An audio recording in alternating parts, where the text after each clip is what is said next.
Let it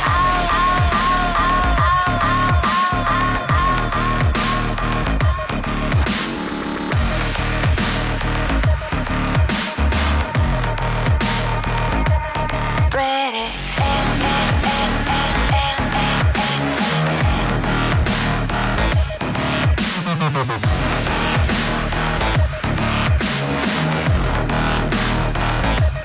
Let it out.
Welcome back to the European LCS. I'm your host, Eefje Schokes-de-Poortere, and it's day 2 of week 6 in the summer split, and we're coming to you live from Tenerife, Spain, where we have a ton of great games planned for you. But before we begin, I am once again pleased to welcome my co-host for the weekend, Edgar Medina Rodriguez, aka Bryant Meadroyd.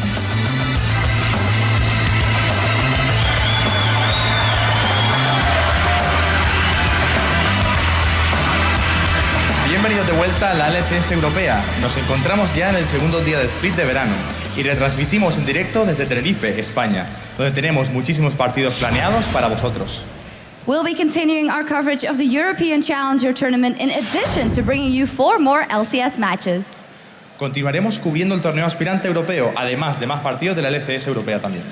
Now, yesterday we saw some decisive victories, but unfortunately for the home crowd, none of them went to teams with Spanish players. We'll see if their fortunes change today as Meet Your Makers take on Fnatic, followed by Ninjas in Pajamas and Lemon Dogs.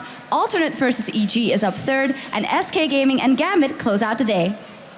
Ayer pudimos presenciar muchas partidas decisivas, pero desafortunadamente ninguna de las victorias fueron para los equipos que contaban con jugadores españoles. Veremos si esto cambia hoy, pues los equipos que se enfrentan son Meet Your Makers contra Fnatic, seguidos de Ninjas in Pyjamas contra Lemon Dogs, siendo los dos últimos partidos los que enfrentarán a Alternate contra EG y SK Gaming contra Gambit Gaming, cerrando así el día de hoy. But before we get into the pros, we'll be bringing you the second semifinal of the Challenger Tournament.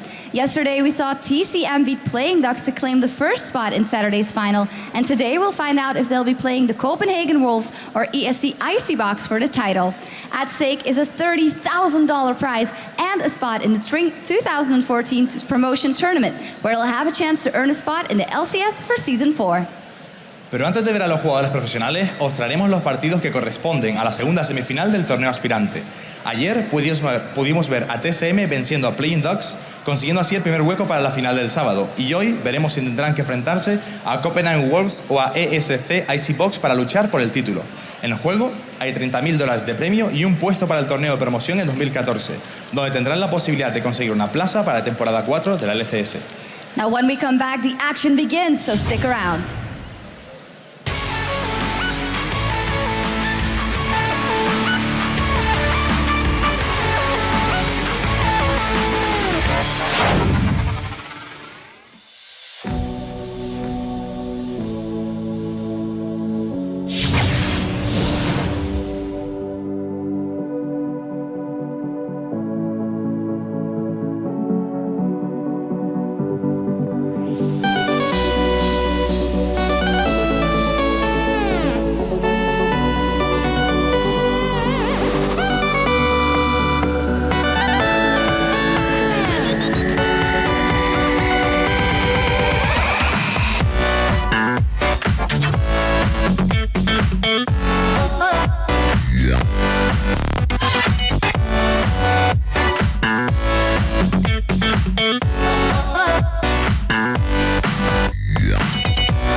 matches opens with the Challenger Tournament's second semifinal, so let's bring out the teams.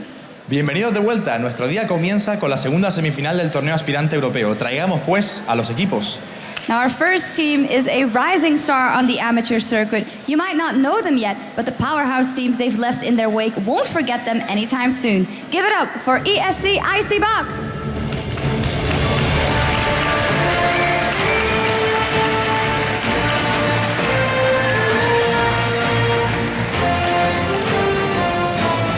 And they're up against a team that LCS fans are very familiar with. They've got a roster brimming with talent, including boy wonder Reckless. Let's hear it for the Copenhagen Wolves.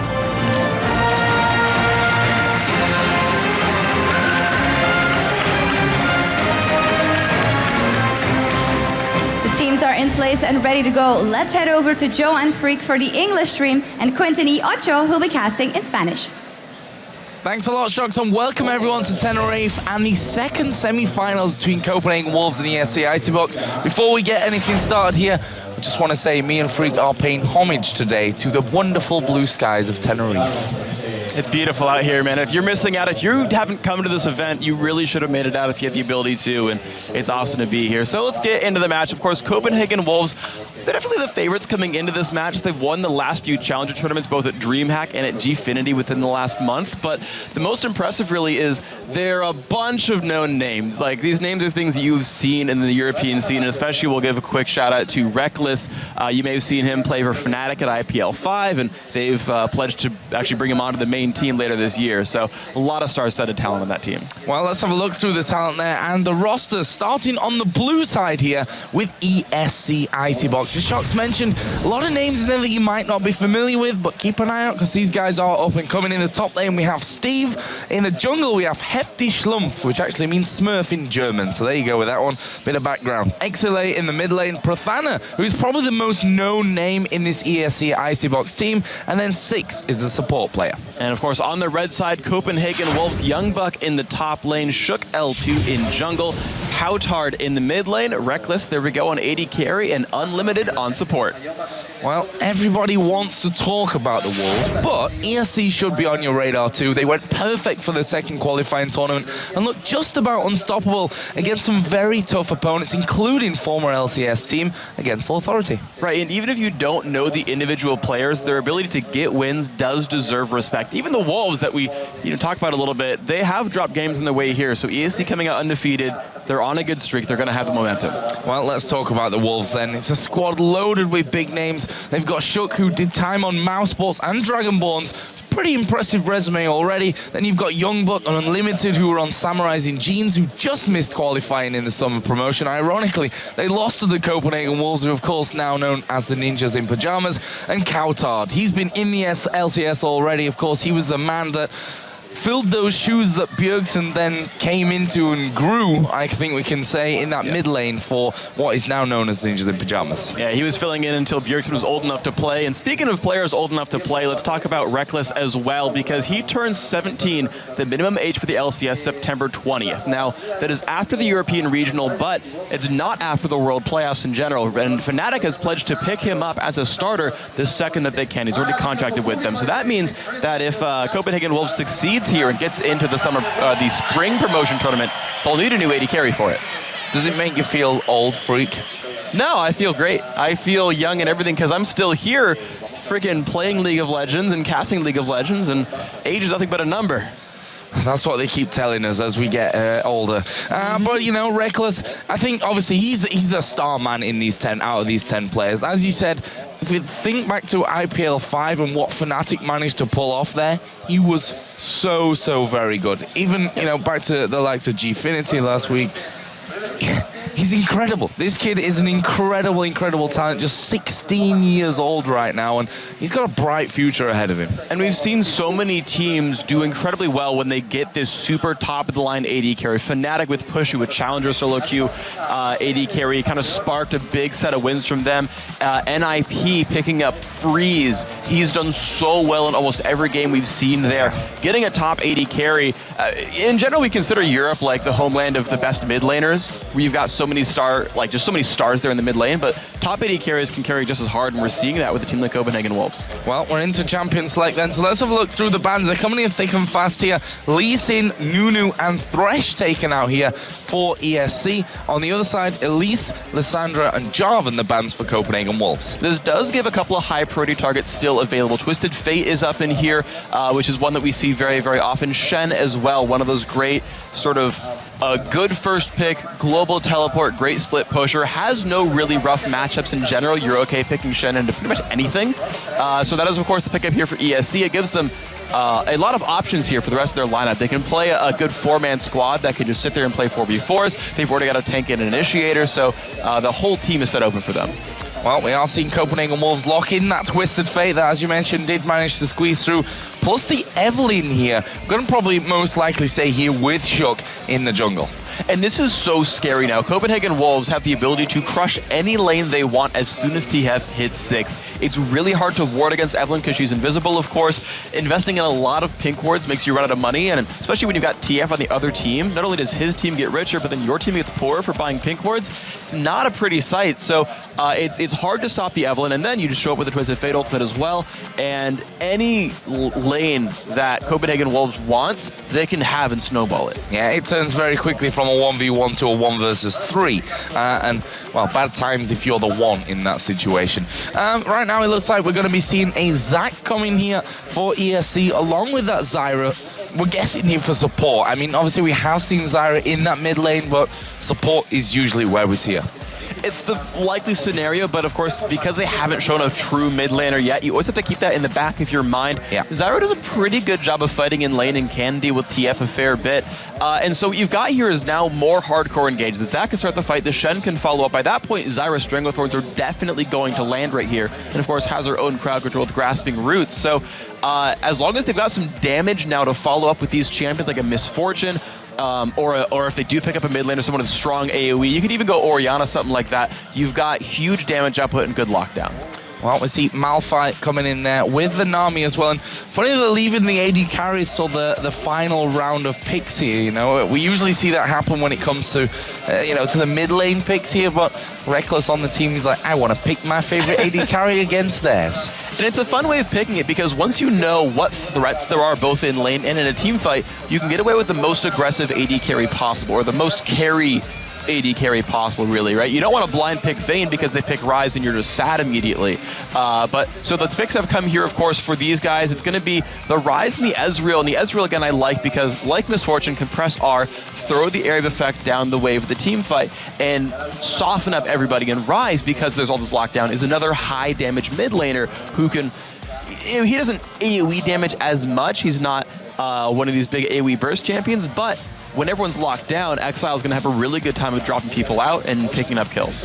Yeah, and we saw Tristana, the final pick here for Copenhagen Wolves, another big favorite here of Reckless as well. We saw him playing at Gfinity. I don't think he actually died in the game that I saw him playing the Tristana with as well. And I think he only died about 4 times throughout the entire event anyway, so that was a pretty rare occurrence.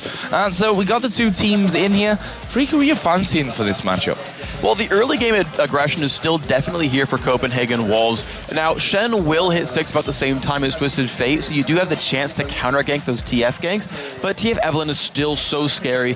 The cooldown on Destiny is a little bit shorter than Stand United as well, and Evelyn can, of course, keep showing up. So I think they can desync the Shen and TF ultimates, and Wolves can make a lot of moves in the early mid-game. And then, of course, you have a Tristana, who is one of the I think she was basically if you count safety and damage as 2 strong traits, has the highest of those 2 values combined.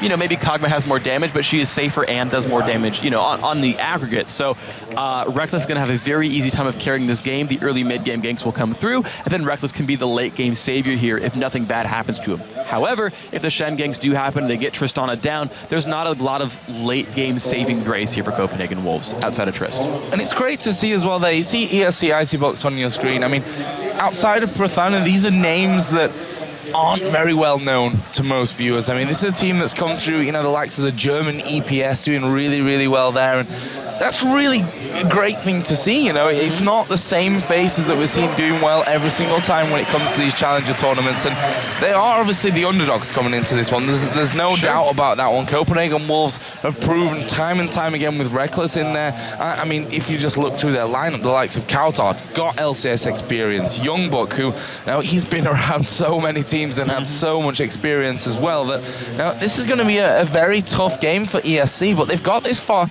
They could do it again. They definitely can. This is a team that's got, because they've been together, they're going to have the smarts to play through the matches overall. They're going to be able to know how to play the mid game, how to play the late game. That's really the hallmark of a good team, is that they know how to snowball an early game advantage. And they've got the champions to do that. They've got hardcore engage, they've got good dive, they've got good durability on the lineup. So if they get an early lead, they can push it through while they're, you know, right in the middle of that mid-game lull for Tristana, break through all the ganks and crush a game. It's possible, absolutely. So here we go then, in-game ESC versus Copenhagen Wolves. Game one, of course, this is a best of 3. So either team needing 2 victories to go through into that grand final, where, of course, TCM are waiting after their 2-0 win yesterday against the Playing Ducks. So how is this one all going to go down at level 1? We can see there that ESC hanging back here on that corner brush. Copenhagen Wolves themselves are up by their red buff currently. Well, both teams have incredibly good level 1s. You've got the gold card, you've got the Evelyn scouting a little bit, the Nami bubble as well. And on the other side, Zach can start E, Rise can get the rune prison, you've got the grasping roots from Zyra, you've got the shadow dash from Shen. So if either team gets caught, they explode. And in matches like this, right, LCS is the best of 1, but you've got a full season to play. This is an incredibly important semifinal, best of 3. You don't want to risk losing the game at level 1 and throwing away like a 3-0 team fight. And I expect to see these teams play a little bit more safely, especially in the game 1. If I was going to see it change, it would be the team that loses game 1, comes into game 2, says we got to make something happen. Yeah, go a little bit more risky once you fall behind that. Big risk, big reward. Yep. That kind of feeling. So, Copenhagen Wolves here then, going to be starting off by the red buff with Shook, and we can see that on the other side here for ESC, they're going to be starting off with their blue buff with the Hefty Schlum. And so right now it's going to be, you know, I feel like invades aren't likely to happen here. Neither one jungles all that quickly and has the ability to steal stuff away. And they don't have great tools, they get caught out overall. So I expect them to get their buffs completely safely right here. We're seeing a standard 2-on-2 lane as well that I feel like it's pretty much up to Nami to keep this lane alive, because the harass potential from Zyra Ezreal is quite high. And of course, that rocket jump of Reckless will probably be instrumental for him here if he does, you know, get in those grasping roots. He's obviously got a bit of time before he can actually get straight out of them. Got that bubble as well to keep him safe coming out from Nami.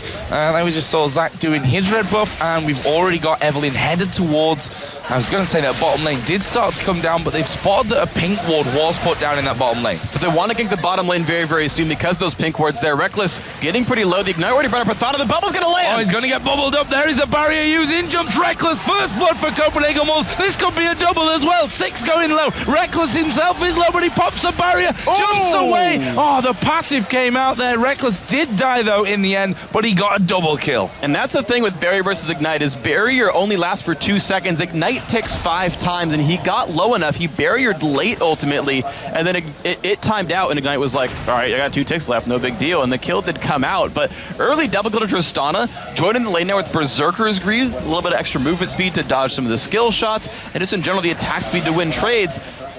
There goes the early game chance right here for ESC, I feel.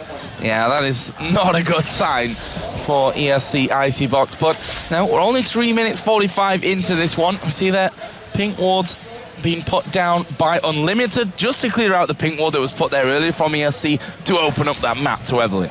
And that was such an option, though. It was, if that bubble didn't land, it would have been a great lane for ESC. They could put the pink ward down to not allow them to spot out whether Zach was coming down or not. It also would have seen if Evelyn was coming to counter gank, but of course it didn't happen, and now Shook is getting rain over the jungle right here. Yep, moving through towards the Wolf camp right now of ESC. Zach himself is down doing his raids currently. We did see Youngbuck going very, very low in that top lane, having a little bit of trouble here against the Shen early on. And that's going to be a little bit tricky, because basically if Shen has a really good early game, he's going to be the kind of the guy in isolation that has to turn things around, but it might be a catch. Here we go, Evelyn coming in. There's a stun card going down. Wild cards are in as well. There was the ignite. Shook takes another hit from the turret, but he's got enough to stay alive. They walk away, and Copenhagen Wolves pick up another kill. And because Ryze went teleport and not ignite or barrier or cleanse, not a combat summoner spell at all, he took a little bit too much damage and did not have the counterattack there. Did a very good job of rune prising Evelyn inside of turret range, but unfortunately didn't have enough follow-up damage. Any other summoner spell and he could have turned that into a kill. That's that danger we say often in the LCS, of course, with the likes of Charu, who constantly runs that teleport. Peke himself has started to do that a lot more as well. This bottom lane, Reckless actually getting caught there with the grasping roots, but he's not too worried about this one at this point. He's not so far. He's ahead. He's got a good amount of sustain in general. Look at his runes real quick. 5% lifesteal, so actually, I'm guessing that's actually 9 points utility and 2 lifesteal quints right there, and using that to hold on to his lane. 5% should be enough to pretty much hold on to the lane, no big deal. And as we've seen so far, he's holding up to a minion lead. But what's going to be interesting, though, is once these solo laners, I feel like that's going to get away from this one. Yeah, he's a level above Shook right now, and the problem is trying to lock him down as Ryze comes down and says, you better get away from me, otherwise we're going to turn on you. Shook though, and that's the annoyance with Evelyn. You can keep coming in and out. He's got wards down on that side as well, so he's going to be a constant threat, not only to Zac himself, but really to that entire jungle, because he will steal it away, as we're seeing now. He's doing a very, very good job of that one, which is risky because he has low escape tools against these champions, but with the bottom lane continually pressuring, Prothana and 6 can't help. Twisted Fate, Cowtard is pushing and dominating his lane right now, up 11 minions, so there's no help for the Hefty Smurf to come down and stop Evelyn. I mean, even though, ironically, she's the blue one in the jungle and the Smurf is not, she's the one dominating that location. But what's going to be interesting is now that Shen has hit 6, now that Twisted Fate has hit 6, and both summoner teleports are up, the game gets crazy with counter ganks. Well, let's have a look for this one. Youngbuck, despite being forced out of lane early on, actually has a decent CS lead over Steve in this top lane. I can see they're putting down constant pressure. I mean, Shen shouldn't be too worried about that at this stage, but always got to be a little bit careful here that Ryze doesn't get involved with that teleport on the top side as well. Bottom lane, Reckless currently, building up almost a 10 CS lead already. After that double kill, it's kind of, expected from that. The one thing that's funny about this, though, is you can theoretically have a misleading minion kill lead when you face a Zyra, because yes, they're worth 5 gold, but they do count towards your minion kill total. But here comes the gank in the bottom lane. Yeah, Twisted Fate coming down from this one. Stun card will be pulled, but Hefty Schlump is there. We're going to see the teleport coming down here as well from Excelate. Are they going to get away? Cowtard going very low. There is Shook in the backside. He is going to do a lot of damage to 6, but he goes down to Prothana, and that is 2 kills. A brilliant turnaround from ESC. And there's the counter gank that you cared about. And the funny thing is, though, is Youngbuck decided to use his ultimate to stop the Shen teleport instead of just showing up himself. He burned the unstoppable force, and the thing is, you still get the shield from Shen. He still got the shield out there to keep one of his teammates alive. I feel like if Youngbuck had just decided to join the fight, he could have turned that around with unstoppable force. Yeah, I agree with you on that one, but these guys, a whole split-second decision, of do I stop Shen or do I go in there? Didn't seem to be the correct choice maybe this time around, and that brings things back to level when we look at the kill score. Obviously, Twisted Fate coming down there, good reactions coming out of XLA there on Ryze to get in, and Shook did his best to take down Zyra underneath that turret, but didn't quite have the damage. So Rune Prison proving a little bit too much to him there. A little bit too much indeed. These guys have so much damage up, and Shook's going to get caught here. Yeah, he's going to get surely Rune Prison up from this one. Shen chasing him down. There is the Rune Prison, and Steve will finish off the kill. So those kills spreading nicely here amongst the ASC team. Out of the 5 of them, 4 of them have a kill now. And the one unfortunate thing about Evelyn going down there was she should have been able to outrun Ryze. She didn't realize that Shen had actually already used his Shadow Dash to come down into the river and was trying to juke that. And by trying to juke Shadow Dash, got into range of Rune Prison. Ironically, probably could have just run straight forward and gotten away, but didn't know that she wasn't juking anything.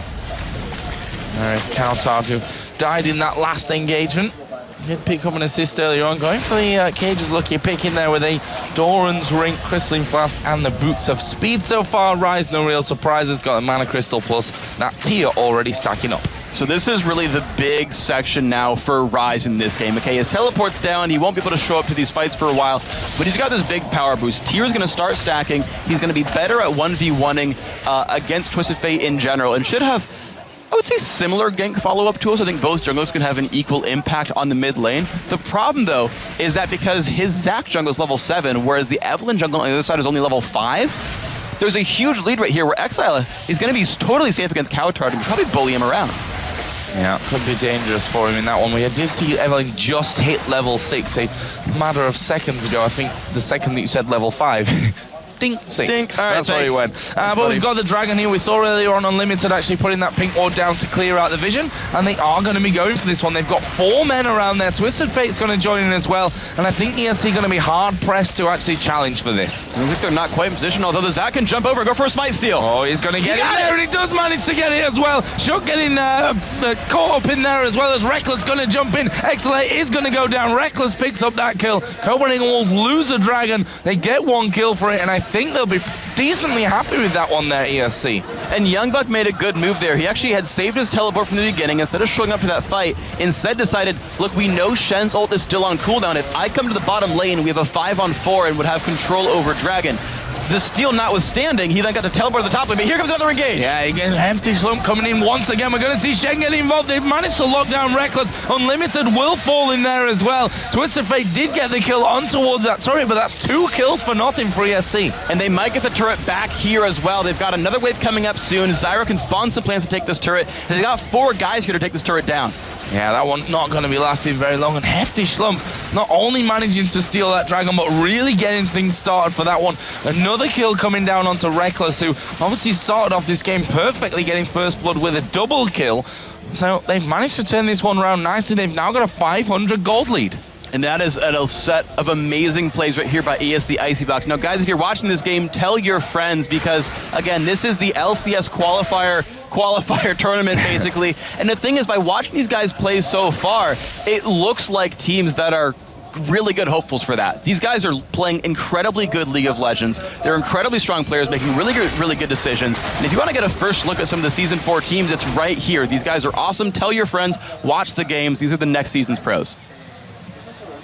A little bit of a way to go for that one, but you're certainly right. I mean, they're good enough, though. They are good enough. There's no doubt about that one. I mean, some of the players that we've seen already in this first game here, and obviously yesterday where TCM managed to pick up the victory over Playing Ducks, just shows you how rich the talent is here. Not just in Europe, but around the world generally when it comes towards the challenger teams. In this top lane, Steve versus Youngbuck. Youngbuck has got a good CS lead now, up 20 CS over his opponent, and that's with Steve forcing Youngbuck out of the lane very early on, almost even getting a kill. And that's an impressive play by Youngbuck. He rushed an early Chalice of Harmony, which gives him enough magic dust to withstand most of Shen's harass. He made sure he kept putting his passive shield back up between waves. Watch, he'll sit towards the background, wait for that to stack back up, and then say, look, Steve, you try to harass me, it's going to take you a good long time. Well, he has enough mana to go for this fight here. Twisted Fate coming in here on towards Steve, but he's already Shadow Dash quite far away. There goes Youngbuck, max range on the Unstoppable Force. They've got the damage here to get things going as another stun comes in. Steve managing to stay alive for a little while here. Youngbuck does get the kill, gets ignited, takes a couple of turret hits as well, but it's not enough for the kill, and that's a nice one from Youngbuck. That's going to help him go even further on that lane. And that was good coordination by Copenhagen Wolves, coordinating and saying, look, Steve does not have his flash. He used it in that last team fight mid lane to kill Reckless. When a solo laner's flash is down, that is basically your only chance to really kill them. And he said, we have both our ults. Once he burns Shadow Dash, we cannot miss an ability. We'll get the kill. Go for it. Trust me, I got this. That's Hefty Schlump just covering off on this top lane, making sure that turret doesn't go too low, even to the minions. They want to make sure that Steve's got enough time to be catching things up there. You can see that Youngbuck now adding to that Chalice that he picked up earlier with the Boots of Speed and now the Sunfire Cape. So now comes the interesting part, because split pushing is going to be so quick for these guys. Both of these guys now have Sunfire Capes, which means these minions will fall down to them really quickly. Normally Shen doesn't kill minions all that fast. Sunfire really helps kind of bridge that gap, whereas Malphite just pretty much one-shots minion waves at this point. So if either laner leaves his lane, which you will see from Summon or Teleport or from Stand United, the counter push there will almost guarantee a turret. But Reckless gets caught. Getting caught in this one. Stranglethorn's going to go down. There's a disengage coming out of the tidal wave. And wow, we saw the Ezreal ultimate coming in there, almost catching Reckless. That might have been enough to actually finish him off there. It was definitely close. Reckless using the knockback to try to push his opponents out of range and lower the chance of the counterattacks actually landing and just barely getting away. At this point, though, he can sustain back up. He's got the Vamp Scepter. He's got a Nami for a teammate. The Nami actually 2 points in the heal. Actually is maxing Tidecaller's Blessing, the damage on attack E first. But the sustain is enough that the Tristana can keep farming, and you're seeing that. He's got a pretty big, 20 minion kill lead at this point, and that is where the late game hopes lie for Copenhagen Wolves. Yeah, this Tristana definitely going to be a threat. And in the hands of Reckless, he gets a lot of praise. Fnatic have pretty much already signed him up as well for later on in the season. Of course, they said when they brought in Pushu that it's basically a stopgap for now until Reckless hits the magical age of 17 and is able to come into the team. Yeah, he's even wearing the jersey right now. It's funny, it's like, hey, Wolves jersey, Wolves jersey, Wolves jersey, Fnatic jersey, Wolves jersey. It's just funny. I don't know. To me, you stick him out. He's obvious to point out right there. And of course, again, their hopes lie on him, but the rest of the team has been doing a pretty good job so far. Again, it's the early gank pressure that is here from the Evelynn Twisted Fate. And with the TF ult coming up in just about 5 seconds right here, you're going to see them probably look for another move and another lane to kill. Yeah, Shook actually has been a little bit quiet in the last few minutes. Obviously, did die a couple of times, was unsuccessful in getting that kill onto Zyra at the bottom lane. And from that, actually decided to do a little bit more farming. He's a little bit behind Zach on that terms, but now Zach already at 2-0-1. Hefty Schlumpf doing a great job of that, as we are going to see Hefty Schlumpf coming in. There is a Rise teleport coming down as well. Reckless actually going to flash away from this one right now, but they managed to catch Unlimited. He will flash back. Now Twisted Fate going to get involved. Who are they going to go for from this? There's a 5-man team down there from ESC. This is dangerous as Youngbuck will be finished off by Prothana, but there is Shook from the back. 1 kill coming down. Can they get any more from this one? Reckless going pretty low as the Strangle Thorns come in. Double kill for Prothana, and look how low the rest of the Copenhagen Wolves got. Incredibly well played team fight there by the ESC Icy Box, and that is kind of the weakness of Twisted Fate, really. That's what I can kind of attribute it to, is how much more powerful Rise is in these dedicated actual engagements. Normally TF is so good because he can just show up and make fights happen, and you outnumber the opponents, but he only has 2 active offensive abilities. His ultimate does no damage, whereas Rise pops his ult and deals AoE splash damage to everything, heals himself, runs faster, and kind of catches you with rune prisons. And when you run that teleport Rise, yeah, okay, it made him fail that counter gank early on where he got killed, but when he can show up and counteract the TF ult, not even Ignite bridges the gap between Rise's damage output and Twisted Fate's. ESC looking very good from this. Look at the gold days. Just 100 difference right now. This Countdown here in that mid lane could be in a little bit of trouble as 6 does come across. They manage to land the grasping roots onto him. There's Prothana stealing it away with a true shot barrage. And now they turn on towards Youngbuck as well. He's not going to escape that one. Steve picks up the kill. Beautiful play there, ESC finding the catches. And again, the Rise ultimate putting it down for the movement speed to land a rune prison. And the follow-up is so good. 4 of the 5 members of ESC have a dedicated crowd control that will lock you in place, prevent you from running away. And then Ezreal can at least hedge his bets with the Blade of the Ruined King to slow you down. So if they catch someone, ESC will murder that person. And they have murdered that inner turret as well here. Nothing that Copenhagen Wolves could do to stop that one. Reckless just trying to get something back from that scenario and pick up that bottom outer turret. But look at this, the rest of ESC coming down. Dragon is of course available, and that's the next target here for ESC. And that was really smart by them, because Dragon has been up for more than a minute at this point. And they said, look, we got the kill, we could go Dragon, but we know we get the middle turret first and then just retreat back. They knew they'd have the health bars for it and the time to do it. So that is, again, a measure of a very strong team who knows what advantages they can take when they win a fight.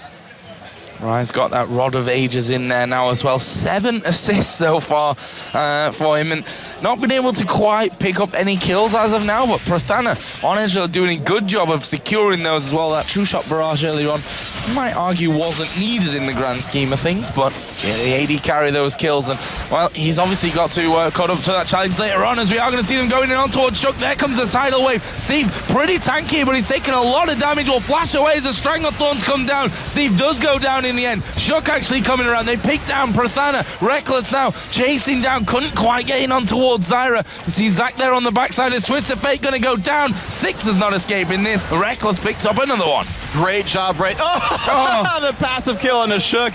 And I was just going to commend the Evelyn ultimate there, giving him the tankiness. Shook took most of the damage there. The Shen taunt landed on him, but Evelyn, one thing she is really good at is turning around fights. Giant area of effect, slow, percent current health damage, which means if you're getting dived by a full health team, it does even more damage there. And it gets a shield based on the number of targets hit. So Shook tanked out so much of that damage, kited away, and then you're fighting wolves under the turret where you just wasted all your damage on someone not dying. It's an easy fight to turn around. Very well played by them. A very close game, and look how that gold has swung around once again. ESC were in the lead. Now it's the Copenhagen Wolves who picked that one up. It's only around a 700 gold difference. That's going to change here in a second as Youngblood will finish off the final outer turret, though, for the Copenhagen Wolves. And unfortunately, Shen's ultimate was either not available or not used right there by Steve. And even still, he was, he was actually in the bottom lane making that fight, and that's what happens, right? You leave your lane, it allows the split pusher on the other side to take that down. It was such a nice move, too, because Youngblood was up there, did not have teleport available. They knew they could force a sort of 5 versus 4, more members of the team engagement. Unfortunately, couldn't get the fight. Couldn't get the win there, and of course Youngbuck being able to split push takes a turret for it as well. So many good advantages for the Wolves.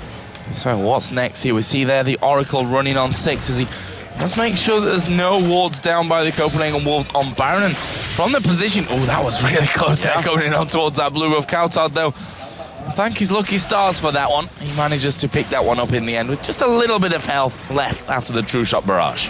And the other thing I want to point out actually about the Copenhagen Wolves lineup is note the item builds here, because Shook is going to build some more Magic Pen. He's going to be a pseudo carry here on Evelyn to deal more damage, as she's obviously a damage-based champion. So building auras actually fills onto Youngbuck. He's already built the Aegis here. He's going to split push a fair bit, but in terms of actual team fights, he'll want to show up. So it's okay to put the Aegis on him. He'll be there for the team fights. He'll like to go up all the way to Runic Bulwark as well, being that he's fighting Zac, Ryze, Zyra, and Shen, all of whom will deal magic damage. And as long as Youngbuck is there in the fight, the team will be tanky enough to withstand these engagements. So let's have a look down quickly at the AD carries here. We saw Reckless kind of half going in towards that Blade of the Ruin King and picked up an early BF sword as well. Now got that Infinity Edge finish. On the other side, of course, the Blade of the Ruin King done for quite a while here for Prothanis. Now got the workings of an Infinity Edge himself in there. It's an interesting build here from Reckless because, generally speaking, Infinity Edge into Phantom Dancer will deal more single target damage than Infinity Edge into Blade of the Ruin King. However, Ruin King gives you more kiting potential, lets you run away from a Shen, run away from a Zac, and, thing is he has some knockback tools, he has a bunch of ways to get away from people, but ultimately, if you Ruin King a Zac mid-ultimate, you'll get a lot of movement speed out of it. You can kite back and never get hit by that, and that's really valuable for Tristana. See Shook just hanging around in that mid lane. Let's see if he actually tries to get in on Exilate on that Ryze, who himself has just backed off there. I think having a bit of a, that spidey senses tingling. Eve is possibly around here somewhere. And speaking of the jungles, Hefty Schlumpf is down in that bottom lane as well. They're trying to catch in on towards Reckless Unlimited. And here's what's scary about this game as well, is they're lurking in the shadows trying to find ganks. That's absolutely right. And they're like, is there a jungler nearby? Is there someone around here? I've got an Oracles, maybe I can see them.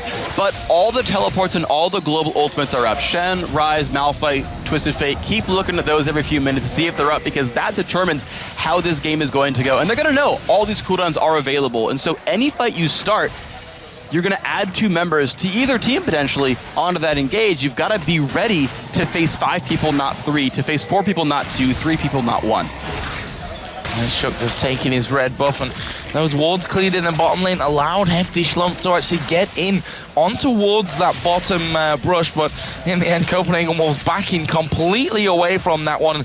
This could open up a tower opportunity for ESC. It's so crazy that they are just completely backed off, but ESC aren't pushing for it, and I'm not entirely sure why. They've gotten the ability to do that. Certainly TF is in the shadows, so is... Actually, I guess it's why. It's because the entire team from Copenhagen Wolves are in the shadows, and they would just be able to show up on top of you. The Malphite ult just appears, and then suddenly you're in the air, Evelyn follows up, Twisted Fate follows up, and you can drop immediately. And so again, those teleports being up make these teams so afraid to start things.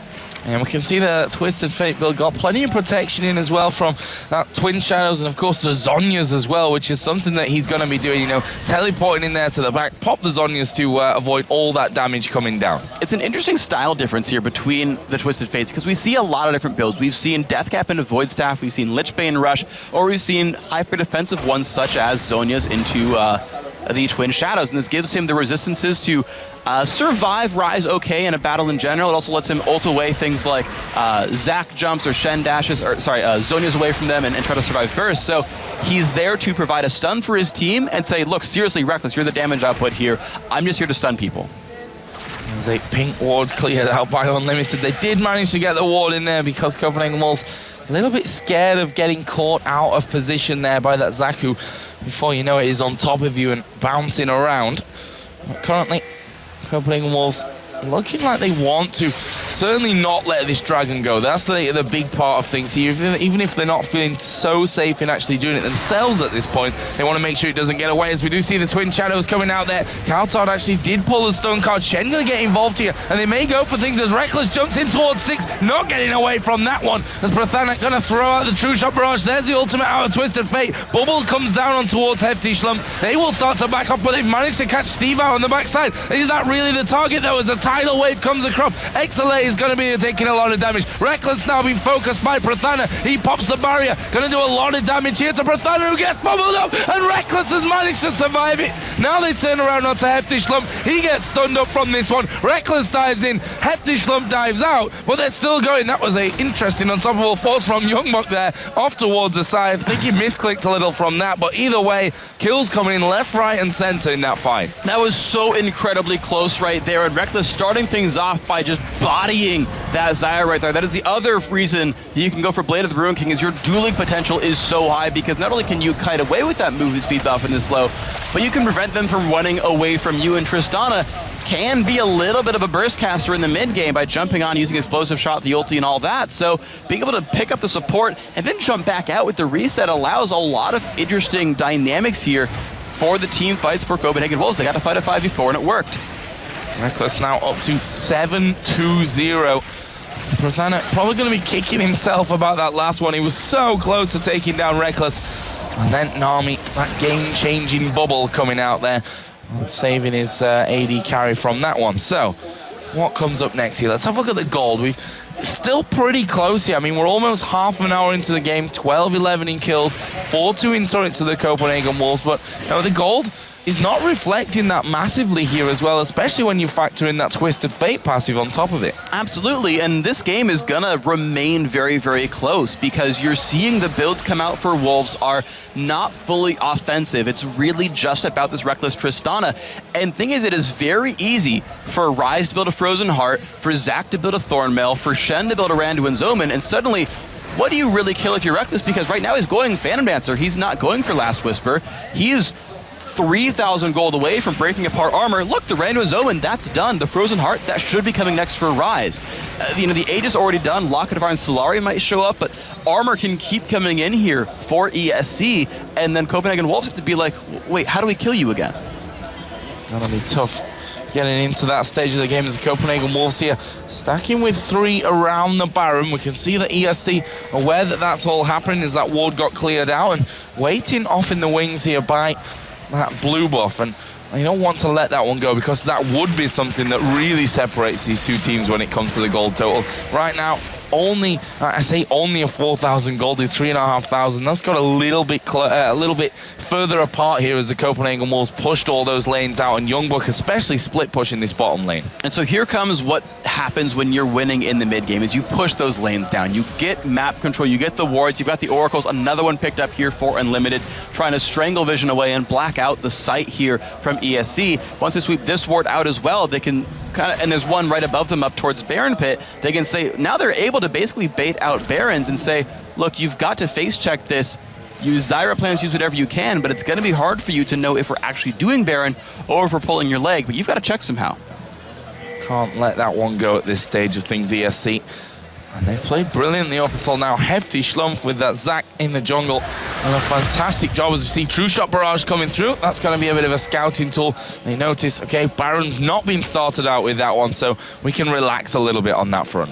But that's really the reality of that situation, is that you've seen them now burn over a minute-long cooldowns to check these things because they just don't know. And this could easily be the Wolves' game plan here. They've got the teleport available from YoungBuck on Malphite, so he can mirror Steve's movements around the map. And because Steve is building so much for armor, because he's got to deal with the Tristana, he actually is not the tankiest man against Malphite. YoungBuck can actually make some work on him. Unfortunately, he didn't build much really ability power or magic pen himself, but even just spamming abilities and using Sunfire Cape, you can actually make headway against Steve here. So it's not even the easiest matchup for Shen. Reckless now got that Phantom Dancer added in there as well. And that's going to mean that if they do start Baron, it's probably not going to be lasting too long against this Copenhagen Wolves team. We can see there 6 and Unlimited just both clearing out wards off towards the top there by that Baron area, and then relaying them in once again. But neither team really fully committed to it at this stage. You can see the bottom, Shen and Malphite pretty much butting heads as Malphite tries to push out that lane and continue the split push. Of course, the reality is that they can both get into a fight later on as well. Yeah, Copenhagen Wolves, what they're thinking right now is we're ahead, and we're trying to pull you into something stupid. We can split push really easily, and there's not really a big issue there. Malphite's going to be fine. YoungBuck, don't worry about it. And they keep trying to dance around Baron, trying to pull ESC into a silly face check, into a part where someone gets caught out, someone gets assassinated. Here comes Schlump in, but he's a little bit surrounded. Wow, Unlimited actually using his flash to get away from that one. Evelyn may come from the bottom side, and you're never going to be safe against a team like this. As Twisted Fate going to get straight in there on top of him. There's a Strangled Thorns, but he's Zonya's through that one. Brothana at the backside needs to start doing damage here as Hefty Slump will be bouncing around. YoungBuck taking a lot of damage. They go in towards Coutard, who used that Zonya's earlier on as Steve gets knocked back. Coutard will pick up that kill. YoungBuck going low. He just about walks away from that one as Hefty Slump destroyed here by Reckless. Are they going to keep going for this one? They want to finish off Zach. Will end in a double kill there for Shook, and that will be a 3-for-1. And that was an incredibly close fight. YoungBuck had no health left at the end of that one. Neither did Shook. That was nearly a 3-for-3.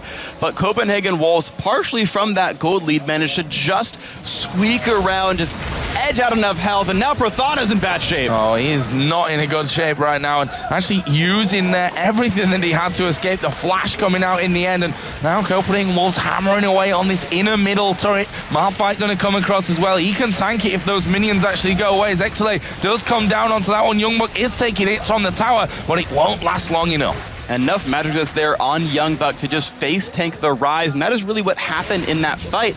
Is Rise had to hit a high magic resist target there. Shook and YoungBuck kind of went up there into his face. You notice the Mercury Treads coming out for both of those champions, trying to get away from the crowd control, trying to tank away the magic damage. The Runic Bulwark, again, there for YoungBuck to help tank that one out, as well as the Negatron Cloak plus Chalice, that they're able to actually split up the damage onto the targets that they want. And Prothana just not doing enough damage yet, especially compared to Reckless, to break apart those, I mean, I guess they have decent armor, but compared to their magic resist, lower armor tanks. And we see there that Shirelia's Reverie now finished as well, 4-6. So you have to feel that the way that these fights have been going, that's going to be more of get away from them rather than let's get them, than just how that one's gone. We can see that he has no Oracle at this point. Unlimited does. He had to use a Paint Ward there, 6, to make sure that they could clear out that Baron. Right now, though, Copenhagen Wolves doing another Dragon. And the damage is going to keep filling up now for Copenhagen Wolves. Once he's got these first 3 items, you're going to see more ability power come out from Coutard. The Lichbane is there, and it has a really high ability power ratio on the actual bonus damage that it gives. So if a Death Cap or a Void Staff or something like that comes out, you're going to start seeing more burst damage come out there. And again, we talked about Steve not having a lot of MR in his build. Finally added a Hex Drinker here, but the damage output from TF is starting to finally scale up now in the end game. Yeah, we saw that Hefty Schlump having to really back away from that one. The entire Copenhagen Wolves team pretty much circling in on him.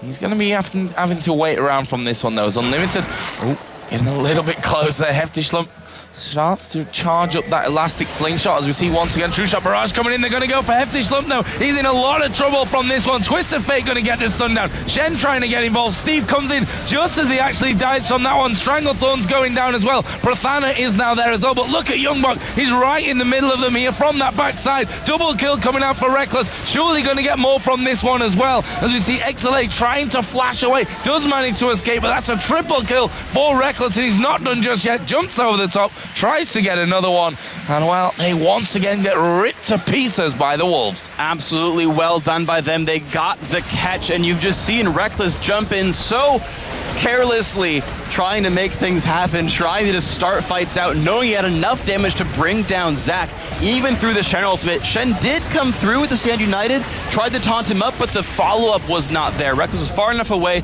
Coutard got to pop his Zonias. You saw Shook get exploded, and that's going to happen when you have a low tankiness jungler there. But the high damage horses, those were still around. Those still got to put out damage output. Reckless was life-stealing back up throughout that entire fight. And again, Youngbuck has farmed so well, has become so tanky and hard to get rid of. Prothana and Exila still cannot get through him. Yeah, and that's the problem that they had in that fight. You know, Youngbuck coming in from the backside of them, really being a bit of a pain. Shock pretty close to getting in towards that Zhonya's here as well, and once he's got that, it's going to make it even harder for ESC to actually break through and pick out the right targets. So now here's what we got to see what they can do, because Baron buff's been taken. All right, a lot of global gold for these guys. The builds just keep coming through. Every person except the support on Copenhagen Wolves has more than 10,000 gold, and Reckless is 15,000. The builds are exploding right here. The Last Whisper is done as well. He's got a Giant's Belt to go towards. I mean, Warmogs maybe, or Frozen Mallet is probably more likely, fits his style where he tries to assassinate people. And so it becomes harder and harder to get rid of this guy. I'm still waiting to see Frozen Heart finally come through here for Rise. He's got the Chain Vest, so he's finally starting on it, and I think Thornmail's coming up for Steve as well. So, like, if they can actually wait and buy enough time, they can really get themselves tanky enough to deal with this, and then they can start ignoring Reckless a little bit and actually turn back and kill Youngbuck and try to do that sort of things and kind of refocus the team efforts, because they're clearly not able to dive Tristana, but they can try to ignore her and kill the rest of the team. Okay, so sitting back here, soaking up as much farm as they possibly can. You see, we can see that Copenhagen Wolves really starting to push out on the map. There's still that inner turret left in the top lane there for the taking, but they may be thinking that's something for a little bit later on, as Reckless will once again push this bottom wave straight through on towards the inhib turret. And are they going to go for it here? They're all pretty much grouped up. The problem is that Shook's not there. Youngbuck coming down, he of course has teleport anyway, so he could get involved if anything does happen, but why waste that cooldown when they can just hold out here? Copenhagen Wolves now bearing down onto the mid inhib turret. And here we go, a little bit of damage on a Reckless right there. He'll lifesteal that up in about 2 attacks though. And this is really the game plan. They've got a surround now on the left-hand side turret. There's no one.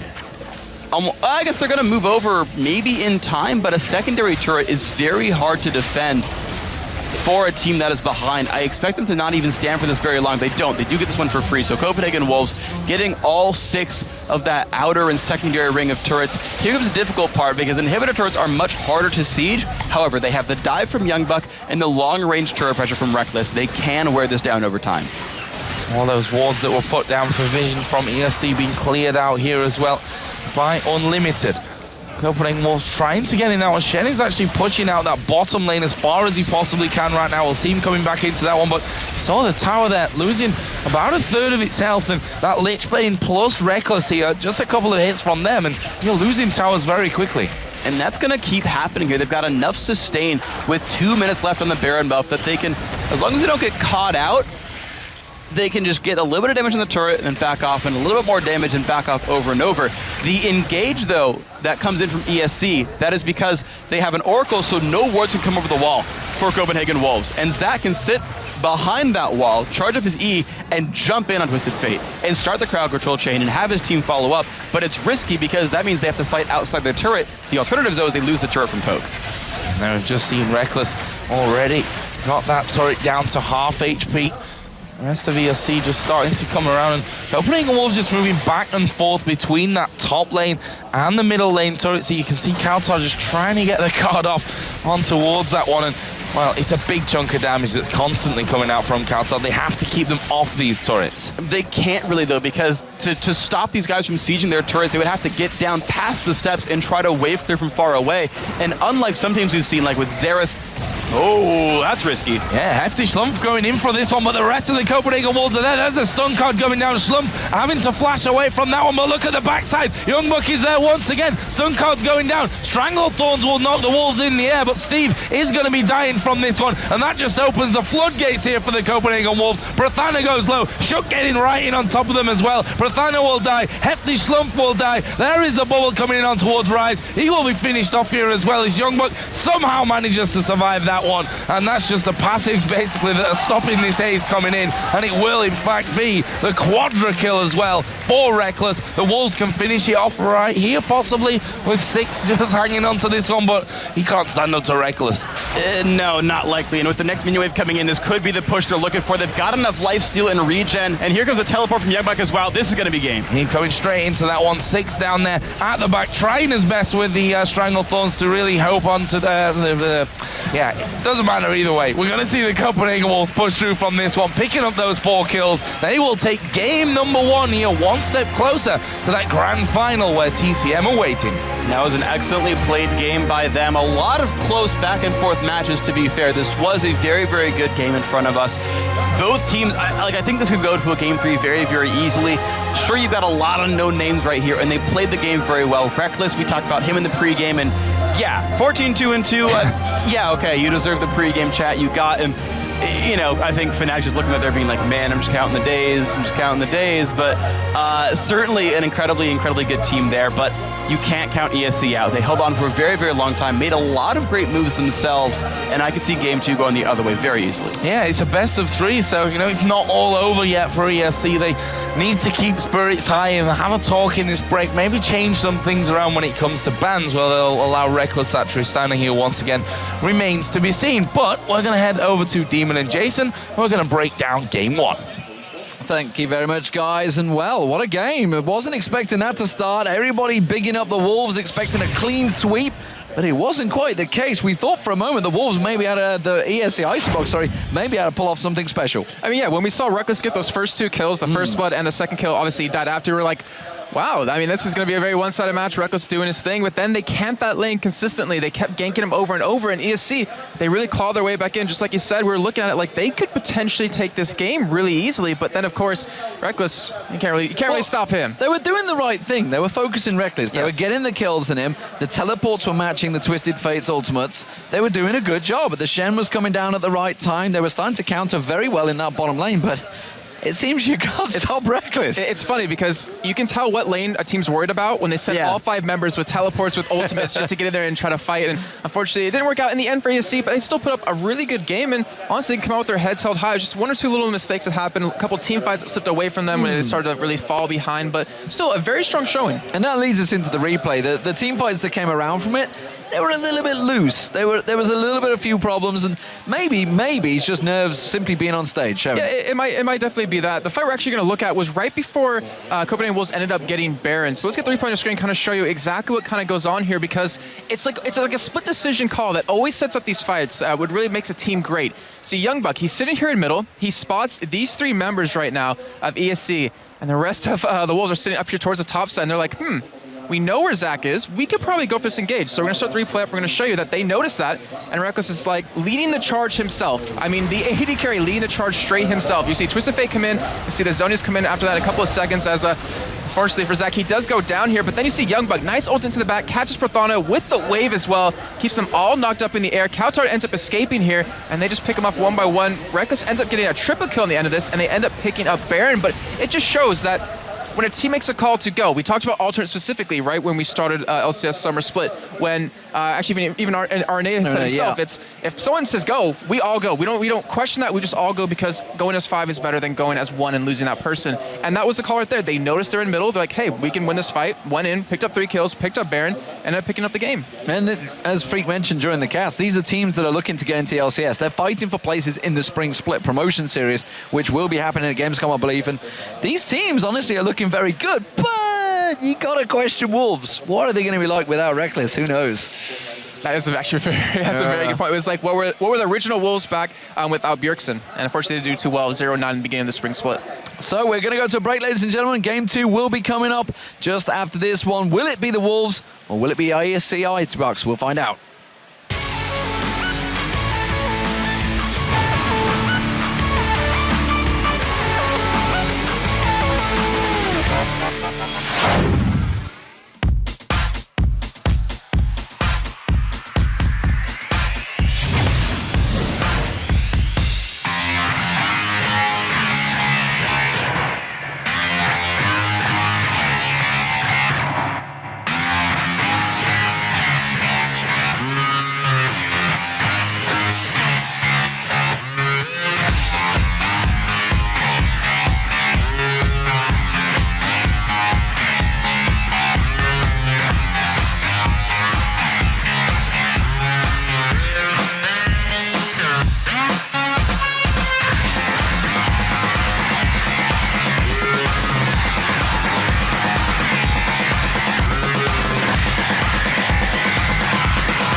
Everybody to Tenerife. We're about to get underway with Game 2 from the Challenger tournament here. Of course, we have the Copenhagen Wolves 1-0 up against ESC, but didn't look all that bad for ESC, to be honest. And if we think right back, I mean, the first kill, the first blood was a double kill for Reckless, and they held on pretty well considering how that went. Exactly. When you've got a heavily fed AD carry who's going to scale into the late game, you know that's going to be a bit of a nightmare scenario that you've got to sort of react to and deal with for ESC.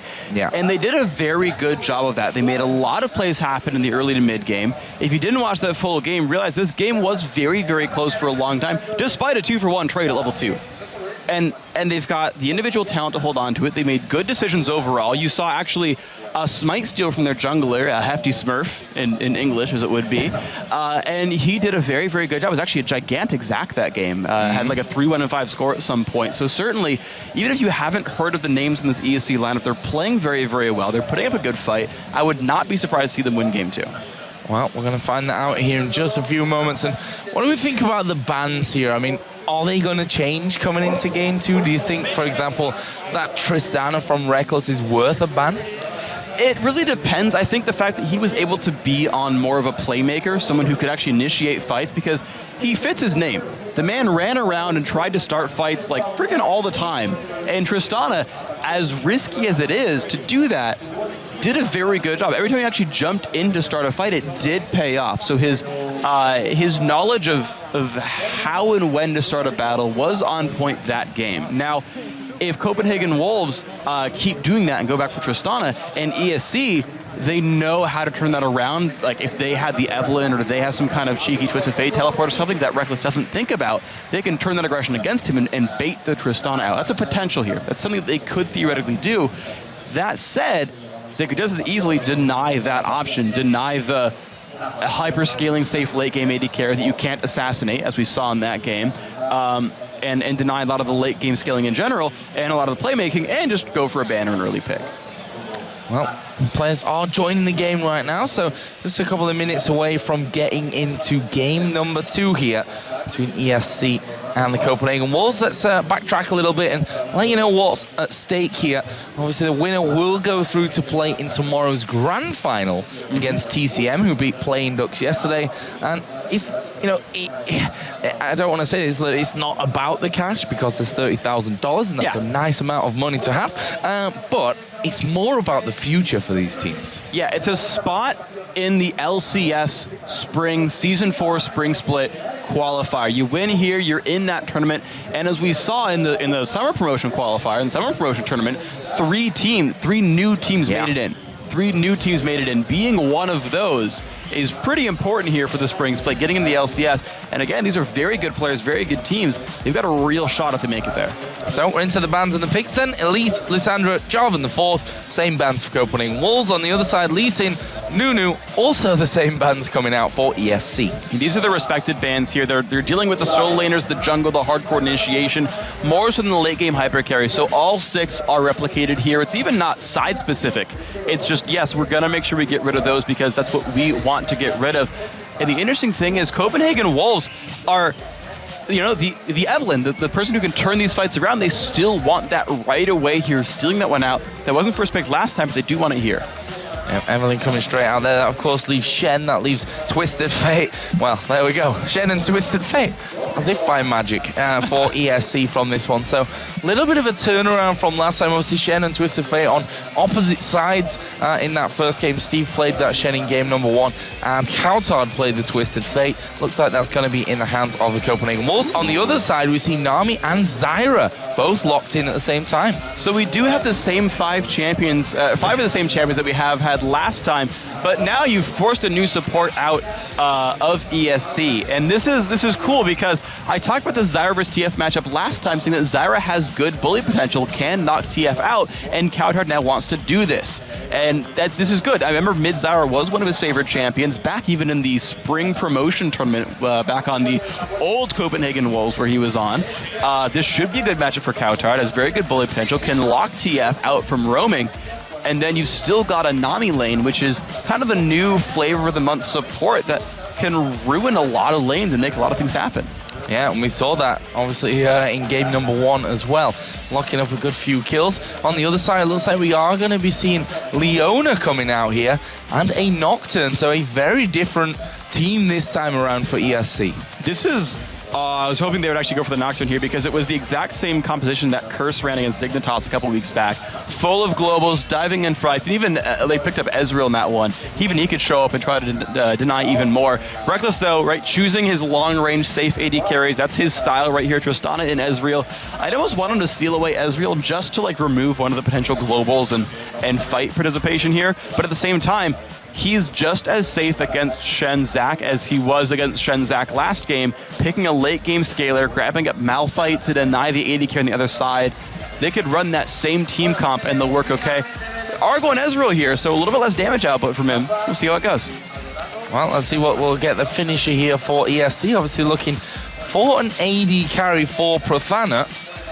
Himself is in fact a Tristana player as well, so we'll see whether they go that route or maybe a Varus. Obviously, the fact that you got Leona, Shen, and Zac all diving in there, always nice to have that chain of corruption to lock them in place afterwards. So anyone who can follow up with Leona, they're picking this lane for the laning phase more so than team fight. No, Varus is a good team fighting AD carry, don't get me wrong, but when your entire team dives in, he's going to be unsafe in the back line. He's going to have a really hard time dealing with Young Buck in team fights.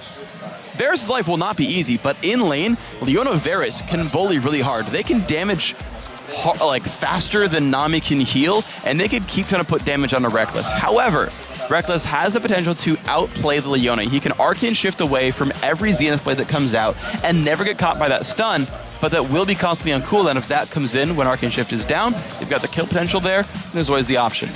Yeah, going for barrier this time, as we saw in that last game on both AD carries as well. We will be seeing Youngbuck running that teleport again, and pretty much a requirement, I'd say, against Twisted Fate and Shen on one team.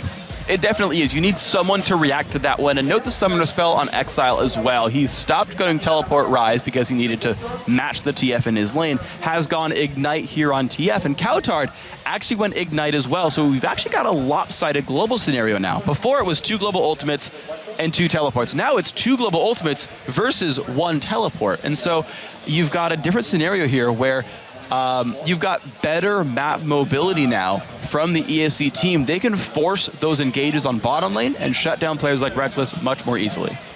Well, we'll see if Copenhagen Wolves can get that perfect start like the last one. Double kill on first blood for Reckless. He ended the game with 14 kills, including that quadra right at the in the dying moments of game number 1. Like you can see on your screen, ESC, a newcomer team definitely to a stage this side, and it almost sounds strange to say the fact that Reckless is 16 years old and he's got more experience than quite a lot of players that are on the professional level these days. Yeah, there's some players in North America we make fun of for being like perennially 16 years old because we've seen them for 2 or 3 years in competitive play and can't join the LCS till next season, and they're just waiting for their chance to go for it. It's funny when players like graduate high school mid-season and are still going for it. So it's always fun to watch the guys who are just there and at the cusp and ready to make their mark and prove to the world that they're the best, because they're right here. They're in the promotion qualifier tournament, right? Reckless pledged to join Fnatic and all that, and you're going to see these guys continue to fight on the world stage, and you're watching the stars right now. So here we go then. Are we going to see any level 1 action? We didn't see it in game number 1. Both teams were very cautious about what they went for there. This time around, Reckless and Coutard both on this top side of the map, so they're kind of split waiting for someone maybe to take a step out of that one. Prathana is on this top side as well, so it looks like we could very possibly be seeing a bit of a switch around in those lanes. Maybe a little bit too early to call that one at this stage, but Copenhagen Wolves definitely on this invade path right now as they head up towards the tri-bush. There's no ward there either from ESC. This is interesting because the level 1 team is so much stronger here from ESC. If they had warded that brush before they left, they would know exactly what Wolves were up to. It could catch them out and get free kills off of this. They would know exactly where Wolves were. If they put one more ward down, they could get a bunch of kills early on. And ESC, the interesting thing is, I feel like they feel very confident about their champion select here, that they don't want to have a level 1 engage or force level 1 engage. They would like some free kills, but their actual team fight's very good. Their actual like early mid-game gameplay should be fine. They can wait this out and play the standard mid-game and do well against Wolves. Steve just saw Reckless there as he didn't go directly into the bush. He was kind of walking on the top side of it, and that's what gave the position away there. But they are still on this top side of things as Prathana is going to come through. The grasping roots not quite landing onto Prathana there, and we see the Hefty Schlumpf getting big support here by his red buff. They want to stop that being stolen away by the Wolves. So this was very well played by them. Anyone who invades like this always recalls that other solo laner and walks him out of the base and goes down to that lane. Young Buck right now just got there. ESC knew that was going to happen. They know that anyone who invades, especially anyone who pink wards and invades, are going to have only 4 men there, so they ran the rest of their team up there. Normally they don't want a level 1, but they said, well, I mean, if we find you, sure, we'll go for it, and got free control of that one and just ruined the invade that Wolves tried to do. As a result, Shook had to burn his smite to take his blue buff. It's going to be a little bit harder for him to clear the jungle now. So we're going to have a 2v2 in this top lane, and probably could be quite an explosive lane as well in there with that Leona. Obviously able to dive in there with the crowd control. Nami, you can lock them up with those aqua prisons as well. We see Shook there down on his red buff now. Zach is on his blue. So we could see possible action in that bottom lane now. Well, the interesting thing is the top lane is very tricky because, again, I talked about how Varus Leona should have a very easy time fighting them. And Wolves pushed early on to prevent any level 1 or level 2 fights right now, because if they're pushed up to the turret, they've got more minions there. You can't push in against a giant minion wave. And they knew that Schlumpf started at his top lane red buff, so they know he's got to go down through the bottom lane. He's not going to be back to the top lane until at least 3.5 minutes, and so Wolves have this time of freedom. Even though Tri-Brush was pinked, they know there's no jungler there and nothing to be afraid of for a while. And so the Wolves were happy to push and be unsafe. As time wears on, they've got to be more and more careful. Schlumpf is actually waiting here inside of the tri-bush in that bottom lane. We'll see if they decide to go anything here on towards Youngbuck. There is the taunt coming out. Didn't quite get the slowdown on towards Youngbuck, and that's going to allow him to stay safe. No flashes burnt from that either. So Youngbuck, he's not going to have a hard time of surviving in this lane overall. He's got the movement speed steal from his Q. He's a very tanky man in general, and came into lane with a heck of a lot of potions. Youngbuck, very experienced, should know what he's doing. And again, he knew the jungle pattern from Zach, pushed to the turret and said, yeah, Zach's probably hiding in Tri-Brush. He finished blue about a minute ago. Oh, there he is, hey. And just got away. And he's played this matchup before today. Let's not forget. Obviously doing great there. Did get forced out of lane early on, but overall won the farm game, and right now is doing a similar thing here as well at 27 to 17. Got an early 10 CS lead from that one. Right now, the Hefty Schlumpf is working his way up towards his top lane. Did pass over a ward that has now timed out, but doesn't matter. Copenhagen Wolves had that vision there. They saw him coming this top side, and they know that they need to be a little wary. And a lot of that early minion lead from Youngbuck did come from the fact that he recalled back at about a minute 25, went into the lane first, and Steve was there to help his team counter-invade the red buff and buy time. So that's kind of a loan they took out there, saying, Steve, you're going to be a little bit broke, but we want to make sure we control our red buff. And so what really matters is, can Shook keep up? Because he wasted some early jungle time. Right now you see that Shook is 4.5, whereas Schlumpf is 4.5 as well. So pretty much everything paid off for the Wolves here. So they sit back in this top lane there. They know that 6 has been getting those wards down. They've got no vision of their own from that one. So got to be careful on that front. In that mid lane, we did see Twisted Fate also being very careful here not to be getting caught out by Cowtardy. Grasping root with Evelyn sniffing around. Could be the end here for Exile. And you look where he's standing. The root comes out. Ooh, good flash. Yeah, flashing away from that one. And that's what we're talking about, the danger. And now, the flash is obviously a lot longer cooldown than that Grasping Roots, and that means that these next couple of minutes are going to be dangerous for Twisted Fate. And the position they chose right there was so smart. Zyra hugged the left side of the lane, making Twisted Fate stand as far away as possible towards the right, which was right where Shook was standing, so he could join in and close in that fight right as the Roots came out. Again, the flash mandatory there, but it does give them another option for this gank later on. So Zac now coming into the middle lane to cover off where Twisted Fate left off, and they're going to go possibly in for this one. Grasping Root actually missing out this time. Cowtard is now up towards level 6, so he could use those Stranglethorns, but chances of locking down the Zac there, plus finish him off with that passive with Twisted Fate already working his way back to the lane, probably not so high, but Evelyn really using this time here that Zac is covering this mid lane to take away his jungle. And that gave him level 5 right here, so Shook has a bit of a lead now against the opposing jungler, unless Schlumpf sits here in this lane and leeches away up to 5 as well. So the ultis from the junglers will be very, very important, and especially because Exile just now has hit 6, now's the chance for this team to make a move. The interesting thing though, if he waits about 45 seconds or so, he can get his blue buff first and get a lower cooldown on that teleport. That top lane, they've actually pretty much frozen that one out. Leona and Varus just letting the farm really come to them. Right now it's 55-47 in favor of Reckless. He's got that longsword, Doran's Blade, and the Berserker Greaves finished off. And 2 more smart moves were also put in here by this team. Look at the pink ward on the screen right there. That was put down by Twisted Fate. He knows that sight wards are often placed in this area to spot did Twisted Fate go to top lane or towards bottom lane to use his ultimate. And he cleared out any possible wards that would be there. He knows he wants to go and try to get the top lane, make things happen there, and wants to be in darkness while doing so. So good move there that will help blind what Wolves wants to do. However, Wolves, they know that 7 minutes in, Dragon's now on the table. Oh my god, Exile. Stranglethorn's coming down, and we are going to see Shen getting involved with this one. Exile going very, very low, actually burning the plants hitting him as well. He went a little bit lower than he was expecting, I think, in that encounter. And that just shows you the danger of this Zyra. And I think we sometimes forget how powerful that Zyra can be because we usually see her in that support role. She puts out so much damage. And I have to commend one thing that Cowtard did well, which is incredibly difficult to do, is he spawned one of each kind of plant. One that slows and one that has long range. There's no point to get 2 of them. The CC doesn't stack, and you want to at least have a long range one, so he brought Twisted Fate down to 40 health. If he didn't go double Doran's Ring, if he didn't get just enough magic resist, that would have been a kill picked up. Amazing execution by Cowtard. But again, that bottom lane that Wolves sent to the dual lane sent to the bottom lane here is because they know Dragon is a potential here. They've got the pink ward on it. They get another good team fight, they can take control of Dragon. One thing that's not going ESC's way here is that they're losing on farms on pretty much every single front there. 10 between the AD carries. Mid lane is around that as well. The jungle is at the same point. So Copenhagen Wolves doing a good job of farming, but who's going to have control of this Dragon? We can see that there's a pink ward down. Leona is right on top of it, but not wanting to use that pink ward as of yet, as Shook just spots Hefty Schlumpf actually working in towards this one. And he's going to get a nasty surprise if he slingshots in. Seriously. And of course, as well, the number of globals are now back to equal. Youngbuck has his teleport. Steve Stand United is down.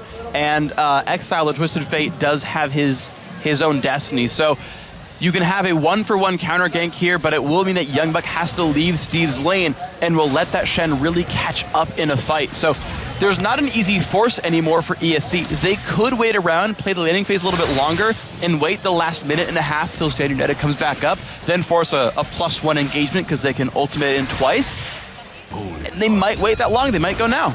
There we go, we are going to see him coming down. There is the tidal wave coming out. Reckless in all kinds of trouble. He's going to take a lot of damage, but he's managed to flash away from this one. Exile himself now under all kinds of pressure, as we are going to see Shook come in there. First blood did actually go to Hefty Schlumpf. They have lost Twisted Fate there as well. Shook himself getting ignited, and that'll be enough to force the Wolves away, but in the end, it's ESC that pick up that first blood. It was just a split-second difference between the 2 kills. It was a good force right there, and an incredible amount of plays on both sides. So the force was there, very good opportunity, good option right there. Youngbuck actually tried to teleport, and I'm going to guess that was actually shadow dashed away by Steve because the teleport is on cooldown and is on a short cooldown, which means that teleport got canceled. So maybe he actually chose to get rid of it, realized he couldn't do anything, but either way, Youngbuck tried to teleport and canceled it. But what Copenhagen Wolves did was really cool. Reckless split up from his support, actually got out of range of the Twisted Fate gold card, which means he knew he was going to run towards Ezreal, which made the easy bubble lead there for Unlimited, which allowed the counter gank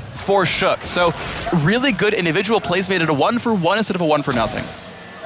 Dragon not being challenged as of yet either. We just saw a ward going over the wall there by Unlimited. Wants to make sure that they've got vision on that one. Of course, the pink ward from earlier on has since then actually timed out. So no vision at the moment for ESC. We'll see if they actually try and come back around and fix that scenario. Again, Exile on this mid lane. Look at the CS now, 25 behind. Of course, that's partly due as well why that's grown, is because this Twisted Fate has gone down to that bottom lane, and the whole time Coutard was farming. Exactly. Coutard has been doing so well in this 1v1. You've seen him bully him out in individual matchups sometimes, but here comes the counter game. They're going to dive into this one. Coutard actually picking up the kill here. Stranglethorn's going to knock Hefty Schlump up, and he's now burning from the Ignite. Can Coutard finish him? Oh, he actually manages to proc the passive there as Coutard now gets focused down. Steve picks up that kill. Shook couldn't quite get across, and the Youngbuck came down as well, finishing off Zach, and that leaves them at 3-2. And that was double Doran's Ring Coutard. He just now got the needlessly large rod. The amount of damage that guy just dealt destroyed Exile without even thinking about it. And then, because he outplayed Hefty Schlumpf right there, managed to basically force the explosion out of Zach. The good counter gank came down. Youngbuck followed basically down the river, showed up for that one, Shook with the counter gank as well. Beautiful play right there. The individual skill for Wolves, freaking high, man. Incredible stuff. And as you said, Coutard already doing tons of damage earlier on, now has that needlessly large rod in there as well, which is going to become a problem, I think, for Exile. Having to go in there for that Cage's lucky pick. Looks like we are going to be seeing Twin Shadows making an appearance here once again. And now, speaking of appearances, Shook moving towards middle. There is a pink ward down in the brush, though. So he did appear as he went on across right there. But here comes the interesting thing. Is Exile, yes, you mentioned the Twin Shadows likely pick up here, and that was the build that Coutard used on Twisted Fate last game, worried about a magic damage dealing bully. And it's interesting because unlike Copenhagen Wolves last game where they could just rely on Tristana to carry, there's now a low damage output build in the making here for ESC. They don't have really good teamfight carry. They don't have a Rise anymore. They've picked a fairly lower damage AD carry, especially one who's under farmed by 20 minions here, Prothana, and you're going utility TF. It will be hard for this team to team fight without abusing globals to create advantageous situations. They have to get those in there. They're right now 1,200 gold behind. 3-2 in kills. No turret's gone down yet in this one. 13.5 minutes into it. As Zach is going to dive in here on towards Coutard. He actually flashes away as Shook comes around the middle as well. Are they going to be able to lock one down? Hefty Schlump is pretty tanky at this stage as the Shoe-Shot Barrage comes flashing by as well. That was just Reckless trying to maybe secure a kill that could have gone down. KS, the S stands for secure, never steal, never ever ever, how dare you, but Schlumpf gets caught. He's going to get caught here and he's in a lot of trouble burning away from that. Coutard gets that kill and now it's Exile who's been chased down by Shook. There's another kill coming in. Well, I'm a little bit confused as to how that even happened for ESC because they were low anyway from that last engage. They came around the corner, the Wolves were there, and that was far too easy for the Copenhagen Wolves. That was a really good spot. They knew the blue buff had spawned up. They expected Zach and TF to go for it there. And yeah, the Wolves are going to get dragged off this, of course, but they basically waited around in the corner, said, we think they're going for blue buff. Let's pick it up. Good timing by them to know what was available, what they could take for it. And that is a lot of why, as you can see, the Evelynn was dropped away because she scraps so well once she gets a couple of items. Gets a Spirit of the Elder Lizard, gets a couple levels in Hate Spike, has it maxed out by this point, and they can just chase people down and pick up kills. And just like that, 3,000 gold difference appears between the two. Shook here just giving himself that red buff, which makes it even harder to get away from that Evelynn. As we see here, Youngbuck going to get taunted under the turret, but Youngbuck just not really giving a damn about that one at this point and manages to take the turret. He is so incredibly tanky, and this is kind of what happens when you've got symmetrical items, but their damage output is different. So basically, you've got a Sunfire Cape here for Malphite, who, you know, he scales off of armor, right? He slows attack speed down, and he can just kind of sit there and AoE minions away, and he's just happy about it. Whereas Shen, yeah, he puts out some magic damage, but needs to actually auto-attack, needs attack speed there, and doesn't scale as hard. And here's the dive in the bottom lane. Yeah, they do everything there, but Youngbuck coming around the side from this one. They're going to be in a lot of trouble. Shen actually getting involved. Twisted Fate is going to come down to this bottom lane right now as they get the stunning on towards Unlimited. There is a taunt as well. They managed to pick up the kill. Unstoppable Force under the turret. Six just about surviving somehow from that one. Is Reckless. Now he doesn't have that True Shot Barrage available to him, so he can't finish off there. And that, again, a turnaround play from ESC. That is so good for them. They used the ultimates. That's what they've had to do this whole game, and they got a 1-for-0. Unfortunately, though, Cowatard and Shook could have been showing up to counter-gank that one. They were coming actually across map right then. And so because of that, because of the low health bars, because reinforcements were coming, ESC couldn't turn that into anything else, but Prothana is looking to do a little something on Reckless here. Oh, he's in a lot of trouble from this one, and he gets slowed from Hefty Schlumpf as well, who's going to bounce around from him, flash away there from Reckless, and they can't quite lock him down. They can't quite, of course. Had to burn the flash, though, as well, so a good pickup right here. Now can Exile do anything on Cowatard? Looks like not quite. Nope, not really scared from it. He's got a Rabadon's Death Cap pin now as Cowatard does have those Stranglethorns available, and Exile needs to be very, very careful about how far and how deep he decides to try and chase Cowatard from this one. He's going to lose his turret there, so Cowatard winning that lane on all fronts here. Turret's gone down, he's heading kills, he's got a big lead in CS as well. And what I want to see ESC do to turn this one around, though, is actually just force... Oh, God. Yeah, dead. Yeah. Hefty Schlumpy having to actually flash away from that one as well. I'm not sure he's going to get away from an Evelyn with that red buff on, and we see his passive going to get finished off here in just a second. And that is an easy kill picked up there. Steve coming in from the side, though. The question is whether they can turn this one around as Youngbuck comes around the side from that, gets a slow on to Steve with the shard, and Copenhagen Wolves back away. Really good just escape right there, but Youngbuck's a little bit caught out. Yeah, he's gone back in for this one. Cowatard is actually there as well, though. And a little bit of apprehension there from ESC. They didn't know whether to turn around. Cowatard had got that distance back, but in the end, they walk away, and good kills picked up by the Wolves. So the Wolves are just winning the laning phase by just pretty much outplaying their opponents in individual 1v1s. Their picks have come through so incredibly well, right? They first picked the Evelyn, they waited for the Shen, picked the Malphite against it, that's a fine matchup. They waited for the Twisted Fate, picked the Zyra, that was a good matchup as well. Grabbed the first support, picked the late AD carry.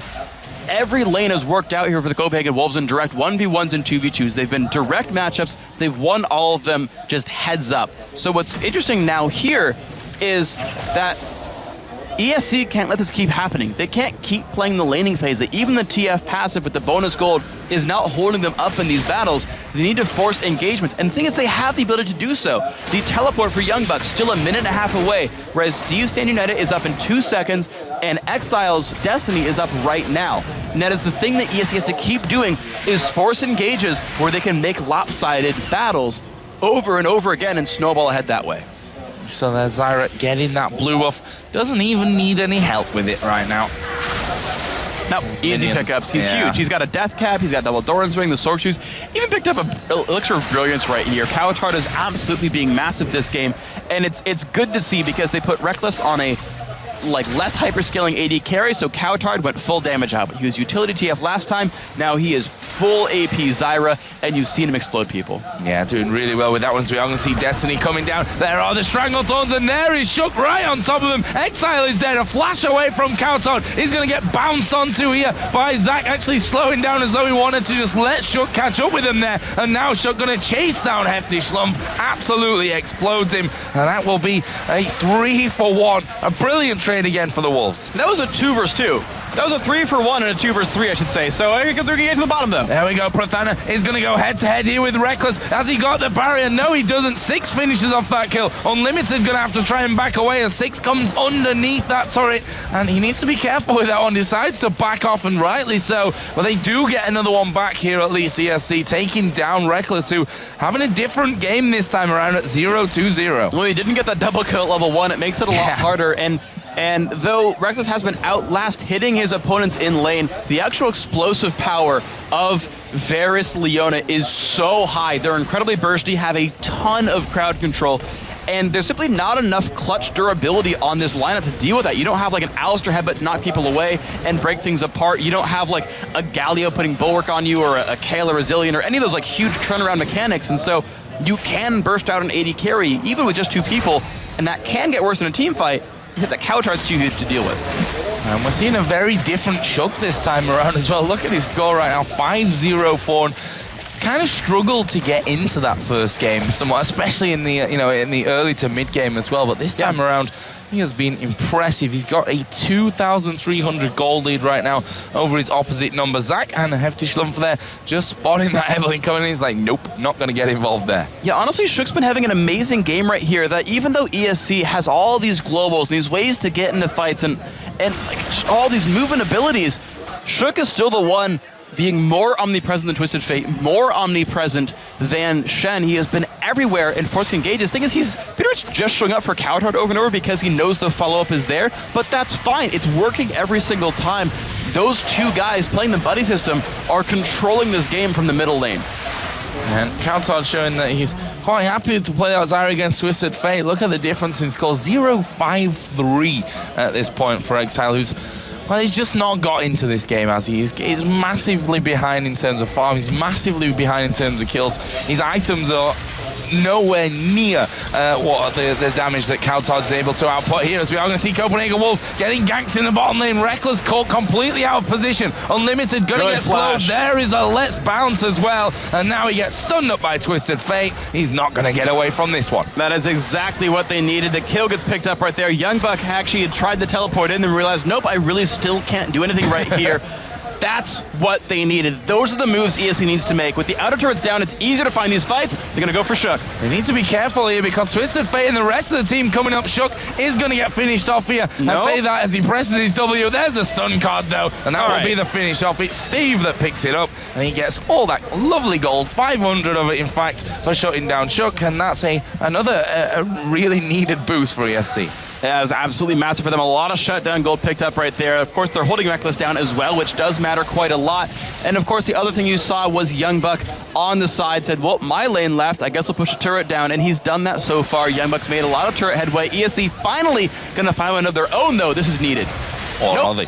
Nope, they're not. Oh, Youngbuck comes in from the side there, from off the screen. Exile going to be chased down by him as Prathana puts in good damage. Here come the Strangled Thorns. Six not going to escape from that one. Can they follow up though? There is a true shot barrage coming over. It's a double kill for Reckless from distance. Can they keep going this one? Schlumpf is low. Steve is low. He gets slowed down twice as he flashes away. Youngbuck is going for this one. He's not finished. Reckless joins in. They decide they can't quite push through that one, and it looks like they may even be able to get an in-hit turret now. If the minion wave comes in soon enough, however, there will be 3 reasonably healthy members of ESC back up, and Copenhagen Wolves will not go for it. Initially, I was surprised that Wolves went for that fight because they engaged that battle, but they realized no ultimates were available at that point, and they had Young Bucks still available, and Cowtard was back in the fight with all their ultis. So fighting with ults was a big deal, but they've caught again on Cowtard. Yeah, he's dead from that one, not escaping from Twisted Fate Shen, and then the Zac coming in on top as well. And this may now be a turret. Again, famous last words as they all decide to back away from that one. Of course, ESC don't have a single turret to their name at this point. They are seeing the supports putting down pink wards there from ESC's side. No Oracle at this point for 6. However, Unlimited does have 1 running and already cleared out there, but he's going to have to go back for seconds now. And this is going to be interesting because you're going to see the gold be basically better for Wolves here. It's easier for them to sweep out wards because of that Oracle. It just makes life a bunch easier. But I want to go back and talk about the Twin Shadows pickup there on Twisted Fate, because you saw his health bar get incredibly low fighting Cowtard in that last battle. The 40 magic resist that item gives, he knew he was fighting a very, very bursty mage who was going to ruin his day, and so he itemized some defense, and right there you saw that payoff. Also, the 6% movement speed that it gives allows him to get right into Destiny range, and then when he teleports, get back into range for a gold card in case someone flashes out. And because he's just trying to ensure kills there, it's working this time around. but as they run around towards Baron, they don't control ward coverage very much. Oh, and Zach is going to come over there, picks up the blue and says thank you very much. Kautard needs to get out of here now. Will flash away from that one, and good decision, because I think he was a dead man from that. Here is Reckless. He is going to have a 5-man dive team onto him right now. He's going to be pretty special if he can get away from this one, and he's going north. He noticed that they're there, and he's like, nope, not going down there. Teleport actually coming in from Youngbuck right now, and somehow they stop that 5-man push coming in. They force flashes all over the place as well. Hefty Schlumpf gets knocked up there by the tidal wave, and Copenhagen Wolves are chasing this one. Oh, honestly, they knew that Ezreal would survive one vote against Shen for a while, and Kautard is so scary. He was the guy that was around. He was the guy taking blue buff, and so ESC knows, oh, hold on, we need at least 3 people to kill off Kautard, and he'll kill one of us when we do it. And with Youngbuck there to crowd control them, to lock up with Stranglethorns, you know what, you're right. You know what, go ahead and walk away, Reckless. Get out. Yeah. As we see the pink ward being cleared out there by Unlimited's Oracle. They've got good vision now over that Baron pit, but what are the Copenhagen Wolves going to do with this one? Looks like they actually want to try and chase around and go for blue. There we see the twin shadows being used to scout out by Exile. He's like, nope, I'm getting away from this one. Can't stay around. And that is Copenhagen Wolves using their map control. As long as they stay together, the global ultimate pressure is not nearly as scary for ESC, because all they can do is show up to a 5v5, which, as we saw last game, Twisted Fate showing up to a 5v5, not all that powerful. It was the Rise who did a much better job in some of those battles. But when you go back to the laning phase, then it's time for TF to find things like this. Oh, Reckless is going to get stunned up from this one. Shen is going to be joining the party as well. They go over the wall. There's the taunt coming down. Reckless not going to escape this one. And Exile now is on a killing spree, funnily enough, after we talked about him at 0 for 5 earlier on. And that was a really well-played battle by Exile. Oh, Kautard! Oh, they've caught Kautard here. 2 ultimates stacking on top. There goes a Stranglethorn down. Leona going very low from that. There's the Unstoppable Force as well, as Shooks comes in from the side. Can they finish off? They're going to keep chasing down. Everyone going pretty low here from ESC's side of things, but they're unable to finish anyone off. They're all splitting up here and walking away. There is Shook. Flashes in for the kill on Prathana. Can he get down onto Shen? Not going to be an easy one as the Shadow Dash comes in. He gets away to safety, and a really crazy fight. They got a 2-for-0 off of a counter engage. That is Zyra's specialty right there. If you go in on a Zyra, your team's gonna get rooted and knocked up and be out of range right there, and that is what happened. Leona got caught out trying to dive in, and then Zach went in and was like, oh shoot, my team's in the air, they can't follow me. Like, I jumped in the air to go forward, they jumped in the air because of Stranglethorns, and that gives Copenhagen Wolves control. I want to talk about that last kill from Exile though, because he flashed to follow the Arcane Shift to bring Shen along with him to get the kill on Reckless, but it just seems to not matter here. Wolves have control, but it could be a steal. Oh, there is a brilliant tidal wave coming out. That will stop them going in. Hefty Schlumpf here going to have the active of that Blade of the Ruin King put upon him, but he will just jump away with the elastic slingshot. But either way, Copenhagen Wolves taking the first Baron of the game. That is so good for them here. You can see a 10,000 gold lead for Copenhagen Wolves.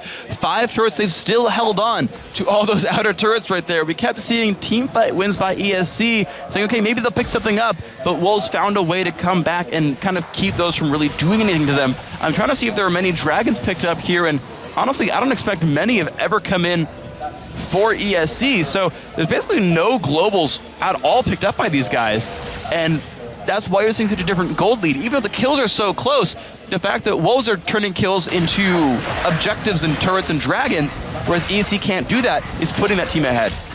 And speaking of dragons, Copenhagen Wolves having themselves another one here. No challenge put up from that one. ESC are just going to have to sit back and soak up a little bit of this farm and hope that they can get back into the game that way, because right now, these fights at the start of being close, but the fact is that Copenhagen Wolves can outlast them in that one, and someone like Shook is perfect then for chasing down to mop up. Yes, it is. That's what's happening here, is the initial burst is so high. You've got the Zyra ult, the Evelynn ult, the Malphite ult, even the Nami and Ezreals. They've all got really good R buttons that deal damage and a good chunk of it at the very, very start. At that point, it's, okay, who can clean up the best? Reckless can chase down. You've got Hastes and the big slow coming in from Nami. You've got Malphite constantly stealing movement speed, and Shook, who just runs at you, presses W, keeps hitting buttons. The cleanup is so good for Wolves. That's what allows them to turn those early kills into actual pushes. And speaking of pushes, they're onto the inhib turret now in this bottom lane. The inner turret given away for free here ESC knowing that they can't do anything to stop the Copenhagen Wolves taking that one, but their defense comes up here. But you can see the Zyra damage onto Zach, who's supposed to be the strong one here, along with Steve, as they are going to go in on towards Kautar. There's a brilliant tidal wave coming down. Kautar taking a lot of damage, but they turn around onto Leona, get rid of him, and then go for the rest as the Unstoppable Force comes down. They've already managed to pick up 4. Steve's not escaping from Reckless, and that will be an ace for the Copenhagen Wolves. Beautiful team fight there. Again, the counter engage so strong by those ultimates. Unfortunately, the Zach actually missed his jump in. His elastic slingshot stopped on the wall and didn't actually get in onto Kautar. They almost bursted him out earlier on in the battle. We got to survive for a while, but counter engage with a gold lead, so good when you want to push like this. Amazingly well played game by Copenhagen Wolves. Only 3 seconds for Leona, 5 for Varus, but the Copenhagen Wolves are going to go straight through here onto the Nexus and pick up a 2-0 victory over ESC Icybox here to meet TCM in tomorrow's Challenger Tournament Grand Final. Just incredibly well played game by them, picking up a lot of similar champions, making a couple of adaptations through Champion Select as well, and you just saw them basically outskilled their opponents. A lot of globals on there from ESC just did not matter because they didn't give them the opportunity. When you deal with a global teleport, you want to pressure that lane. When there's a Twisted Fate, you want to gank Twisted Fate. When there's a Shen, you want to push on Shen, and that is what happened. Young Buck won his matchup both games, Malphite versus Shen. Kautar actually won his lane super hard against the Twisted Fate there from ESC, and Shook just set up a tent right there and camped that lane as well. And they didn't let them teleport around and turn the other lanes around. Well, brilliant performance from the Copenhagen Wolves, sewing it up in 2. Gonna go off and shake the hands of their opponents, but no, not too much celebration from that one. They know that the real test is going to come for them tomorrow when they hit that grand final against TCM. That will, of course, be our first game of tomorrow. Best of 3 in that one as well. But for now, we're going to head over to Demon and Jason to break down game 2. Yeah, thank you very much, Joe and Freak. Fantastic game once again, but they did do it. Wolves came into this tournament. They were the favorites to get to the finals, and sure enough, they are there. But ESC Icybox, you know, they were much of an unknown, honestly, for a lot of these guys, and obviously a lot of you guys at home, but honestly, they proved themselves a very good team there, and no doubt that they deserve to be here in the finals. Yeah, I mean, they did. Semi-finals. Yeah, they put up a great fight, though. I mean, they managed to keep Reckless pretty much under farm that game, keep him without getting kills when he normally is the one to do that. And you have to give a credit, though, over to Copenhagen Wolves, because they adjusted their strategy a little bit, which we'll get into as we get to the replay in a couple of minutes, is that they realized last game, they were like, all right, let's punish Reckless as much as, or the other team's going to punish Reckless as much as possible, so let's just start feeding other lanes. You know, let Reckless get camped, and that means we can feed top, we can feed middle, and we can really snowball the game from there. And unfortunately, for ESC, that's exactly what happened. Yeah, it worked very well from this time around. Shook obviously got going a lot better with Evelyn as well, which is one of the main things that seemed to pay off for them. But let's get into the replay, because it took a long time to get there. And I'm looking at it now, I can see the times at 26:30. There was a lot of singular action. There was not a great deal of big team fights, though. Yeah, it was pretty much ESC forgetting that, you know, like, oh, we killed Reckless in this replay we're going to show in a second, so we can finally engage on the rest of the team. So let's get the replay on your screen and show you exactly what happens here, because it's 12-10 in favor of Copenhagen Wolves currently, and they have, you know, quite a big goal lead considering what's been happening. So we did just previously see Twisted Fate and Shen come in, pick up the kill over here onto Reckless. But the whole point I want to show you is, they're like, all right, we have a 5-on-4 engage. We can easily win this fight. But what they forget about is how strong Kautar is, how strong Evelyn is, and they just get destroyed here. So you're going to see the combo come on to Kautar and Unlimited. It's a nice bubble here just to kind of keep them away. And then you see, of course, Zach go into the back lines here, and he gets right on to Kautar, so he's trying to pick him off here really easily. Youngbuck gets a perfect ultimate into the back, and you see Prothana. He drops so fast here that Evelyn and Kautar are shook, and Kautar just clean up completely by themselves. They end up getting 2 kills off of this, so in the end, it was a 2-for-1, but more importantly, they picked up Baron, and they made ESC realize that, hey, yeah, you can kill Reckless, but what are you going to do against Shook? What are you going to do against Kautar? Because they are ridiculously strong right now, not to mention Youngbuck, who just didn't really take any damage in the end of that fight. Absolutely, and it showed, honestly, that, like you say, just how much damage was applied across the rest of the team. It wasn't all about Reckless, despite the fact it is one of the, honestly, the highest scoring guys we've seen in a long time. Picked up the triple kill near the end as well, but he didn't quite have a crazy game as he did in the first match. Yeah, but they still won. I think that's all that really matters in the end. I mean, he was able to be enough of a threat to really keep the enemy team ganking him over and over. He finished off 5-4 with 293 CS, so he was consistently farming quite well, had the highest farm in the game. And then we had Shook finish off at 7-1. We had Kautar go 6-4 and 11, and that shows he was kind of doing a little bit supporty, but he did enough just to make sure Shook got fed. Absolutely fantastic performance. So it's going to be the Copenhagen Wolves. They will be facing Team TCM. Oh, I nearly did it, Jim. Jim Maguire, the manager of TCM, would have been on the phone throttling me, maybe. Actually, I think Walker might be here, so maybe it would have been an actual throttling. Who knows? But they will be facing off against TCM. That will be tomorrow, the final for the Challenger tournament tomorrow. Of course, they are trying to get in towards the Spring LCS. This is a Spring LCS for 2014. We are, of course, going to get over to Shockstow. She is on the main stage waiting with Reckless. Thank you very much. I'm here with Reckless, who did an amazing job once again. A sweep of 2-0, but in the beginning of the first game seemed to be not that easy. Is that maybe because of the conditions here that you maybe were a little impressed at all the crowd? Está preguntando, bueno, han ganado la partida 2-0, pero la primera de ellas empezó un poquillo mal. ¿Cómo, bueno, por qué ha pasado eso?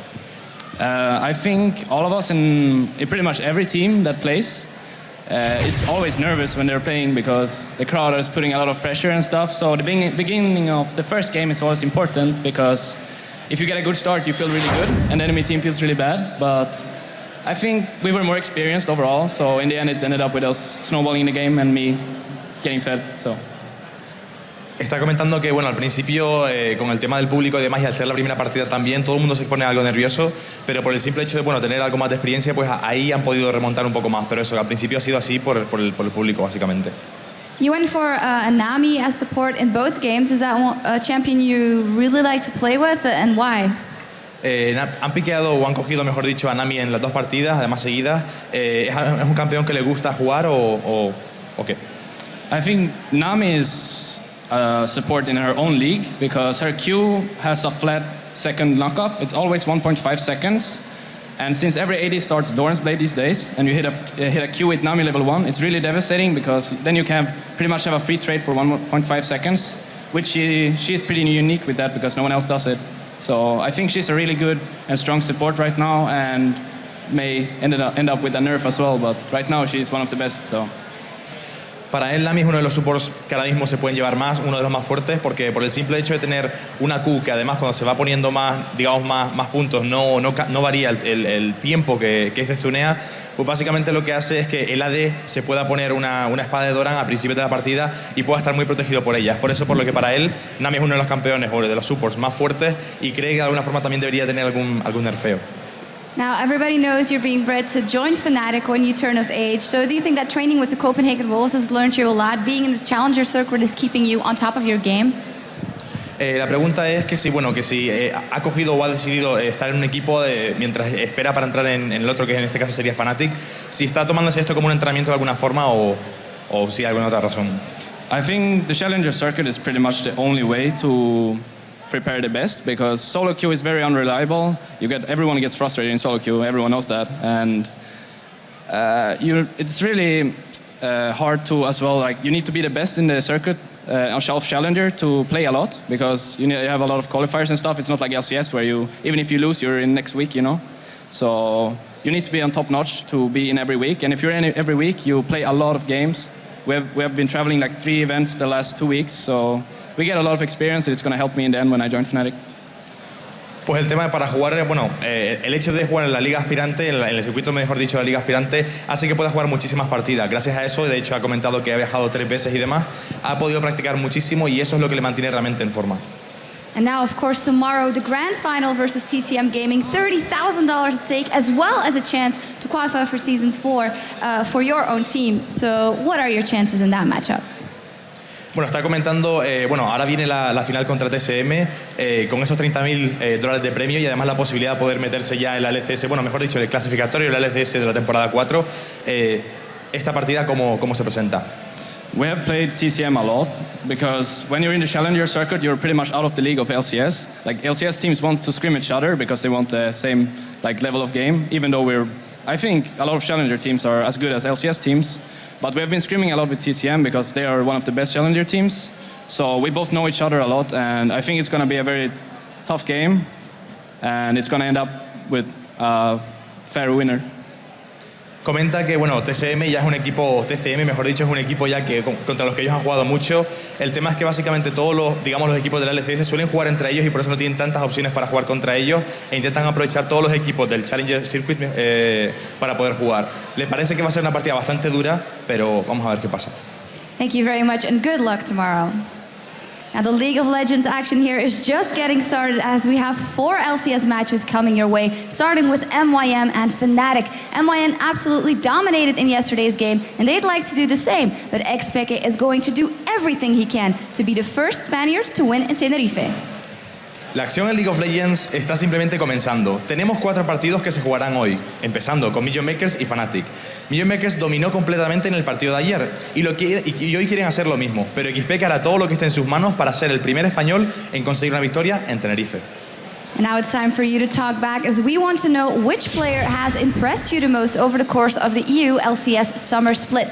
If your tweet is one of the 5 we read on the air, you'll get a G510S gaming keyboard from our friends at Logitech. All you need to do is follow us at LOL Esports and use the hashtag LCS.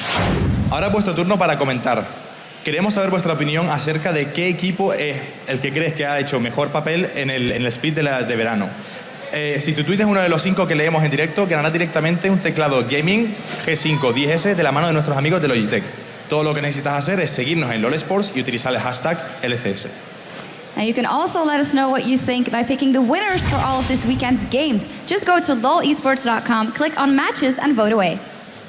También puedes hacernos saber tu opinión votando a los equipos que crees que ganarán cada partido de este fin de semana. Tan solo visita lolesports.com y haz clic en matches y vota.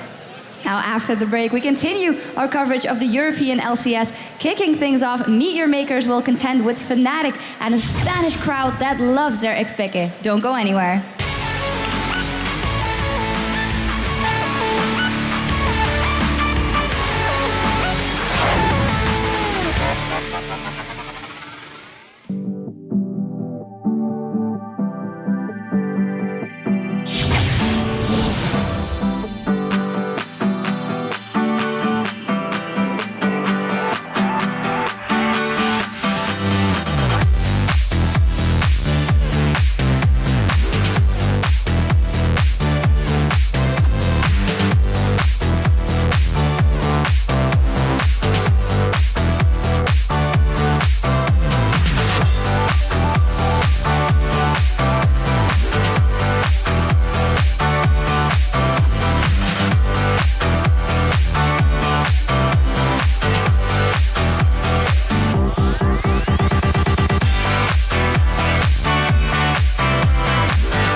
We're really happy. We faced Fnatic, really good team, new jungler. We didn't have much time to train, but it went really well.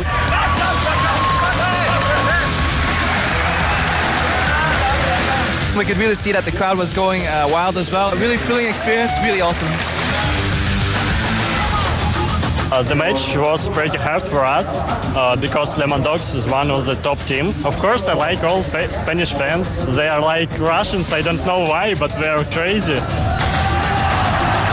Well, of course, the Spanish fans will root for the Spanish player, but we didn't take any special pressure from it. We just played our game and it turned out well.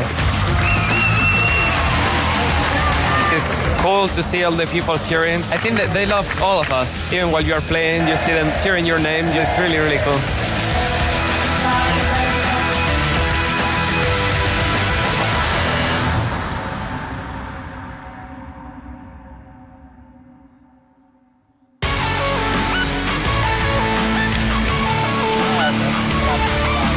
Bienvenidos a Tenerife, where we're about to see the first LCS match of the day. Bienvenidos a Tenerife, donde estamos a punto de comenzar ya con el primer partido del día. We're going to be starting out the day with Meet Your Makers versus Fnatic. A little bit later, we're going to see NIP take on the Lemon Dogs, followed by Alternate and EG in our third match of the day. And we're going to close out the day with SK versus Gambit. But before that, we have two teams ready to go at it in our first LCS match of the day. Yesterday, they showed that they're not afraid to put the smackdown on the blue side. Let's hear it from Meet Your Makers.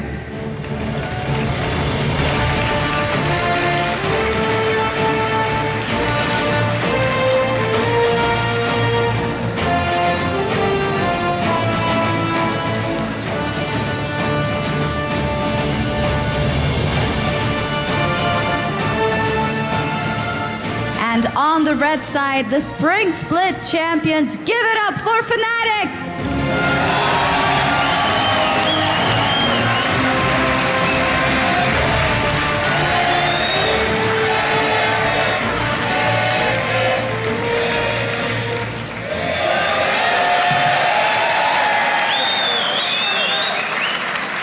Now let me send you over to D-Man and Jason to call the game in English and Quentin y Gilligan en Espanol. Thank you very much, Shox. This is our second day here in Tenerife. You keep an eye on many sunburned players, and I know there is a couple of them that are glowing, and there's one near me that's also glowing a little bit too red. Oh, it hurts. Is it? How's it feeling, man? How's it feeling? It's a little bit raw. It is, of course, still all very close in the standing, so let's check out them and see how it looks before today's games. As you can see at the top of the table is new leaders. Gambit up there, the Russians. You just heard Diamond Proc saying how happy he was that the Spanish crowd seemed to really be liking him. We did see Alex signing a chest yesterday, and it was of the female kind. Not sure how his wife felt to that one, but of course, after yesterday's win against the Lemon Dogs, they managed to claim that top spot. Slipping, though, into second place after a disappointing performance is Alternate, who are now tied with Ninjas in Pajamas, who have been themselves on a bit of a recharge since last time in Moscow. They were in last place in Moscow, week 2. They have got themselves into second. Another great turnaround by NIP. What a great game by them. Then, of course, tied for 4th place, it is the Lemon Dogs and Fnatic. After both teams lost yesterday, their opening games here in Tenerife. And of course, with Meet Your Makers and Evil Genius's win yesterday, they're all tied up for that 6th place spot. And of course, SK kind of round off the bottom of the standings in that 8th place with a 6-10 record.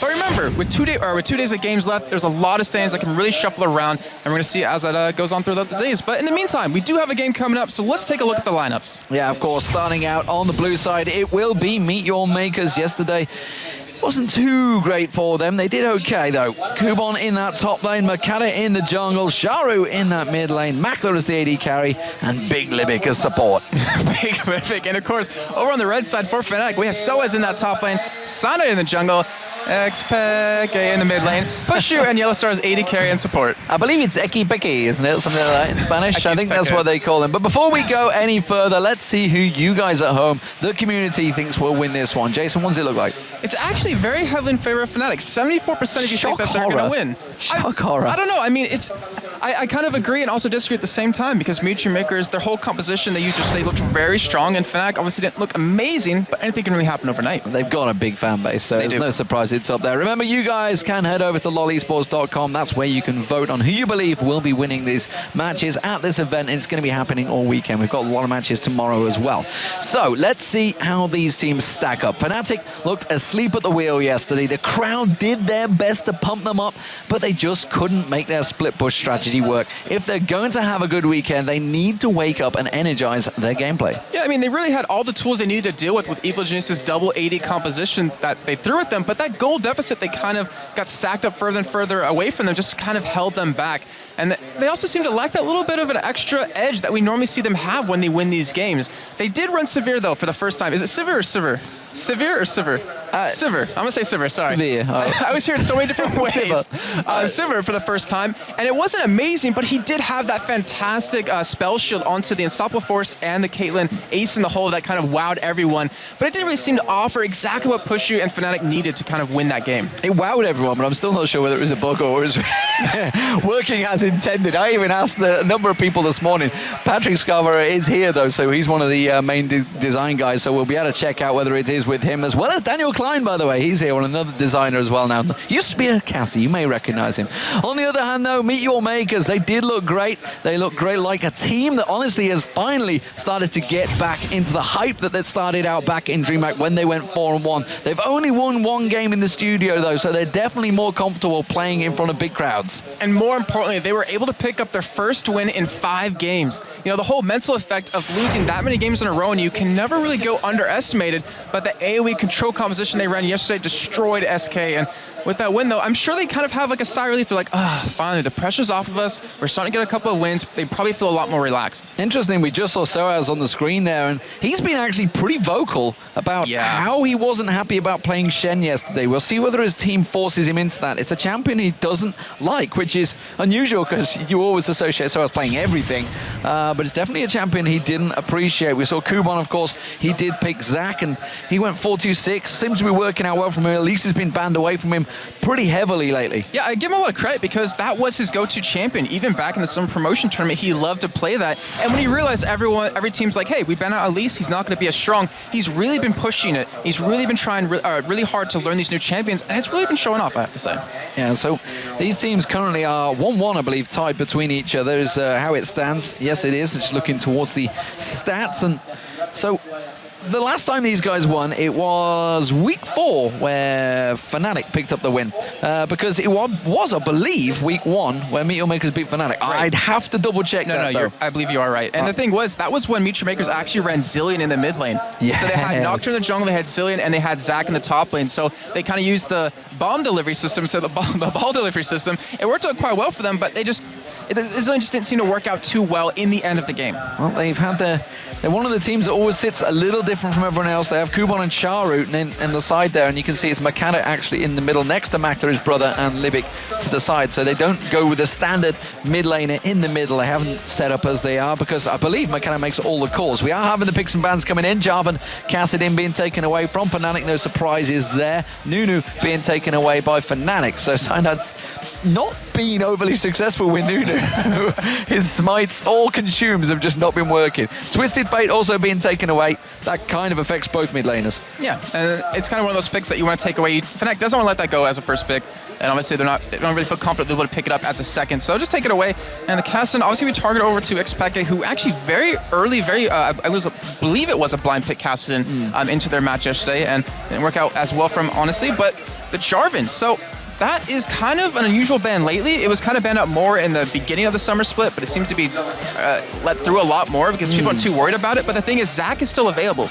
And I'm curious to see if Meet Your Makers, if that's their goal, maybe go for that as a first pick. Well, Shen's also out there, which is a champion that Meet Your Makers do like. Makata runs it quite heavily, and sure enough, it gets locked straight in.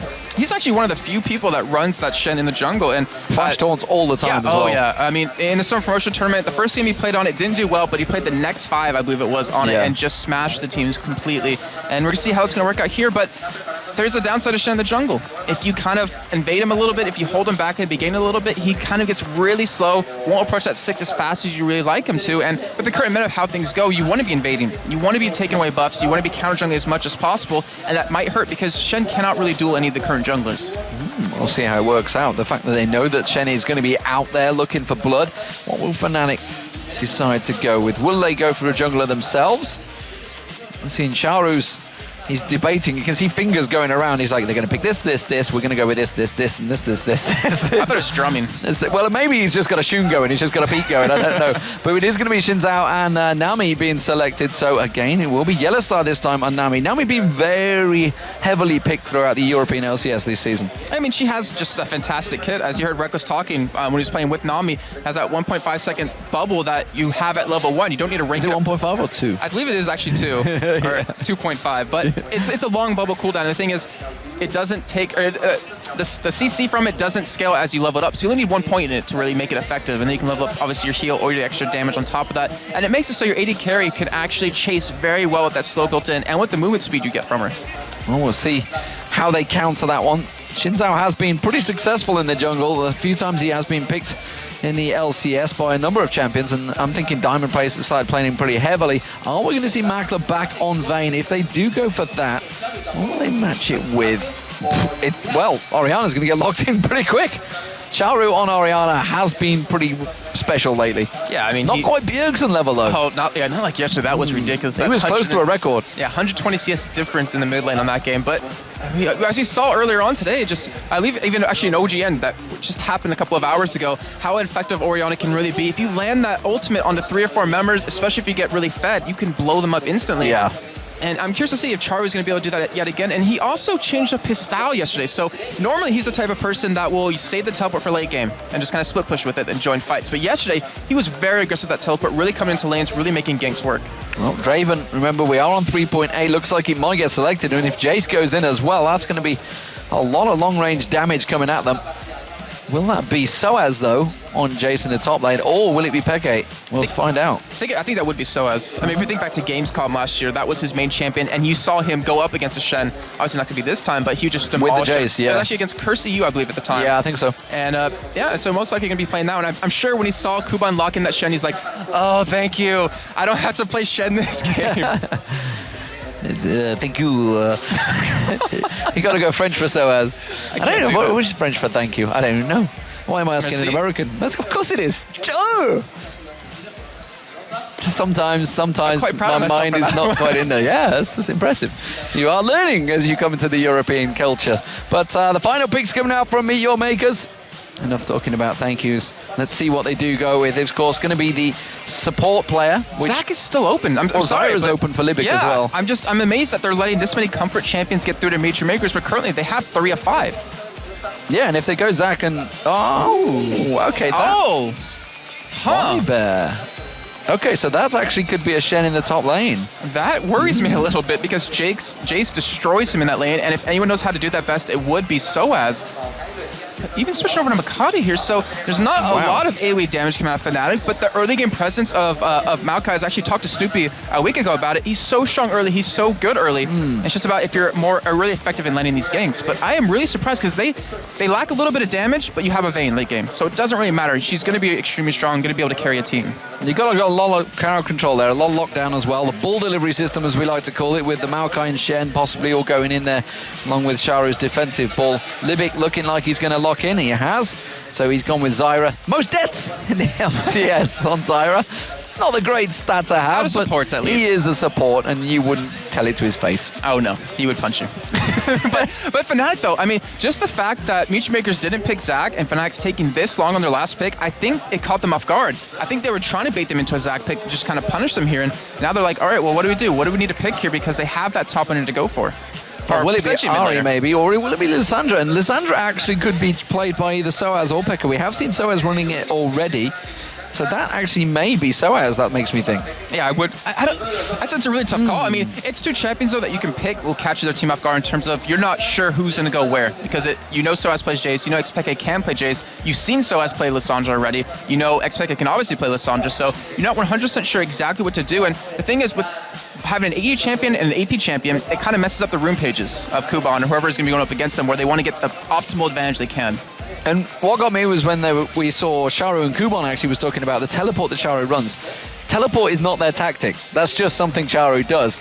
But we are seeing Peke having to counter it with a teleport of his own. Yeah, actually, because of Charu always taking that lately, and a lot of other mid laners picking up, everyone seems to be taking it just to follow around because they realize how strong it really is in lane. And it's not really about killing your lane. It's about interacting with the other lanes to help them out. Lanes, yeah. Exactly. So he's going to be working that one pretty well. He actually is the type of person that likes to use it early on, so he's very aggressive with his teleport, contrary to Charu, who likes to be very aggressive late game with it, with that split pushing. So I want to know, is Charu going to change up his style like he did yesterday, maybe be aggressive with it early, or is he going to kind of maybe push Xpeke till later? Well, there is Xpeke on his screen, the crowd appreciating the Spanish player. Will Spain actually pick up a win today? That's the question, because they lost all 4 matches yesterday. Didn't work out so well for them. They are up against the Polish powerhouse of Meet Your Makers, who maybe could be back on the rise. We'll see how it works out. There is the new man, Pushu.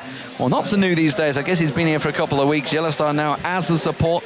You may recognize him, obviously, as many roles back in SK Gaming and Fnatic as the AD carry. I have a question for you, looking at this, because, you know, we did see Reckless play earlier on today, and Fnatic and Harry, particularly the managers, made it very vocal that when he turns 17, they want to pick him up on their roster. So, Pushu, looking at how well Reckless played earlier, do you think that's going to push him into the next step? Like, he's going to have to try even harder here? Push him into the next step? Okay, I did not mean for that one. Okay, really? No, I know what you're saying. Yeah, I mean, it's a lot of pressure on him, honestly. Like, and I still don't know really how it stands, because he turns 17 on the 20th of September, and as far as I'm aware, the World Finals begin before that. I don't exactly know. It's going to be something that the Riot esports department's going to have to pour over the rules on. I know there's a lock, certainly a roster lock on the 26th of August, but of course, it's all down to whether Fnatic qualify in the first place. So, exactly. Nevertheless, he will be there in Season 4, absolutely guaranteed. And Pushu is aware of that fact. Let's see how the Level 1 works out between these two teams. If you have just joined us, this is the LCS. We are back underway here live in Tenerife, and the Meteor Makers are starting out as the blue team, and you can see Peke there just edging himself in. Will be starting out. It's going to be Fnatic on the red team. And it looks like with the CC that Meteor Makers has, they really want to push their advantage early on. They really want to go for some sort of engage here. Remember, Pushu, he has Draven. Draven is ridiculously strong level 1 with that damage with the spinning axes. So Meteor Makers might need to be a little careful here, but they might be able to catch someone. Actually, they might be able to, really. Is he going to go for Twisted Advance early on? It would be a tough. No, he has. He's leveled up Twisted Advance. He's gone very deep in there on towards Peke, who's going to be the focus target. Makata's taken very low. He goes down at the side. Cyanide very low. Just needs one hit. The Ignite tick's not going to do it. And it is actually Fnatic coming out very well. Makla goes down. It's a double kill for Pushu. What a fantastic start. It's 3-0 for Fnatic already. And we just talked about how strong Draven is off the bat with his damage, and he showed right there, picking up a double kill. He's going to go to lane very happy with that extra gold when he decides to go back, and just a complete counter to Meteor Makers engaged. And Makate, like you were saying, is he going to take Twisted Advance? Is he going to go for it? He ended up doing that, but because of the flash out of Xpeke to get him into the middle of the Fnatic team, he just got blown up. And that's really going to hamper his start here. He's going to need a lot of help. If he's taking Twisted Advance at level 1, Libic is going to have to do a lot of work to help him out here. He's not got those saplings to throw in, and he's going to need all the help from Makla and Libic to take this completely down. Yeah, so he's going to be extremely slow. Now, Cyanide, I mean, Zinzai, you benefit from it a little bit more. He did take his 3 talent strike, so it honestly doesn't slow him down too much at all, because you get that extra hit per strike here. But we're going to have lane swaps come in, so Meteor Maker is going to have Makla and Libic in the top lane against Xpeke. And then we're going to have, obviously, Pushu and Yellowstar against Kuban in the bottom lane here. And with the double kill on the Pushu so early on, Kuban's going to have a very tough time. And it's shown in the past that if he gets pushed a little bit, if he gets really aggressed on, he has a hard time dealing with it. And you can see there Peke's stats. He is definitely an aggressive player, has the most kills, which does surprise me, because it used to be Alex Sich that was always up there in the high stats in terms of most kills, but this time he is in the 2v1 lane, so we'll see how that works out against them. And this is the versatility that Fnatic do have. There's a number of teams that can do this. Obviously, Ninjas and Pajamas are another one that can do it. We do see the grasping root on Peke straight away. Here's a question for you in terms of Rift myths. Gosh. If Vayne condemns onto grasping roots, does it stun them where they stand? I've been hearing a couple different things. I haven't officially tested out, but I heard with Thresh's hook, if you condemn them on their hook, it does lock them up. So I'm not sure if Grassroots does, but I would assume that it would not condemn them, but it would still push them to the wall. No, we're going to have to do some testing on that when you get your Rift Myths back underway. But nevertheless, at the moment, it is a big advantage at the start for Fnatic. 3-0 up here. Now, also gives them a 1.5k gold lead. And, well, in terms of CS, both top laners, Kuban, who you can see on the tower there, and Peke, not really being able to get too involved in terms of taking CS, but they're going to be happy. They're comfy sitting on the turrets, so they are getting CS eventually, which you see Peke now doing. Still yet to see Kuban pick up a single CS. Yeah, and luckily for Kuban, though, is that in his lane, if Pushu does hit him with the spinning axe on him, then Pushu can't get close enough to hit him with another auto attack, so he'll be able to farm a little bit easier once the wave does get into his lane. But we do see teleport coming out so it's very early on. Condemn used by Makla to knock Peke back. Are they going to low focus on the right target? 3 talent strike on towards Makla, but he's doing a lot of work on towards Cyanide. He takes Cyanide down. Peke is now very low around the side there. He does manage to get the kill. It was Soaz there. Sorry, he managed to finish that one off onto Makla. Now they're going to try and back away. Charu teleports in. So Makata gets the twisted advance on him. He's going to try and turn back around on Libic. I don't think he's going to have enough. No, he's not. Charu picks up the kill. And just like that, they turn around. And a lot of teleports used in that fight, but it was a 2-for-1 to Meteor Makers. Yeah, great job by Makata to be in the right position at the right time, and then Charo to react, hey, I can probably teleport in here and help out as well. And we didn't even notice, actually, I know I didn't notice that Soaz is the one with teleport here, since they did obviously switch champions up, but that was a great job. I mean, it was a smart play by Soaz to really get interactive with the other lanes, but Charo just responded right away. Absolutely fantastic stuff. While that was all happening down the bottom as well, we did see Kubon getting a little bit harassed. He has managed to pick up a bit of CS though. He is still sitting on that turret, but that turret is taking a lot of damage now from Yellowstar and Pusher. You can see it's already down below half. We just saw the Shadow Dash actually on towards Yellowstar. He's going to take a couple of tower hits. We see just coming down the side is going to be Charo. Can he get around? He does get spotted out by the Tribush ward, so he should be able to get away from this one. Yellowstar and Pusher stay safe once again. I really like what Charo did right there, because the thing is, when you roam around like that before you're level 6, the chances of you getting a kill kind of diminish a little bit, but the fact that he had his mid lane pushed out before he did that means he won't miss out on too much in the end, which you see reflected in the CS. And in terms of walking away from his lane, McKenna actually needs that little bit of a help, a little bit of a hand at the start, messing up. He's going to get a little bit of lane tax here as Charo does go back to buy, gets himself that Tear of the Goddess and the double Dorans, so he's going to be in good form against Soaz. So as you can see, stacked out those double Dorans and a longsword. I expect to see a couple more longswords to follow as well, honestly. We'll see how they build up. Makler versus Peke in the top lane. In terms of CS between the two ADs, actually a big gulf happening here, because the fact that Pushu did get a big advantage at the start, he's 41 CS to 24, and of course those 2 kills he got, and this turret's going to go down. Yeah, it's going down very quickly, and that'll allow Fnatic to send their AD carry support lane against the AD carry support of Meteor Makers. And one thing for Xpeke that's kind of dangerous, if you see Makati coming down, not going to go in for the gank, is that Libic got the double buffs. So if you get hit with one grasping root, you're gonna get slowed obviously from the grasping root and the red buff. Also take true damage, and then that allows Makler to get in there and really kind of maybe go for the kill. And this is why Suned's really camping up here, because he realizes Xpeke needs a lot of help. They want to potentially take away this double buff from Libic, and if they can get that to Xpeke, it's going to be fantastic.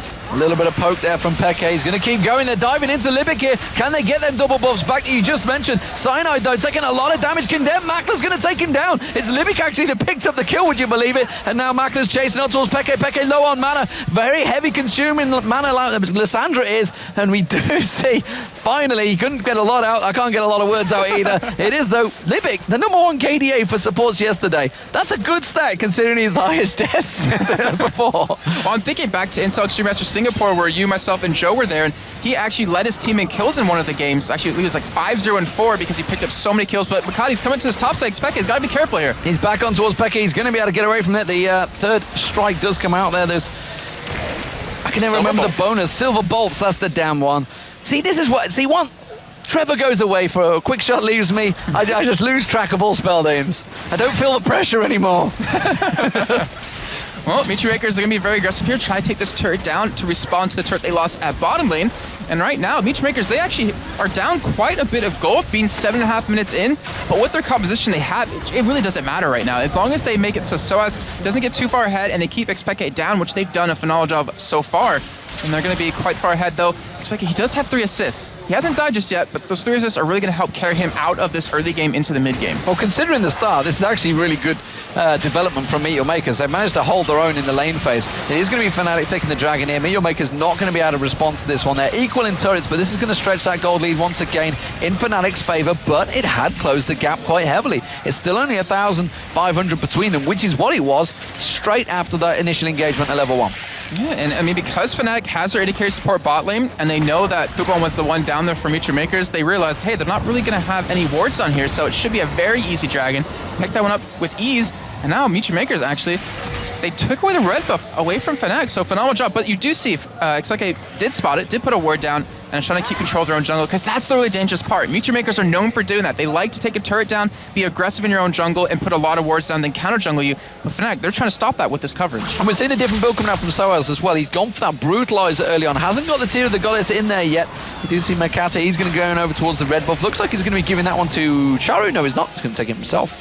Greedy. He's not going to give it Charo. Charo, I thought maybe going to get it for the attack ball, but instead we do see just hanging off the side. Kubon is going to come around. He's getting on towards Soaz, gets the Shadow Dash across. There's the pull. Is he going to pull him in? There's the Shockwave. Is it going to be enough damage? Hammers him away. Kubon will have that Shadow Dash back available, but Kubon seems happy to use that acceleration gauge, turns the Shock Blaster back on Charo, and goes to safety. Yeah, they really wanted to get that blue buff off of him because he doesn't have a tier, so his siege potential just is nothing right now because he'll run out of mana too quickly as Libic now can be sitting down here in the bottom lane with Makler, and with how far ahead Pushu is with that BF sword, I'm pretty sure Pushu should be able to win this trade as long as he doesn't get condemned and as long as he doesn't get CC'd too bad by Libic. But how long, just how long will that advantage remain in Pushu's favour on Draven compared to a Makler on Vayne? Vayne, of course, we've seen so many times, does get very strong late game. He's got to get there though. He's behind in CS, 56 to 79, so there is a big gold advantage. You can see it's 1100 gold, so that's a huge advantage for an AD carry to have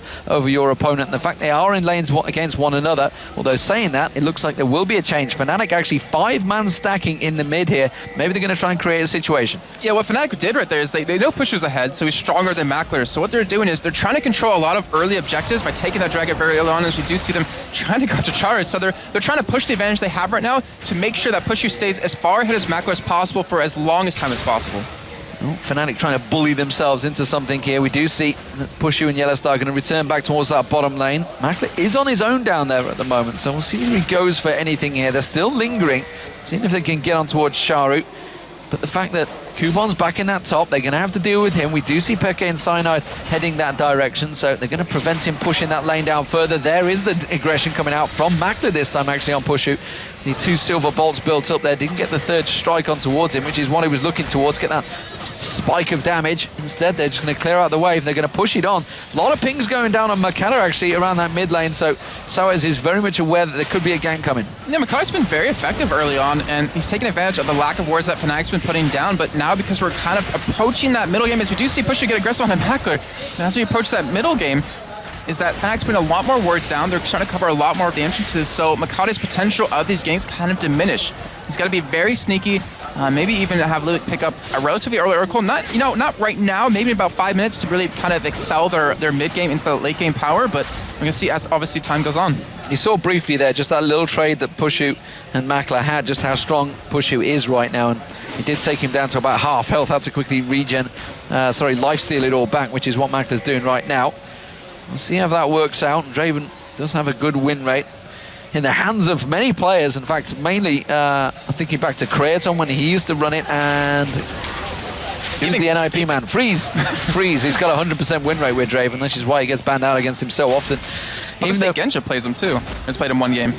Yeah, not so often though. He's more of a Ash and Misfortune man, who we still see coming out yesterday. With. Yeah. Anyone he can stack the tiers with, indeed. Kubon stood on top of a ward, so as he's not going to get fooled for that one. He's already been pinged out, so no surprise there. Meanwhile, the bottom lane, that's going to be where the Stranglethorns goes down. He does pop up Yellowstar. Makata was in there, but didn't manage to get the twisted advance on anyone. There wasn't really worth going for. They already spotted it out. In fact, there's a ward deep down there that saw Makata coming in. Yeah, it seems like that's how people are starting to ward up right now, because the only real avenue to gank a lane is through the lane. I mean, you really ward off the Tribush, usually the river. So by doing that, you pretty much eliminate the jungler from having that potential. And if you don't let them know, if you don't back off right away or something like that, you really delay the jungler, keep them a little bit behind, so your jungler can really kind of counter them a little bit. But Meet Your Makers, they're going in for a blue buff invade here, and potentially might go down bottom as a 4-man group, as a 5-man group. Fnatic backing away from this one. It is a 5-man group, and it's you could say a blue man group. It is. Meet Your Makers is blue. Oh, that was bad. That was a Jason level joke right there. That was Jason level. It is going to be the tower nevertheless, and that's going to be 2-1 for Meet Your Makers in terms of turrets. Soaz is going to put pressure on there, but Charu already returning. He's going to be able to block that one off. Dragon, as you can see, will be back up in a minute's time, so Meet Your Makers, they are backing off just at the right time. Woo! Their shock blasts are starting to do damage. He has got that Tear of the Goddess built up now. He's going to go for a blue steal himself. Oh, he actually had a perfectly what? Or is he not? I think he walked by not assuming he was going to be up, but he is able to come to his top side, and looks like they want to try to take this turret down. They might have the damage for it. A little bit surprised. He didn't want to try to take away the blue, but understandable. You don't want to die at this point in the game when you're that mid laner, especially on that Jace. You need to be able to snowball a little bit harder here. And with the items he has, he's already starting to do it. And Makata already taken a heavy amount of damage. He's forced them off the blue. And Charu, he's got to run up here quickly. Libic's already in the process of coming up here, but it's going to be stolen away. He was too slow to react to them. Makata's going to have to use his smite to maybe steal this one, which means he won't have it available for the Dragon if he does. We do see Charu coming up, though. It has been reset again. They're going to try and keep stealing this. You see Yellowstar just off the side. Makler now. There is a 4-man defense defense from Meteor Makers to make sure they get this blue buff. Will it work out? Soaz is ready and waiting with that shock blast to try and steal it away. Oh, nearly got it, but it was Sharu that got it in the end. And if only Meteor Makers knew exactly where Xpeke was right there, they could have went for a 5-on-4 or 5-on-4 or even 5-on-3 because Pushu wasn't even there, engaged. But still, they get the blue buff barely on a Charu, which is a really huge win for Meteor Makers. And now, Nako's trying to be a little bit grouped up here. They might go for a push on a turret, or they might actually go for Dragon here because they can't afford to let these objectives just to keep slipping out of their hands. Well, they're in the situation where they can leave Kuban, just keep on free farming in that top lane. Peke has to get involved. He either needs to come down, which he's just been warded out on that tri-bush, or he has to come down and get involved for it. But of course, Meteor Makers, they haven't taken that mid lane turret. They may well try and push for that. The same with Fnatic.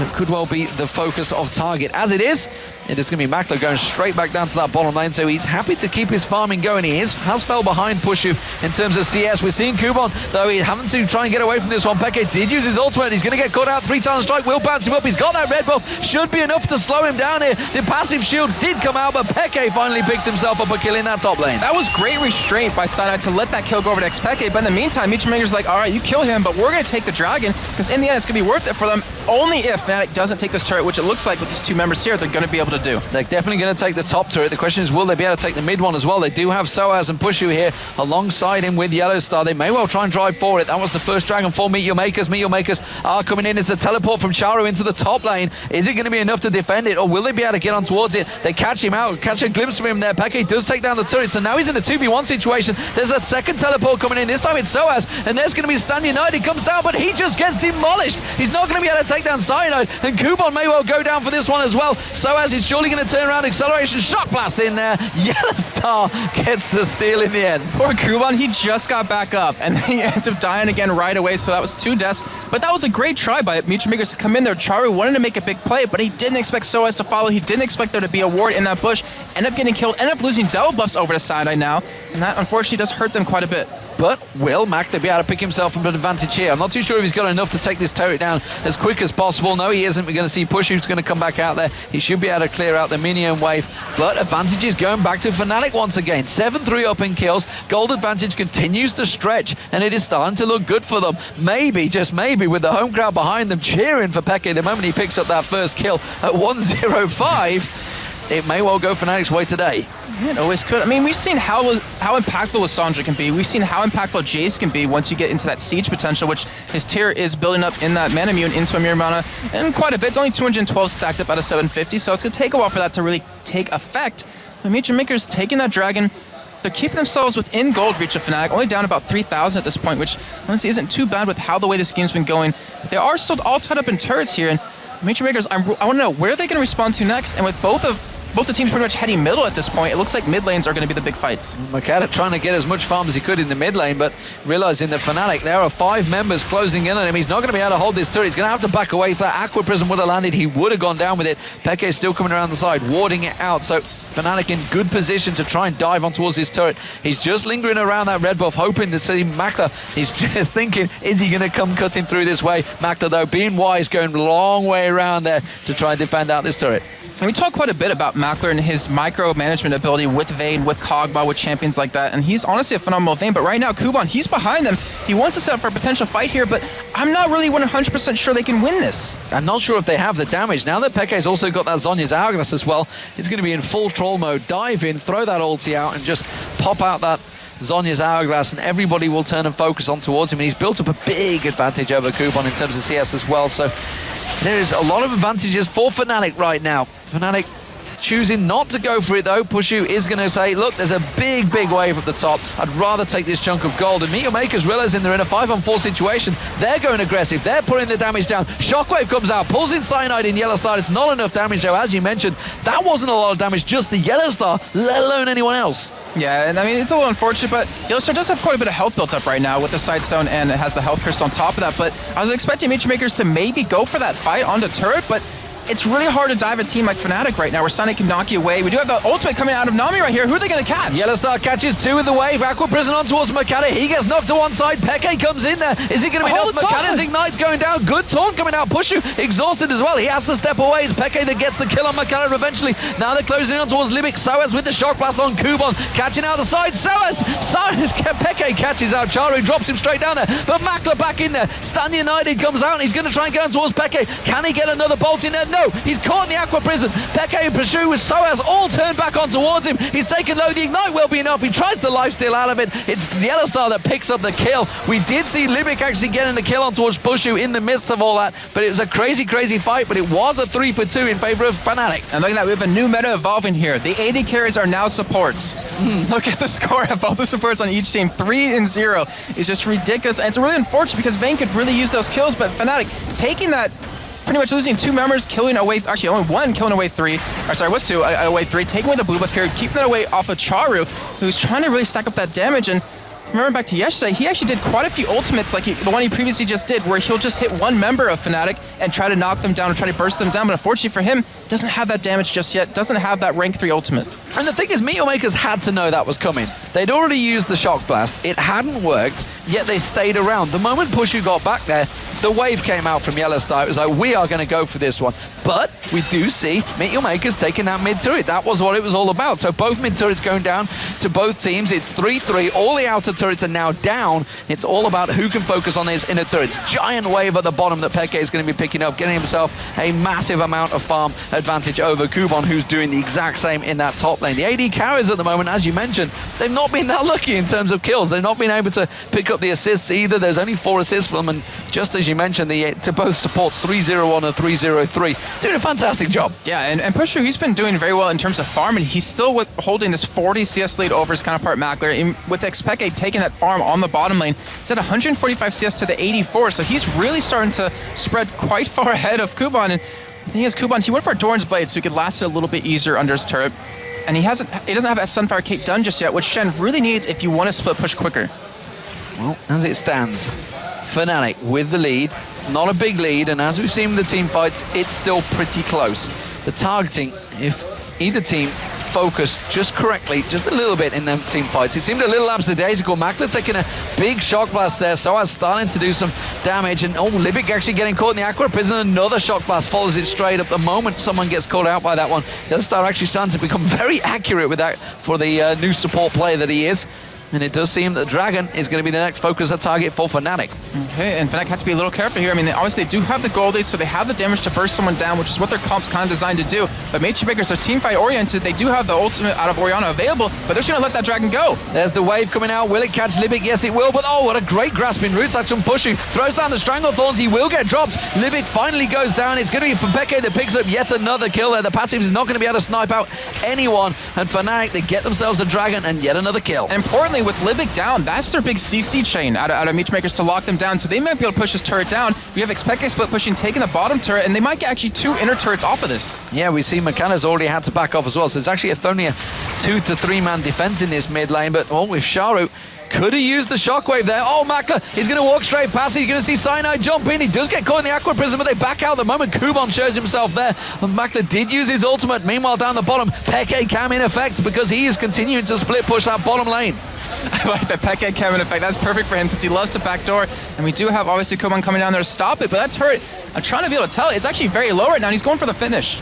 Oh, we do see Shadow Dash coming out, but unfortunately they're going to turn around on towards Kubon. Kubon in all sorts of trouble, and we're talking about the bottom camera. There it is now on your main screen, and Kubon will go down. Who will pick up the kill? It's another one for Peke. He's now 5-0-6. And Peke, who's unstoppable considering he got camped a little bit with Makata, he's doing a phenomenal job of really holding his own here. Now well, I said 5-6 already, but he's trying to play it to the crowd here, and honestly, the crowd are really enjoying it. It looks like he finally might be the first Spaniard to take home a win in his home country.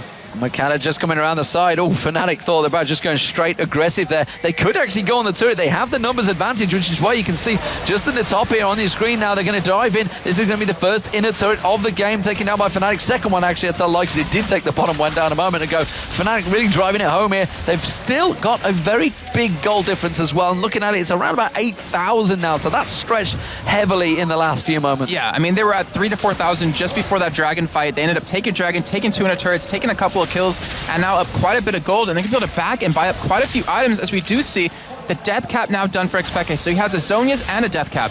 That is ridiculous. His damage was already top-notch as it was previously in these fights, but it's going to be even harder to deal with. And you look at the goal difference between these two teams, just in terms of lanes, and it is really one-sided. It's one-sided between Peke and Kuban. It's massive, honestly. It's 3,500. Yeah, 3,500 gold lead. That's a pretty sizable chunk. It's 1,000 gold lead for both the for the mid laner, but it's a 2,000 gold lead almost for the AD carrier as well. Remember, Pushu had 1,000 gold lead pretty much at the start with all those kills. Livic's going to get caught. It's going to be Peke, and like you say, they can't afford to lose that Oracle, but they have. And Fnatic once again massacre in that poor support. And we mentioned how heavy those deaths can be for him. Hasn't got any GP10 items, and that is going to hurt. Yeah, he never actually picks up GP10 for some reason. He typically doesn't really use it, doesn't really need to. But the thing is that Oracle was so important because Fnatic is warding up like crazy the jungle of Muture Makers. You see Yellowstar, he has one himself, so he's clearing out any other vision that Muture Makers has. But when you lose control of your own jungle, you're going to lose control of your buffs, as you're seeing here. You're going to lose control of any kind of farm you can get right now. And Kuban, he's trying to respawn, he's trying to push that bottom lane, but Fnatic, they have the ability to go for Baron here if they want. Well, he is on the inner turret, so that would be the first one for Meteor Makers, but straight away, Makata's going to get caught out of blue buff. He's going to get condemned, he's going to get pinned, and he will go down. It wasn't condemned, he was just blown up in the air. It was simply another Aqua Prison. Oh, Charu catches a shock blast. He's trying to sneak around the backside with his bolt, see if he can get any steals, but they're going to collapse in towards him while the rest of the team do. Baron, Peke's going to come in and clean himself up. Another kill this time around. Charu's not going to be able to escape this one, or will he? No, he won't. Peke gets another, and the Baron will go to Fnatic. They're going to take the inner turret, though. You can see they're pushing on towards the inhibitor turret, so there might be some big losses here. Meteor Makers pushing through the mid lane. You see Libic and Makler as well. They could take two inner turrets from this one. They're going for the inhibitor turret. Kuban's realized he's not going to get that. He's going to back off. Yeah, and it's a little unfortunate for Muture Makers, but that was the best out of a bad situation. They realized there's no way we're going to steal Baron. We might as well try to punish them, take a turret or two, try to get a little bit of extra gold off of that. But now, for 26 minutes in, it's 15-5 in favor of Fnatic. The gold lead now at almost 10,000 gold. A lot of items coming in on top of that with the Black Cleaver, the Mirror Mana now completed, and Soaz, who had a little bit of a tough time in the beginning, is now just really far ahead. And then you look over at Pushu. No attack speed on him, but has that Bloodthirster IE combo. And that is a big advantage now built by Fnatic. In terms of gold, it's nearly 10,000. We just caught a glimpse around there that Makler will be taking that red buff. He's happily taking that. But look at the gold across the spread. It's all, every champion is at least 1,000 gold ahead now. That is a big advantage, and you can see so as well. No surprise there that he is the second highest gold per minute top laner, because he tends to do it quite a lot. Oh, Makler caught out there. We do see Aqua Prison catching a Cyanide. Wasn't expecting that. He'd already turned around. This time the 3-talent strike will land. Makler tries to get away from this one. Will it be enough? Peke's going to dive in for it. We do see Pushu also throwing out his ultimate. There's the hit, and Peke goes godlike. A little bit of misuse of that barrier, but great job by Xpeke just to wait it out and then go for the final blow. And really got to give Soaz a lot of credit with that highest GPM, because it's so hard to go into these 1v2 lanes and come out somewhat reasonable. I mean, Charu, he's getting dove on here. Peke goes and throws his ultimate down. Charu just gets melted. Cyanide's the one that picks up the kill there. At the moment, Peke has an enormous score, 7-0-9, I believe now. He's gone dominant since that early start. It's worked out very well for him. It's going to be the first inhibitor turret of the game going down. Meteor Makers all being pushed back to their fountain.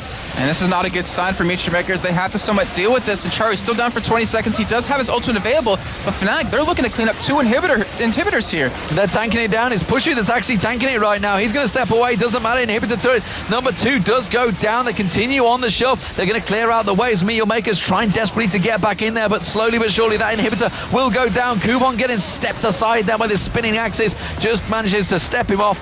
There you go. Another inhibitor down. Fnatic going to step away from this one. Job done.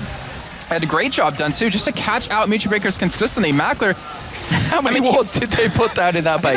I think it was 3. Actually, no, they put down 5. Wow. And they're being cleaned up. He's like, Libic, yeah, free money, woo! But this all goes back to the kill they had on Libic with that Oracle. Because of that, they weren't able to get control of their own jungle, get the vision control. And then, of course, Fnatic was able to pick up kills on the Makler, was able to get him out of the whole composition. Then they just dove Charu straight on the turret because they have the ultimate out of Xpeke available. And that's just the downside to losing something like that early on. And especially when you don't have the GP10 to really kind of counteract it and buy another one. And it's interesting he's gone for the Haunting Guys as well to get him some damage. Yeah, it's kind of a typical build. I mean, considering he was 3-0-1 in lane, he was doing well. Yeah, I can probably afford to go for a little bit of AP damage here, but ever since then, he's been shut down quite well. Yeah, he's been absolutely taken out of this one. And looking at the ADs, you can see 2-1-6. Neither of them really have gone big. It's been all about Peke picking up and cleaning up the kills. Cyanide's been there pretty much starting everything out. The fact that there is only 17 kills, and you can see Peke, he's been involved in 16 of them. Oh, I think I gotta be a little careful here. And so is Fnatic. They need to be a little careful because right now Charu, he could teleport in behind him, but we do have trying to cut them off here, and Kuban actually might be in trouble, even Mackler. Kuban might get spotted just coming around the corner there. He goes in towards Yellowstar, catches on towards Pushu. Is it going to be enough damage? Mackler's going to try and put the damage down. He does get himself the kill. Charu comes in there. Now they do have the shockwave available. That's going to get used out. No, hasn't. He's holding on to it right now at the moment. Hasn't decided to go for it. They're going to try and get away from this one. Charu has to use that shockwave soon. There it is. It's too little too late though, and he's going to get dropped down. He will go down. It's going to be Soaz that picks up the kill. They're chasing out Kuban. They don't need to, in all honesty. There was a 4-for-1 trade once again, and they're still shoving down that top lane. Yeah, that was really like a last-ditch effort, and actually a great job with them to see that opportunity and go for it, but Xpeke, he's like, nope, we're not going to let you get back in this game. We're not going to let you pick this one up, because they did get a kill on the Mackler. They were starting to take them out one by one, but they couldn't deal with the damage, and Cyanide, I don't know what he's doing. Well, he's just like, I want this turret. He wants to work his way in there. Peke is like, you know what?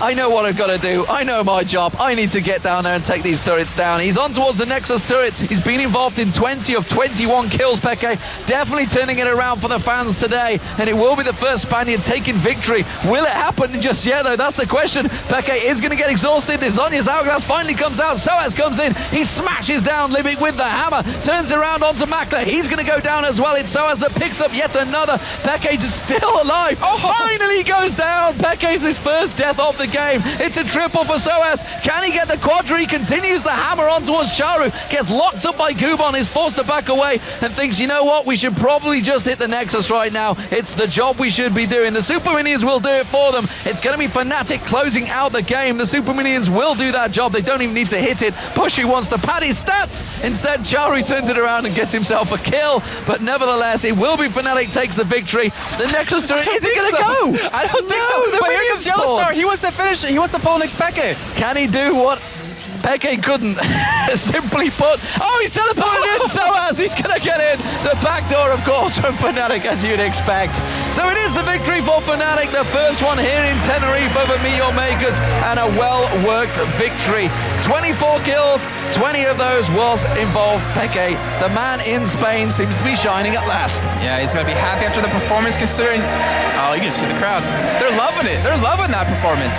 Absolutely, and why not? You know, one of your Spaniards does well, finally. They had to wait a day for it, for someone to do well, but it worked out wonders. It's great to see the teams, they show good camaraderie here, always. It's a long stage to walk across, honestly, to go shake hands. I'm looking at it right now, I'm like, I would get so tired walking across that, just from the exercise. But it's the adrenaline dump you'll be getting from taking a victory in front of a crowd like this would be phenomenal. You can see Pushu there, he's the new member, and it was a good turn, good showing, honestly, from Meteor Makers, but unfortunately, it wasn't to be for them. Fnatic took the victory. We're going to go over to Freak and Joe to take us through exactly how it all worked out.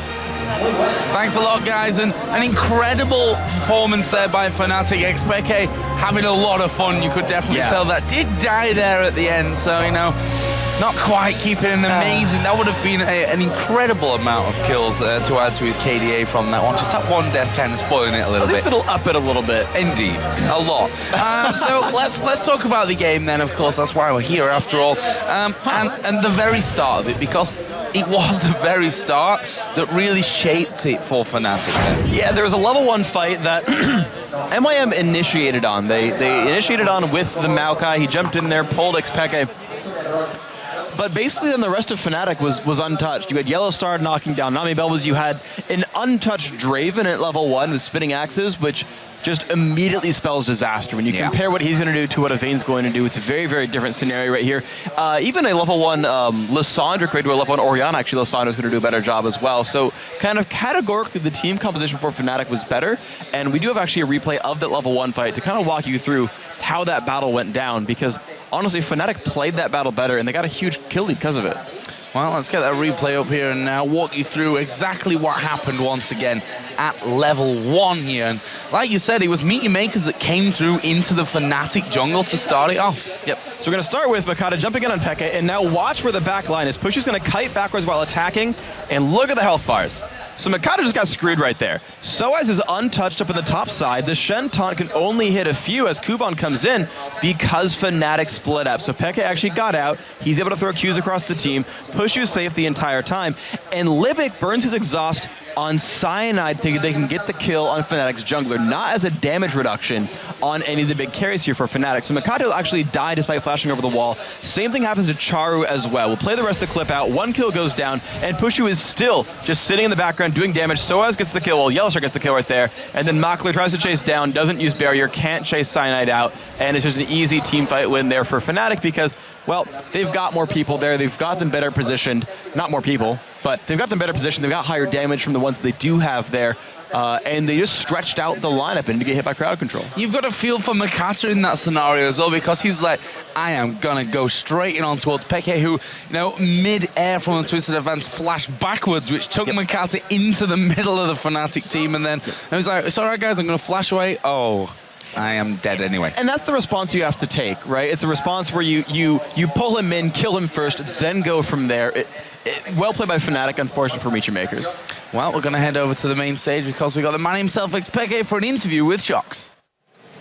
Thank you very much. Congratulations, XPeke. What a game for you on Lysandra. Tell us about that game, because you guys got ahead by that level 1 invade by MYM, and then they were able to get back in the game. So where did you take it from there? Antes que nada, felicitarte por esa victoria, ha sido muy buena partida. Comentarte o preguntarte, mejor dicho, ese pedazo de early game que habéis tenido, ese primer invade, en el cual luego parece que Meteor Makers intentaba o estuvo a punto de remontar un poquito, pero al final, bueno, cuéntanos sobre eso.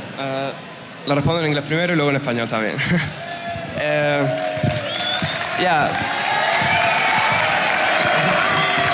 Gracias. Well, the level 1 invade, we had full vision. We were thinking they would try to invade because they always do it. So we put a lot of vision on blue and waited on red. And yeah, they invade like we thought, but we didn't think they would chase so much. Like, I was ready for it. I queued them all at first. They took some damage and got slow.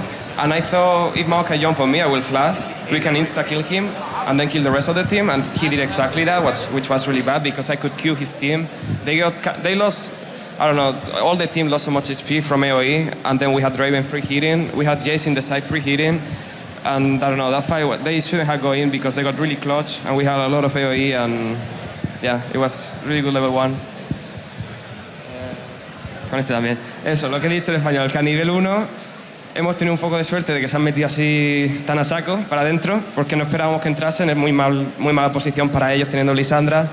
Y eso, han entrado, han empezado a llevarse daño de AoE. Yo con Lysandra les he metido 2 o 3 Qs. Jace y Draven estaban pegando de gratis. Al único que le ha hecho un poco de focus ha sido a Sinzao, que se ha ido para afuera, y después de ese level 1 ya la teníamos más o menos controlada.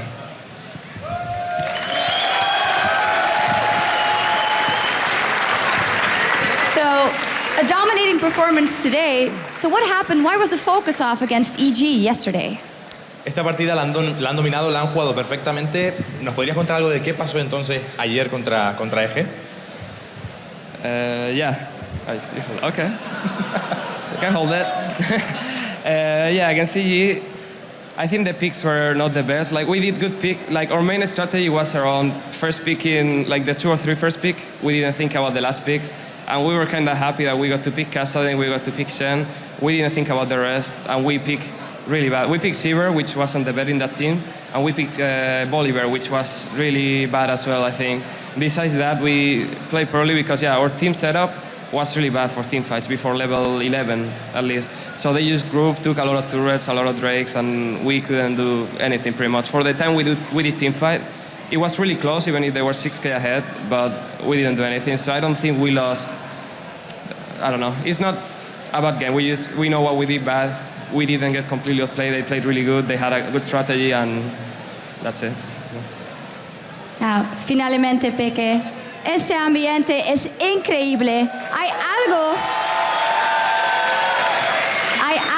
que quieras decirlo a los fans españoles. A ver, sí, que muchas gracias a todos por estar aquí y chillar como chillar. Da mucho gusto escuchar español. Normalmente siempre estás por ahí, escuchas a los guiris aplaudiendo a sus equipos y nada, gusto. Gracias.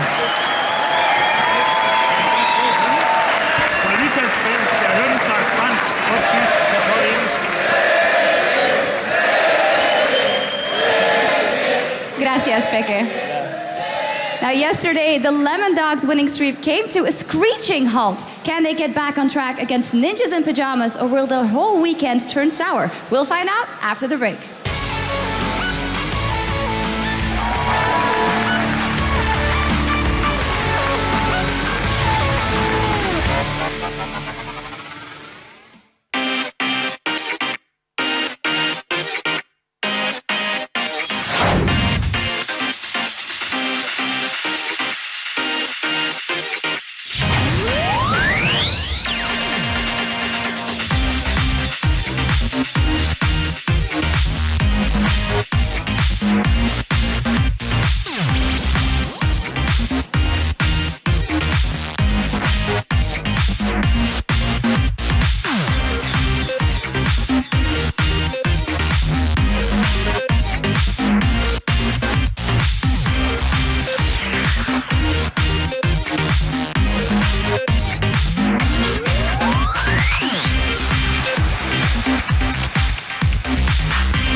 To Tenerife, where the Sun, Sea, and League of Legends meet. We are just about to launch into our second match of the day. Bienvenidos de nuevo a Tenerife, donde el sol, la playa y League of Legends se encuentran. Estamos a punto de comenzar el segundo partido del día. Now, and the two teams are locked and loaded. First, on the blue side, coming off a win that knocked Alternate out of first place. Give it up for Ninjas in Pajamas!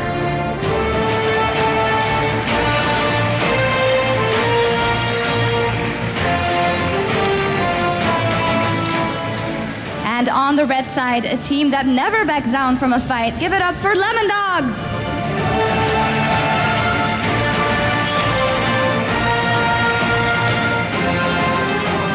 Now over to D-Man and Jason for the English stream and Quinten y Gilligan for the Spanish stream.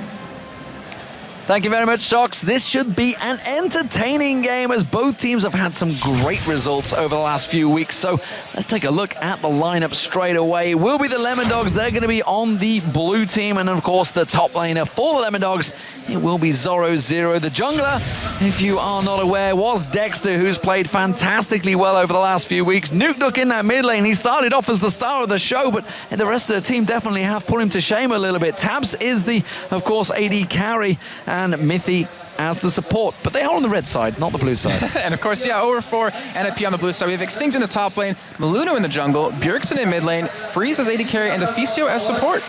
Well, there are some definite similarities between these two teams. We talked to the players to see how it feels to face tactics that feel all too familiar.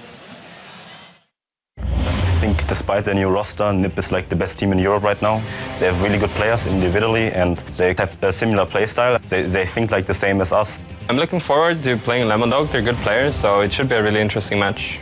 Lemon Dogs and us have somewhat the same play style. We like some of the same champions. We like early aggression. We like heavy CC. It's always very close. And yeah, it's really hard to beat them, so we just have to see how we can pull off a win. So the match here in Tenerife is going to be awesome.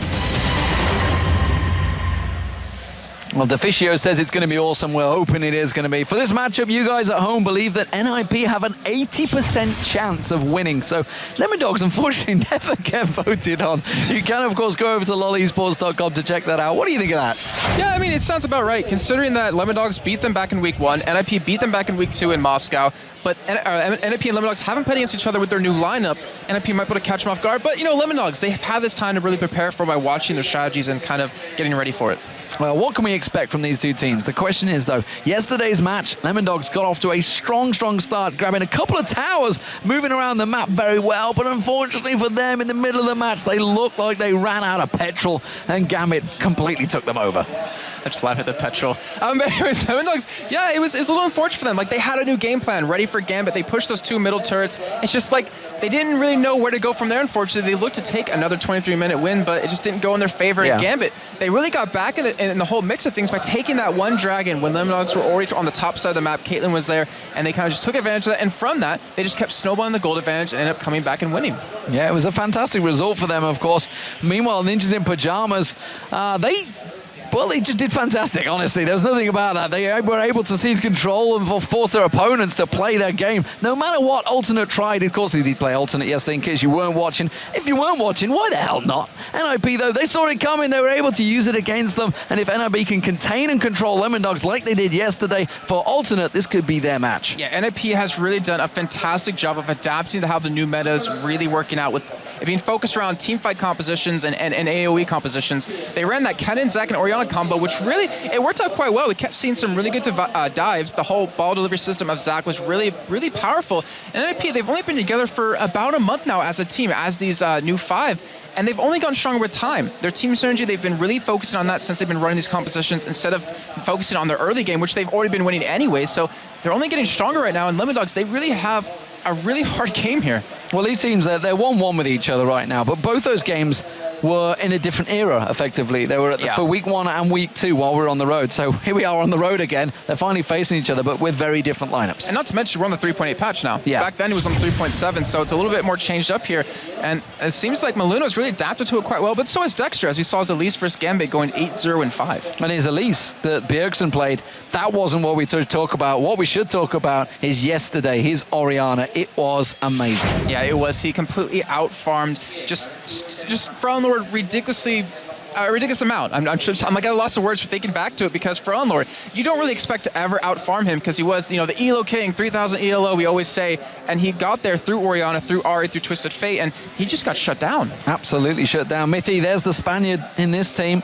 He is the man that maybe the crowd are going to cheer for. Nukeduck alongside him. We talked about how popular, honestly, he was at DreamHack. The fans absolutely love Nukeduck there, and why not? He's a Scandinavian, Norwegian player, I believe. So almost in his homeland in Sweden. Not quite, though. Just a little to the side.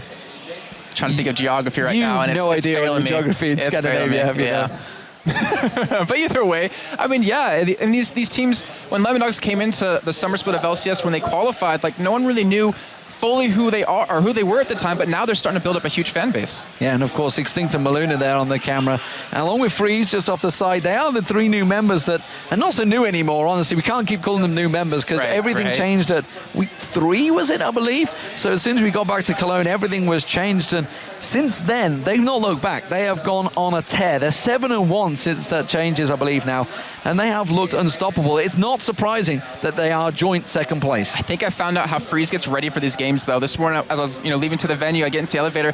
He comes down in the elevator from a jacuzzi upstairs. So apparently he warms up by getting warm instead of... Did he freeze the jacuzzi? I don't know. I didn't go up there, unfortunately. Sorry. I shouldn't go there. I'm bringing you down. I'm bringing you down with these jokes. So the picks and bans coming through. Lee Sin and Rise being taken away. That does surprise me. Dexter did play Lee Sin the other week, though, so I'm not surprised. There are other champions, at least being one of them, that I expect may be banned here. If it's not, it's almost certainly going to get picked up straight away. Draven Nunu, so they're taking Draven away from Freeze. He is 100% win rate on that, I believe. Lissandra being taken away from Zoro Zero as well. So a lot of targeted bans here. Or honestly, I say targeted, but there are a lot of champions that pretty much most teams in the European LCS have been playing. Yeah, and Zoro Zero on that rise, he's been doing a fantastic job of it. And NIP, they just, we don't want to deal with that. We don't want to go up against that champion. And they do take away Thresh, who I believe Deficio was 5 for 5 with, had a 100% win rate as well. So I was just about to say, Shen or Elise, which way do they go? This could give Elise to Dexter, who absolutely tore through Gambit and managed to pick up Lemondogs that 23-minute win. They've got to be talking about that now. There's a massive grin on Mithy's face right now. There is Elise. It looks like that's what Dexter's going to have. Okay, so I'm pretty sure NIP was expecting this. I mean, there's no reason to let Elise through when you know that Dexter plays it and plays it extremely well. So they have to have some sort of game plan here because they left Twisted Fate open on top of that. And like, you talked to Alex before, you mentioned on the stream last week that he was saying a lot of people forgot how to play Twisted Fate because it's always banned out. So we'll see how well Nukeduck can actually play it here. Well, I mean, he did play... He played it against Gambit yesterday. He did play yesterday against Gambit. It didn't work out so well. No. No, we'll see whether it works this time around. Maybe he's going to go for that Zhonya's Hourglass. Pull out that Messiah move that everybody saw many moons ago. The problem is everybody knows that's coming nowadays, so they kind of expect it, so nobody goes for it. Ninjas in Pajamas, though, it does mean that could well be Extinct on Shen. We have seen him playing Shen, I think, yesterday, if my memory serves. I'm thinking right now, Zach's still open, Oriana's still open. That whole combo for NIP worked out really well yesterday. Why not go with the same thing? They might potentially go for that because Maluna, he's been proven to be a very strong Zac jungler, but then again, he's always enjoyed, Mumu, he's always enjoyed Jarvan, he's always enjoyed Sejuani. It's just all about what he wants to go and what his team needs him to play here. Looks like Jarvan may get selected. And Caitlyn actually for Freeze, so wants to make sure he gets Caitlyn locked in. The fact that Draven was banned away, it is one of Tabs' favorites as well. He could go for Varus though. Yeah, I was just about to say, he's probably going to pick Varus now off the back of that. And if you pair that with the Sona, the poke of that team is just so hard to deal with, especially when you hit that level 6 point when the CC just becomes ridiculous. But luckily for Freeze, he will be Caitlyn, so if they do go head-to-head, he will obviously have that range advantage here. Oh! We'll see on this one. That's not going to happen because that would mean there'd be an AD in the top lane. We just saw Madlife actually in the OGM playing on Alistair, so that's not beyond the realms of possibilities, although to match anyone in the support realms of Madlife, I'm not sure. That's as big ask in itself. We will see which does get locked in here. Zoro Zero, could he be playing Kennen in that top lane? He would be up against Shen potentially. Actually, it will be Shen. There's no doubt about it because the fact that Jarvan's already been locked in. Sona's going to be the support. That's a change. And it does mean that, of course, he could just leave Varus till the end because there's no reason to not pick it yet. There still always is that slight threat. I'm pretty sure Tabs doesn't play this, but of an AD Kennen. Double AD. No, an AD Kennen. Yeah, I mean, we saw Jimbones from Giants last split in the spring, and he played it quite well, and then teams had to start banning out against him. So there is always that very slight chance, but with everyone playing AP Kennen these days, it's got to be Zoro Zero. We'll see whether it does go that way. What is going to be the choice for Bjergsen? Is it going to be Oriana once again? It is going to be against Twisted Fate. Does work. Yeah, I mean, right now, Lemondogs are a very squishy team. So something like an Oriana, when you can stop Kennen from getting to you with that, or maybe even Zed, I mean, You just need someone to kind of keep them away if you keep the Kennen off of you, and then as long as you sustain that initial burst, that initial CC chain out of Kennen and the crescendo out of Sona, then you should be able to win these fights here. But if Lemondog's paired up with a Varus, that's a lot more CC added onto it. There's no ability power either here for Ninjas in Pajamas, so they could stack straight out. Kassadin, now that definitely is a counter to Twisted Fate, and it's worked so well for Alex H yesterday against Nukeduck's Twisted Fate. Yeah, I'm kind of curious. Is Bjergsen gonna get a Magize? Oh yeah, like yeah. I saw Alex do yesterday. He So you can do it. I can do 15 better. sacks. Yeah, he wants to get the first 20 sacks of the European LCS. But yeah, so he's going to have that easy lane, assuming he will be going up against each other. But I'm pretty sure with that, we're now going to see Tabs and Mythy go middle against him if that's where Bjergsen goes. Yeah, because that would make sense. You want a 2v1 against the Kassadin. Definitely don't want a Kassadin up against a Twisted Fate. Vayne may well get selected here. That would be nice. That definitely gives them a bit of late game power, and the fact you combine that with the Cocoon of Dexter, that would work very well. Also, because the Cataclysm doesn't work on you. So, obviously, you can trap yourself in it, but you can just tumble right out of it. Yeah, so it doesn't really matter too much. And condemn him out as well. So, yeah. We'll just leave this here in the middle of the fight. I've got myself a free little area. Thanks. But yeah, so they're still very squishy at this point with that entire lineup. And right now, if NIP hold on early game, if they don't lose early game against Lemondogs, then they should be able to walk over them as the team fights start to break out, because that's where Lemondogs is really going to thrive. It's going to thrive with Dexter getting in there, trying to get these ganks in, because he has some really good lanes to gank for CC. I mean, he has the gold card at Twisted Fate, he has the stun out of Ken in the top lane, so he can pretty much visit those and camp those all day. I would say for Ninjas in Pajamas, they are lacking damage a little bit, because Kassadin's going to take a while to get going. Kaelin definitely is going to fall off in the mid lane, like you always mention, whereas Lemondogs have got a lot of damage in that entire lineup. They've got actually pretty good crowd control as well. Yeah, I mean, they start high and stay high throughout the entire game, where NIP kind of start low and have to build up, but then they eventually finish off a little bit higher than Lemondogs in the end. But yeah, I mean, you're definitely right. They're going to be lacking a lot of damage here, and that means if you keep Kassadin underfarmed, if you punish him, if you keep Caitlyn underfarmed and punish him, then they're not going to have that much damage throughout the entire game, and that pretty much makes it so Lemondogs have a wider range of time to close out the game. Well, there is the Ninjas in Pajamas, in their suits of gaming gear, not quite pajamas. They do have little onesies though. I think they would be dead here if they're wearing onesies with the heat. I don't know. I think a onesie could be okay. They're pretty thin things. A straight zip up the middle, but. I mean, you can I'm not going anymore with that one. I haven't said anything. That's Joe's encouraging me here, just off the side. I'm not falling for that trap. We are, of course, here in Tenerife. It is definitely a warm day outside. Clear blue skies in the sunshine of Tenerife, the Gran Canarias, or Canary Islands, as it was referred to yesterday by a certain host. Sorry, Shocks. Ninjas in Pajamas, though, they are going to be the blue team, and Lemondogs are the red side. And honestly, this one is a battle for league positions, because it's 8-8 for Lemondogs right now and 9-7 for Ninjas in Pajamas. So they could be tied both at 9-8 if the Dogs win, or if Ninjas in Pajamas win, they will be chasing down Gambit for that top spot. I was taking a look at Runes and Masters real quick. I believe 0-0 might be using the wrong page. Because he does have 4% lifesteal, but no spell vamp. So you usually get on the utility tree to get the lifesteal and the spell vamp for Kennen, but he hasn't been able to pick that up. So it might be a little bit wrong, or it might be just a new playstyle out of him. But Lemondogs, they're going to push up here. They're going to be spotted, and I have to say, they have a stronger level 1 team. Aqua Prison catches on Dexter. Quick Piltover Pulsemaker from Freeze as well. Does catch on towards him, but the pink ward being put down from Lemondogs. Did he catch that in the bush? That's just outside the bush, isn't it? I can't tell. It's really close. You can change the vision, you know. Oh yeah. Okay, so it is not in It's outside the bush. It's outside the bush, so we can't see that ward. GG. Well done, Mythy. Good start. He was smiling earlier too, like so confident, and then he fails that. But in the end, it shouldn't be too painful. Obviously, not gonna be able to pick up that ward, and it was a ghost ward anyways, or an explorer ward. So in the end, it's not really that big of a loss. Obviously, you're not gonna be able to see anyone coming in. You're not gonna be able to see Jarvan coming from that side until, well, obviously their ghost ward's gonna wear out in the end, in the middle too. Absolutely. So Ninjas in Pajamas are going to be starting off blue buff, and Lemondogs are going to be doing just the same. And looking at items a little bit, I mean, we do have Doran's Blade start out of 0-0, so he wants to do a little bit of extra harass. And we do have, obviously, double Doran's Blade out of 80 carries, and right now, with the way they're set up, we're going to have Lemondogs send 80 carry support bottom, and then we're going to see the same thing for NIP, but sent top lane here, and that's where Nukeduck is currently. So we're actually going to see 0-0 versus Bjergsen here in the mid lane, and of course, Nukeduck in a 1v2 situation, which Twisted Fate doesn't do amazing at, but luckily for him, he does have decent wave clear. Well, we'll see how it works out. I mean, this isn't the 2v1 we expected against Bjergsen, like you're saying. It doesn't mean Zora0, which means Nukeduck's actually going to have a pressure on him, but Twisted Fate with the wild card should be able to clear those waves no problem. And Shen in a 2v1 is actually fairly standard these days. And you were talking about how Soaz keeps his GPM up so high, even though he's always in 2v1s. And these, honestly, most laners these days, they're kind of accustomed to this. This isn't anything new. Everybody's so used to these 2v1s. Yeah, exactly. And I'm a little bit worried, though, for Nukeduck because he's so squishy. Like, he's not a tanky 1v2 laner. So if he gets caught with an Aqua Prism by Deficio, he could be blown up right away. But as you see on the minimap, we're going to have Dexter in the vicinity. We have Maluna in the vicinity bot lane to try to go for a gank here. Or maybe just to hold on to that turret, because right now, Extinct is only level 1. He's being pushed away from all this CS quite well, as he currently has 0.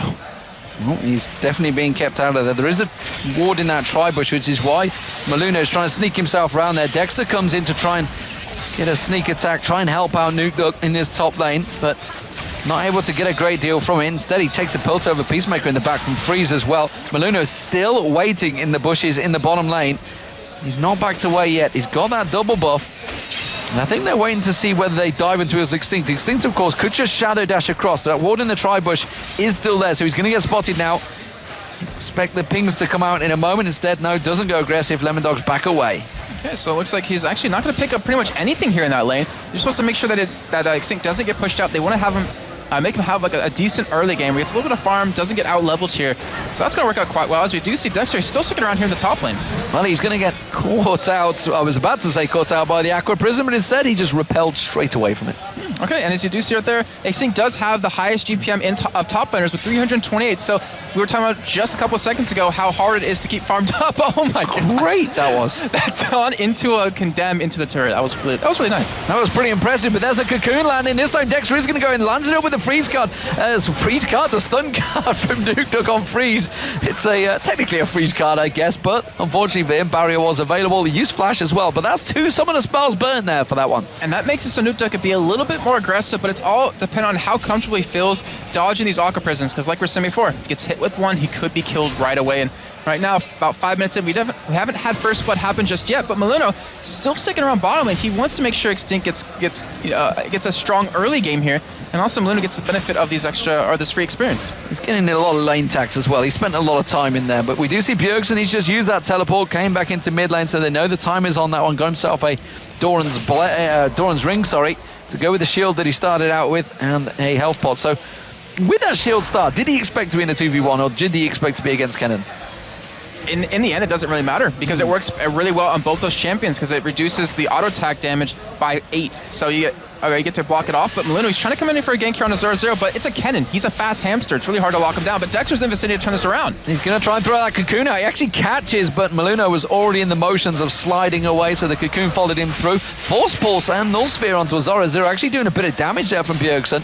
So starting to get that damage just with that single Doran's ring. Extinct now coming up towards the mid lane as well. What's he hoping to try and accomplish? Not too sure. Pushed the lane up already, so didn't lose anything. That would have been a nice start though for Bjergsen if you can get him that first blood, because currently he's behind quite a bit in CS because of that Doran's Blade start out of 0-0. So he's going to head down bottom, freeze and Deficio push up towards his top lane, trying to get some damage onto the turret, but Nukeduck still farming decently well. He's pretty much dead even with Extinct. Double Doran's Blade being picked up now for 0-0 along with the Amplifying Tome and the boots, so hoping to really try and put some pressure on that lane. You can see he's already built up 39 to 23 CS advantage. You see the 3 silver bolts landing on towards Extinct there, pinging off that extra bit of damage.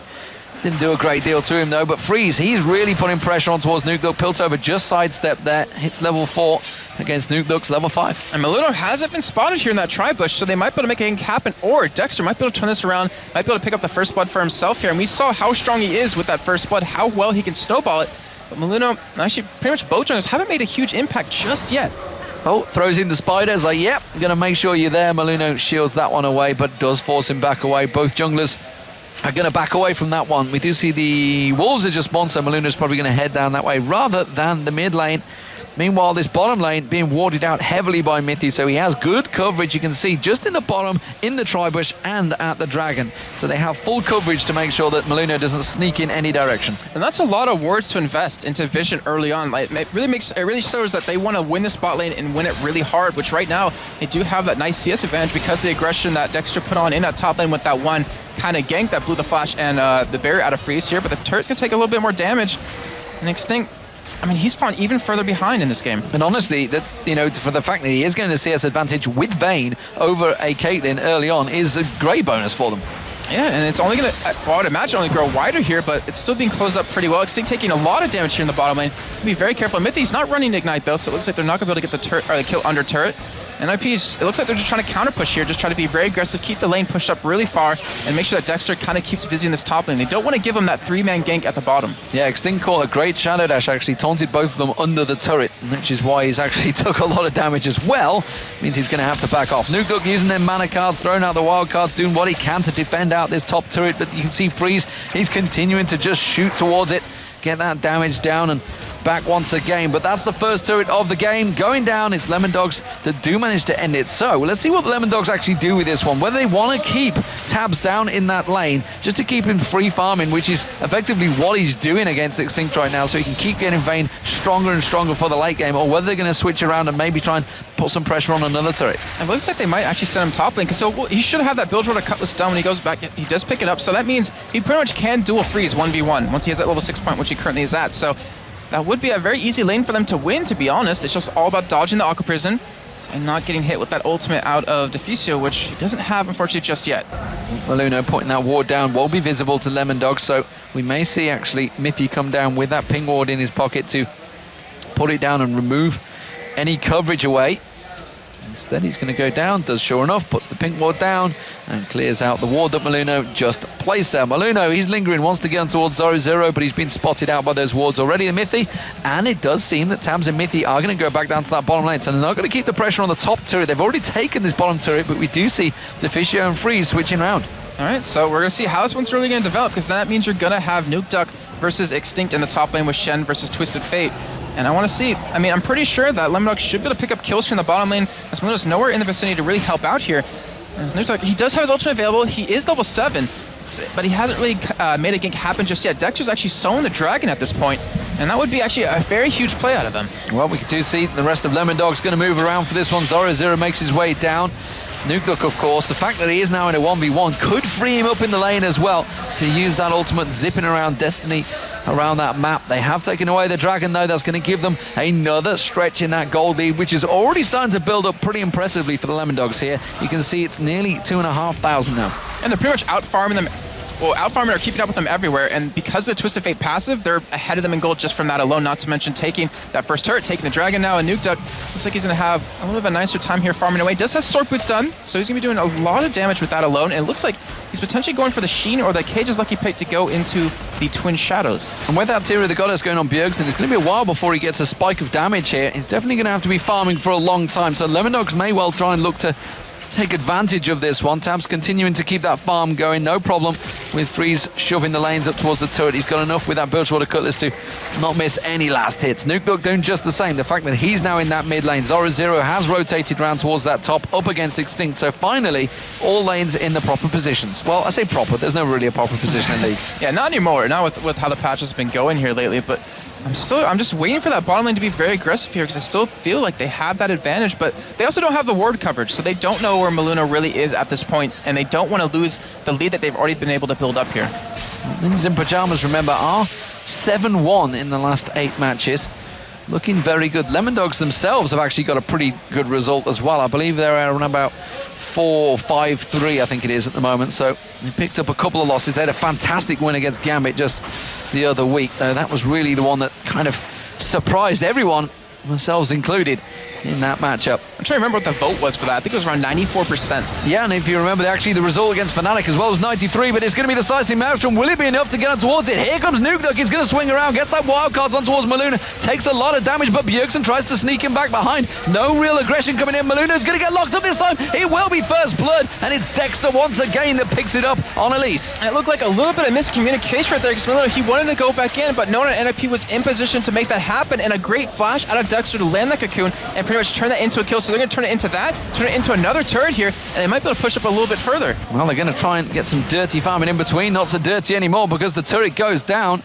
And that was the second turret now for Lemondogs. NIP, like I mentioned, seem to be having to try and farm this one out. It's going to be a while before they get going. It takes a while for Shen to get going. It definitely takes a while for Cassidy to get going, especially the build that Bjergsen had to build stacking out against Zoro Zero. Had to go defensive early on. Meanwhile, you can see Lemondogs, they've got two haunting guys. One on Dexter, one on Zoro Zero. They really want to try and make it count round. This could be their power spike. Yeah, they're really trying to take this game early on with just the way they've been playing, with the amount of farm that they have, with the amount of gold that they have. And as we mentioned before, NIP, they're going to take a long time to really pick up here. And like you said before, with the items built up by Bjergsen, he's going to take a while to get that power spike. Same thing with Freeze right now. And Extinct, he's almost got that Sunfire Cape, so he will be a little bit deadly in terms of split pushing, but Lemondogs, they want to end this game now. They're pushing this turret here as well. This will take them up 3-0. Well, they maybe went early on the towers in the mid lane before against Gambit, but it's certainly the right time for them. 12.5 minutes gone, and they do take all three turrets down. They've got themselves the first dragon as well, and Deficio, Mini got caught out there. They do manage to land the cocoon. Dexter, though, just stunned out by the Aqua Prison. Wasn't quite close enough to manage to sink those fangs in, and doesn't go deep enough either. Meanwhile, Ninjas in Pajamas, they are back against their inner turrets now. The only person that's out there is Extinct, and he's even being very cautious about this one. Yeah, it looks like, Lemondogs might wait for the next dragon to really kind of force something. And NIP, I'm not 100% sure if they can really defend against it. Obviously, with their positioning, they can really do that well, and they might be able to pick up a couple of kills. But if Lemondogs play it like they've been doing, playing it so well, then they're not going to get in that position to get caught, and they're going to take it for free. Well, Bjergsen's going to have to do chasing in the farming. He's actually fell behind on Zoro Zero. And he's just ahead of Nukeduck, which technically is his mid lane now. Bjergsen even getting the help on the golems there, so that tells me that they really want to get Bjergsen farming pretty fast. He's not really going to be able to pick up the kills here. Tabsy may go aggressive against him, but that force pull still did quite a lot of damage to Tab, so he's got to be cautious of that. Well, we saw yesterday with Gambit, where Alex was just playing Rise, where he got pretty much controlled in lane, but because he was allowed to split push top, split push bottom, and soak up all that farm, he became so strong later on. So NIP, they might, exactly just like I said, might be trying to go for that here. Bjergsen, as we talked about, being the main man to carry his team, being the glue that holds his team together, he has to kind of make something happen soon. And Lemondogs, they're not letting that happen. They're trying to shut him down, and it's still been working out quite well. Yeah, he's actually doing a pretty fair trade, even though Tabs is getting topped off by Mithy on Sona. Still keeping a fairly close trade between them, but the gold advantage is still pretty big, and that's going to give Lemondogs the advantage in terms of items, which should in turn make them much stronger when that next dragon fight comes around. Nukeduck, though, being pressured by Deficio and Freeze. They see the cocoon coming out from the side from Dexter, not really finding his target.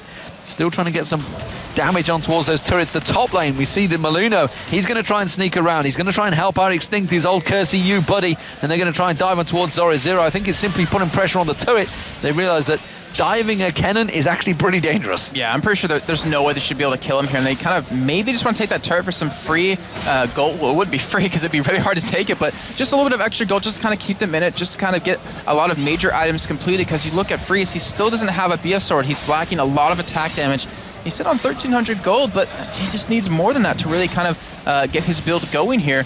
And NIP, they're just trying to react to Lemondogs, but like we were saying before, Lemondogs, they want to win early, and they've been controlling it so far.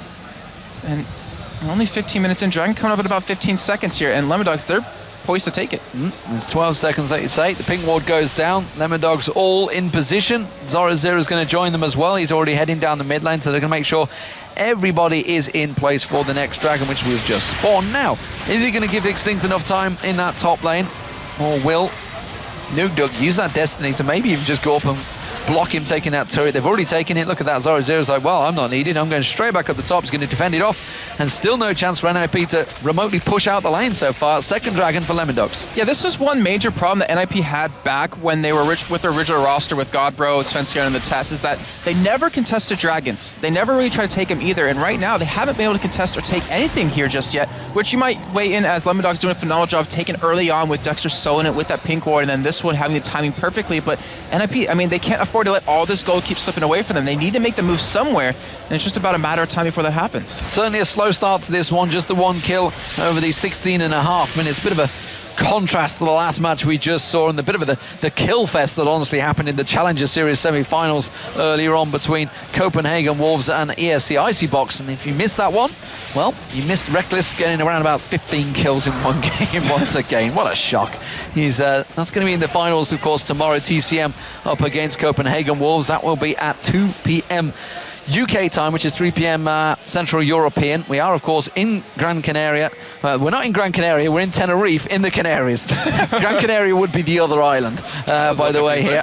But he is going to see Lemon Dogs. They're coming in towards this mid lane. They're putting pressure down on towards this turret. They've got to be careful they don't get caught out from the sides. We do see, though, the rest of Lemon Dogs actually collapsing on this one. It's a 4-man push here. There's going to be the ultimate finally coming out from Divicio. It does catch out Mithy. The Aqua Prison catches on tabs as well. They slide through, but straight into a crescendo. Forced back. Maluno taking very low. Puts the Cataclysm down, but he instantly gets dropped by tabs. But then Ninjas and Pajamas, Divicio takes down Mithy. But now Extinct's going to get caught out. The webbing, the cocoon, everything goes towards him. He's taken so low. Dexter does manage to back away, but Bjergsen's going to try and turn that one around. Zoro Zero popped the slicing Maelstrom, but instantly got caught out by Dificio once again in an Aqua Prism. So on point with those Aqua Prisms, but Nuked up with the Destiny. They're still keeping the pressure on that mid turret. I want to say that fight worked out for NIP, even though it was a 1-for-1 trade. If they could hold to this turret, it would have been. Because, yes, I mean, obviously it wasn't the best trade in the world, but the thing was, they got a kill, which means they got 4 assists over to their team, and more importantly, they got an assist over to Bjergsen, which we saw Alex yesterday.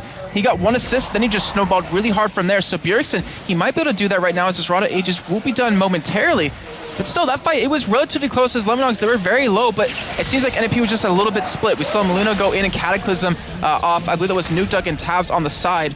And then we saw Extinct actually go into the main force of Lemon Dogs and then kind of just not do much. But the fact that Nuke just snuck in there once again, took down that inner turret in the mid lane, is going to take quite a bit of vision away from Ninjas and Pajamas. We do see the wards going out, and honestly, it's Lemon Dogs that have the better wards out there right now. We do see down the bottom Extinct, he's split pushing away. Dexter's going to come in, he's going to try and steal away that red buff though. And it looks like he'll be able to take it for free because there's currently no coverage, and just like you said, Lemon Dogs have way more wards down in the enemy jungle of NIP than NIP has down currently, where they have wards on protecting their blue buff, but unfortunately they don't have their red, and Freeze would honestly benefit from that quite well as Maluno gonna get the big one stolen away from him. He's like, come on, I just wanted to farm up here.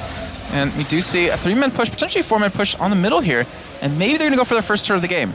Well, if they do, it may be the mistake because we see Lemon Dogs are all reacting to this one. Tabs is not there though, so maybe that's why they're going to go for it. They do get a good combo on those Nuke Duck there, Bjergsen. You can see how much damage he's already doing with that Force Pulse. All he's got at the moment is that Rod of Ages. Zoro Zero just down this bottom lane, spots out that ward that Deficio just put in there, and is just trying to bait something towards them. The rest of Lemon Dogs reacting well though, and they're going to push them away from that mid turret. And look what Zero has. He has that death cap done now. He didn't go straight for his Zhonya's because he wasn't too worried since NIP doesn't have too much damage to burst him down anyways. And then we look over at Tabs. He has a huge lead. He has that Blade of the Rune King done. He almost has a Phantom Dancer done.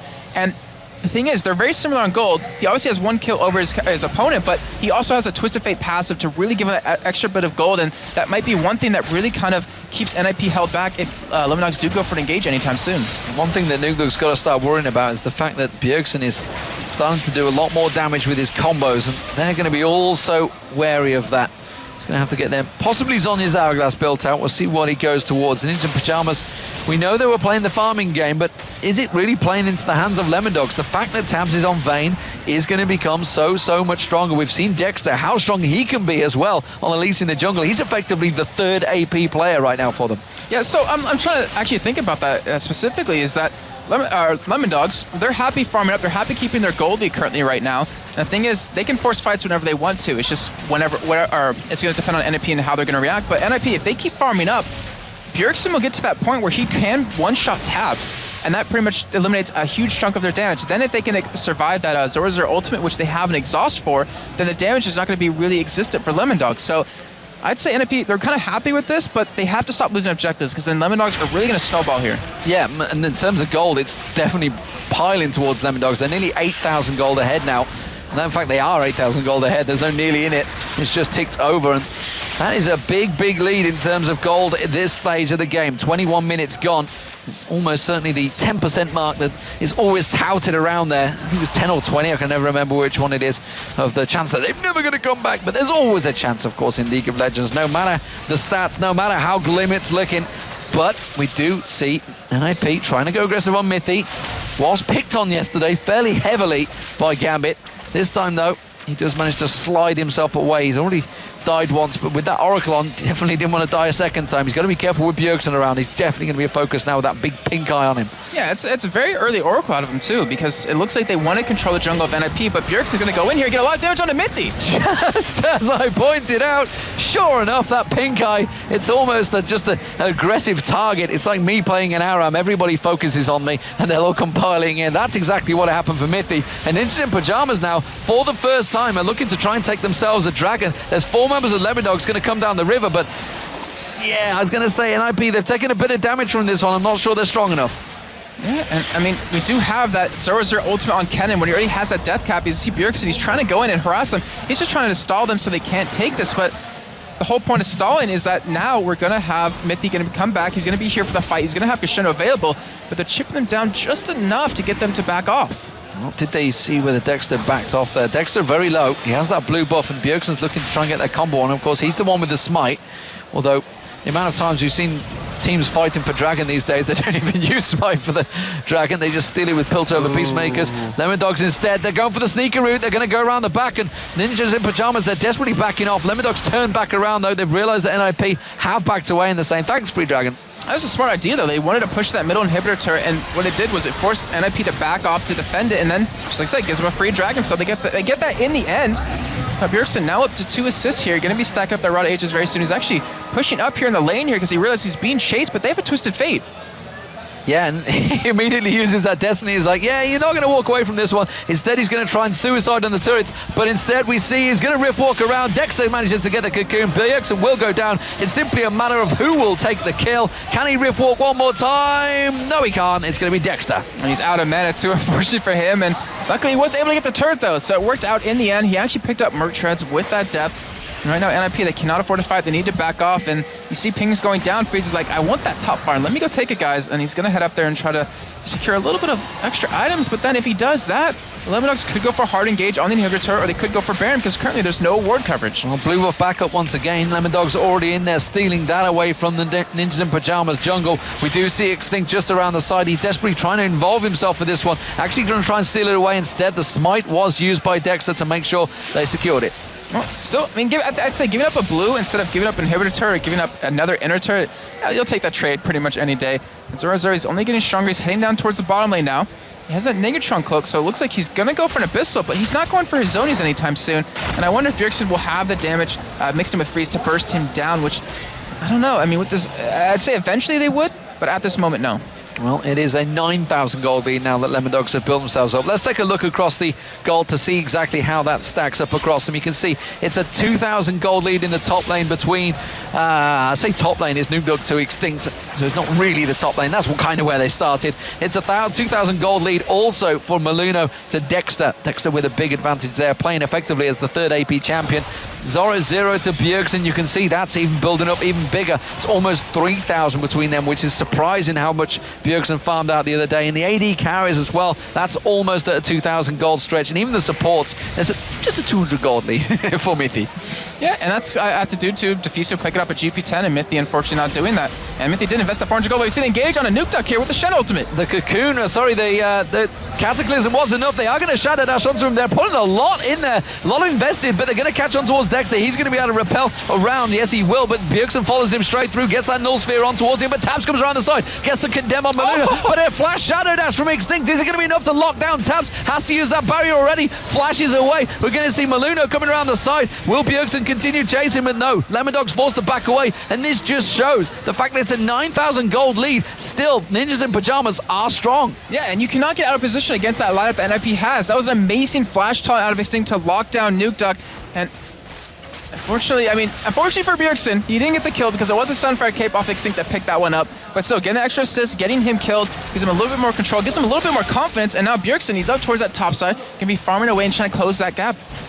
Yeah, he needs to get a lot more farm though. He's still massively behind, and as I just pointed out, he's almost 3,000 gold behind Zoro0. They've got to start getting more towers. That's what they need to do. They've got to start taking some of that vision away from Lemondogs, because they have a comfy position around the entire map right now. You can see, of course, that Oracle on Deficio. He is starting to take away those wards that Lemondogs had placed all around the map, so maybe this is the right time for Ninjas in Pajamas to start turning a little bit more aggressive, but they have to pick their fights so wisely. Yeah, that's definitely true. And we do see a lot of items coming into fruition very soon. Like the Aegis on Maluno is almost done. We have the Infinity Edge done already now for Freeze, but he's building towards, it looks like, his Blade of the Rune King here with that Bilgewater Cutlass. And the Rada Aegis actually should be fully stacked right now. No, not fully stacked. It's pretty much one more tick away from being fully stacked, and that means he'll pretty much be at full power, quote unquote, in terms of that item. It looks like his potential Saracen Brace is going to come in with that tier, with that Blasting Water. He might even go for a Death Cap if he's feeling cheeky enough. Yeah, we'll see where he goes with that one. As it stands, Ninjas in Pajamas, they're back all in the mid lane. Bjergsen's making his way to keep that bottom stack pushing. You can see it's a giant wave that Nukeduk's actually going to go and deal with. Bjergsen is just taking the golems and is going to head towards that one. So it's effectively a 4-on-4 right now. Both players pretty much with a teleport. Destiny for Nukeduk and teleport for Bjergsen. So looks like the fact that Nukeduk is there, yeah, everybody's been called in. NIP going to shove straight from this mid turret.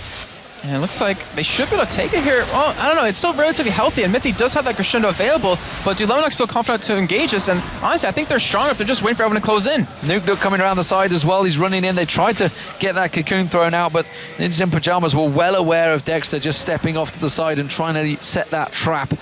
And instead, it's not to be once again. But NIP, you can see the way they've set them wards up, they want this mid turret. They're prepared for a long siege here. They've got vision for 3 minutes. And it's 3 minutes they're going to stay. And you can tell just the hesitation from both teams to really go for some fights here, because we're in week 6. There's 9 weeks in this season. We play still the 28 games for each team, and with NIP now in joint second, we have Lemondogs in joint fourth. Both these teams want to pick up these wins because every win matters even more as the weeks go on, as the games go on, because you want to be in the playoffs. Of course you do. You absolutely want to be in the playoffs. Not only do you want to be in the playoffs, you want to get yourselves a buy into the semi-finals. You don't want to have to be fighting and running the risk of, honestly, being in the promotion series if you just had a bad day, which is what a lot of these teams complain about. And every dog does have his day at the moment, though. With all the teams, honestly, I would say it's a pretty fine balance between all 8 teams in the European LCS right now. There's a lot of people that have been pointing out saying, oh, actually, the European scenes fell behind the North American scene because the likes of Cloud9 are running away with it. But actually, I think it's completely the opposite. Exactly. I think the European scene has actually leveled itself up. The amateur teams that have come in are very strong, and it's forced the old teams that were already strong to get themselves up that next level. Yeah, exactly. I completely agree with that statement. And right now, Dexter looks like he's going to be going for Dragon here. They do have that pink ward down to stop it, and Bjergsen's not in the vicinity to really help out just yet, but remember, he has the teleport available. They could try to stop this here, and Lemondogs are going to close it out. Nah, not going to get it with this time. It was the smite being used by Dexter. No shenanigans being stolen with that Piltover Peacemaker we saw out. But while that's all happening, we do see Bjergsen. He's just clearing out that top wave. Again, getting some more free farm, and slowly but surely, he is gaining ground in terms of gold. Yes, he is, and he's sitting at 200 CS right now. He has quite a bit of gold to spend, sitting on 1,000, as we do see Lemondogs are going to go for, looks like a bottom push here, and that forces Bjergsen to really react to it.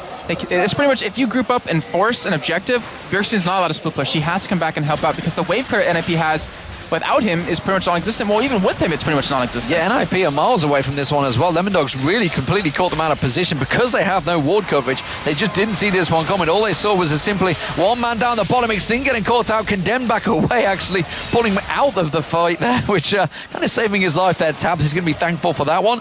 And they are now in position to defend off that with a 5-man strong team. The top wave, is it going to be enough to push itself? I'm not so sure. I don't think Bjergsen quite had enough time to clear a wave. It's very low right now. It's sitting at actually about 378 health, so we'll see if it obviously is going to push up enough and be able to pick that one up. But we just engage of NIP here. Maluno slides in. There's going to be the Stand United coming in. Is it going to be enough? Freeze does take down Dexter, but there's a great crescendo, catching 4 members of Ninjas in Pajamas. They're going to turn this one back around. Maluno forced to back away. Mythy going to get focused. That's another Oracle going down. Freeze gets himself the second. This is perfect timing. Extinct gets in there. They do manage managed to get the Force Pulse onto Nuke, turns around, gets that stun guard, tries to Destiny away, not in time. Bjergsen gets a kill. Now Bjergsen's going to chase. He's going to get onto Zoro. Ace in the hole comes out. There's a double for Bjergsen, and just like that, they pick up 4 kills. Bjergsen's not done yet, though. He might be able to chase this one down on tabs. It's a dangerous one. He's going to take 1 tower hit. It's not enough. He gets hit by the tower, condemned away, and he backs off. But now they're going to try and turn and burn and go for Baron. And all it takes is that one engage at this point in the game, that one fight to get you 4 kills, to get you this Baron buff, to completely get you back in the game. They're now up 7-3 in kills, still down right now, 7,000, almost 8,000 gold, but it doesn't even matter. They're starting to beat them in these team fights. They're forcing these fights to really happen, and Lemondog Zorzo he got zoned out completely by Melina with that Cataclysm. He wasn't able to get into the backside of NIP, and because of that, all the damage that he's built up was ineffective. It just goes to show almost a 10,000 gold lead, and it just doesn't matter because Ninjas in Pajamas, they have that team fighting potential, and you can see already that's just closed the gap straight back down to 6,000 gold. But with that Baron, honestly, that equates to much more than 6,000 gold. It gives them such a big advantage, and now when their towers start falling, that gold lead is just going to collapse. It is, and remember we talked about this. We knew this point of the game was coming. It was that breaking point where NIP, they just wanted to farm up. They wanted to get to that point where they're confident enough to do the damage just to kind of counter Lemondogs and really apply that pressure. And you and I both see it right now, Bjergsen picking up the Soul Stealer again. He wants to show Alex that he can get that a little bit higher stacks here. I feel there's a little bit of ego in here, a little bit of competition building between Bjergsen and Alex Hitch. So we'll see how this one works out with the Kassadin. We'll see whether he does manage to get some stacks on there. Cocky young Danish lad. No surprise there, being challenged by the Russian. Feels he can maybe go toe for toe with him. We'll see if it works out. He is going to be split pushing in that top lane, and this time Zoro unsure whether he can go in one-on-one. Going to get the help of Tabs in that top lane. Yeah, I'm pretty sure, unsure if he could 1v1 that as well, but right now, I mean, we talked about Lemondogs. They're a very squishy team, and you saw right there how squishy they truly are. They have the damage, but Lemondogs, the thing is, they don't want to be engaged upon. They want to be the team to force these fights because then they have control over it, and when that control's taken away, NIP can set up the fight exactly how they want to and fight when they need to. And just like you were saying before, with that Baron, you start taking some turrets down. That gold lead shrunk from 8,000 now down to 4. Tabs actually thinking about it there. He was contemplating it. He's like, can I do this one? I'm not so sure. And he is still sticking around there. He's going to try and clear that wave out. But Bjergsen, he may go aggressive on him. He does. And then straight away, ultimate pop there from Tabs. We're going to see Nuke joining the fight. This will be Bjergsen going down. Tries to turn it back around. Not even close. Extinct saying, no, I'm not going to use my standing node. I'm not wasting that. You've been caught out. It may buy us time in the mid lane. But that's a Baroned up Bjergsen down. Yeah, and you talked about his cockiness earlier on. Pick up the Soul Stealer, and that's working completely against him. He thought he was confident enough, or he thought he was fine enough to go head-to-head against Tabs right there, but I guess he forgot about that Twisted Fate ultimate with Nuke come in, and now Lemondogs with 5 members, it looks like they're going to be pushing here, at least towards this top side, or just push the lanes back out, because when NIP had the Baron and every lane shoved out against them, Lemondogs were forced to defend one lane, and that would allow for other turrets to go down. This is actually going to give a problem to NIP as well. You can see they're trying to be aggressive in this middle, but while you're going to have to react to it because the rest of Lemondogs, they've gone around this bottom lane, top lane, sorry. They're going to shove down there. Nuke just cleared out the top wave that was pushing itself, and Lemondogs controlling Ninjas in Pajamas, just wasting, running that Baron timer down. Bjergsen has teleport though. He's up in 5 seconds. They're trying to go for a fight here. They don't actually have anything behind it, but they might be able to put, just as I was getting excited, I thought they were going to go for a major fight there and have Bjergsen teleport in from the backside, but instead they back away and they pretty much live to fight another day. A little bit premature on that one, Jason, but it seems that Ninjas in Pajamas, they're going to have to back away, but this is a good control by Lemondogs. They are really running the Baron timer down here. Ninjas in Pajamas not picking up any objectives just yet with this. And I think actually NIP might go on the aggression again, but Nuke's ultimate's back available, so you see Bjergsen heading back towards the top side, so is Tabs. And I think the same thing might just happen yet again if NIP's not careful. But I mean, an outer turret, that's all they've got so far with this Baron buff. That's not enough. But it was a Baron of opportunity, I guess you could say. A bit of a theft of opportunity from them.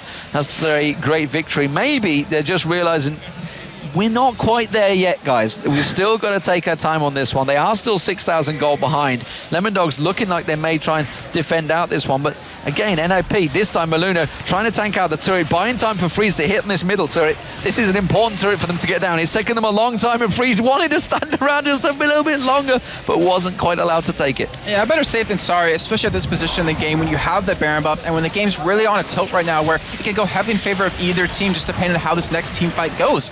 Remember, we're 36 minutes in, death timers are approaching the 1 minute mark, And Dragon is back up. This would be the first one of the game for NIP, but Bjergsen, look at him. He's being so sneaky. Actually, the rest of NIP was trying to be really sneaky, but you can't do that against a Spider, and we might see the fight break out here. Yeah, Destiny used to give them full vision of this Dragon fight. NIP do start out the Dragon. Maluno tanking that one up. And we're going to see if Mithy can start this one off. He wants to get in and get that flash crescendo. He does get the steal once again, Dexter, but that's a great Cataclysm, catches 4 members straight in there. Bjergsen tries to get in, but gets caught by a crescendo instantly. Brilliant play from Deficio and Mithy there. Both supports doing a fantastic job, and you can see Ninja Pajamas are just dropping like flies. Freeze is the one we're going to focus on towards. Nukeduck's trying to catch on towards him, but it's a great Aqua Prism. The wild card just on the tip there catches him out. All it takes is the tip though, Demon. Get him on the edge, and now with that, they get Dragon, they get 3 kills. They can be aggressive here and start to push up, because now NIP, they can't defend. Absolutely fantastic stuff. Lemon Dogs are going to shove straight down that mid lane. They have a big wave of creeps coming with them. Nukeduck's going to tank it down there with that Lich Bane, with Zora Zero, with Tabs. There is a massive amount of damage being piled on towards his inhibitor turrets. They are going to get themselves the inhibitor turret, and the inhib will follow as well. Ninjas in Pajamas will be spawning after this one, but Lemon Dogs, mission achieved. It looks like Bjergsen wanted to actually teleport behind him potentially here. He actually does have a couple of wards he could go to, but just like that, just like you're saying, when Bjergsen got caught initially the first time, he's like, whoa, you know, guys, maybe we gotta hold on, we're not that far ahead. We need to take it a little bit safe here, and they try to go for another fight, they try to go for Dragon, and they just lost it. And that might have been the straw that broke the camel's back, because now NIP are gonna be clawing their way back from a really unadvantageous position. And the Soul Stealer still on Bjergsen. Guess how many stacks is that, Demon? 0. Exactly. Absolutely, that's just overconfidence potentially being brought in towards there, and that's maybe a problem of youth, I guess you could say. Bjergsen, of course. Actually, to be fair, the whole team's a fairly young one, but that could have been money put into an item that may well have been more worth for him. I mean, yeah, it's about 1,235 gold, which means that's about 2/3 of a Void Staff, or actually, it's just over half of a Void Staff, which right now would be very good considering Tabs does have that QSS to give him a little bit of extra magic resist, and even has a Spirit of the Ancient Golem built up as his tank item. So he gets the extra regen, gets the cooldown reduction, gets the extra damage to monsters, which means with the Blade of the Rune King and a Baron, you're going to destroy that extremely quickly. And that will be up in about 30 seconds here. And Lemon Dogs, they have an Oracle, they have wards, they're going to have position of this. They're going to get their wards out. You can see Mithy floating around along with Dexter to get that Oracle to usage to clear out any coverage that Ninjas in Pajamas have, and they realize the problem they are up against now.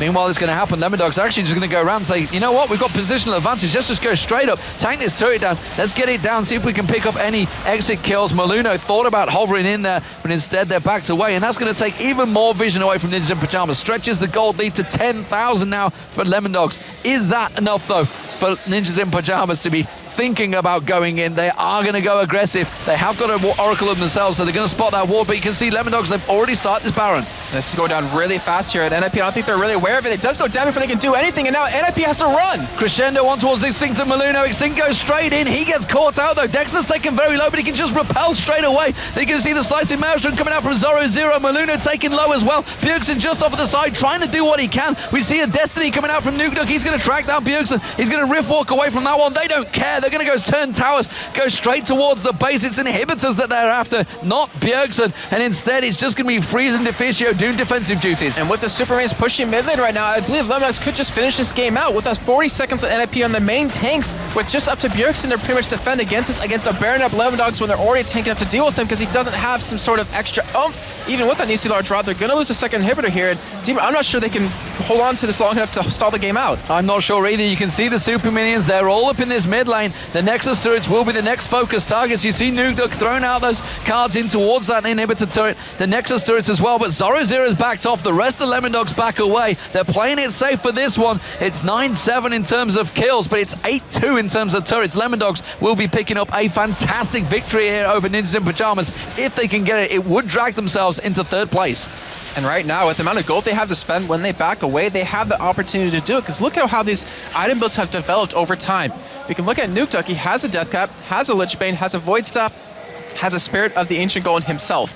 It's like, you know, I got the money for it. If Bjergsen can be a little cocky, I can do it. And has another Nisi large rod on top of it to go for that Zhonya. So his damage is ridiculous. A turret doesn't stand against him for long.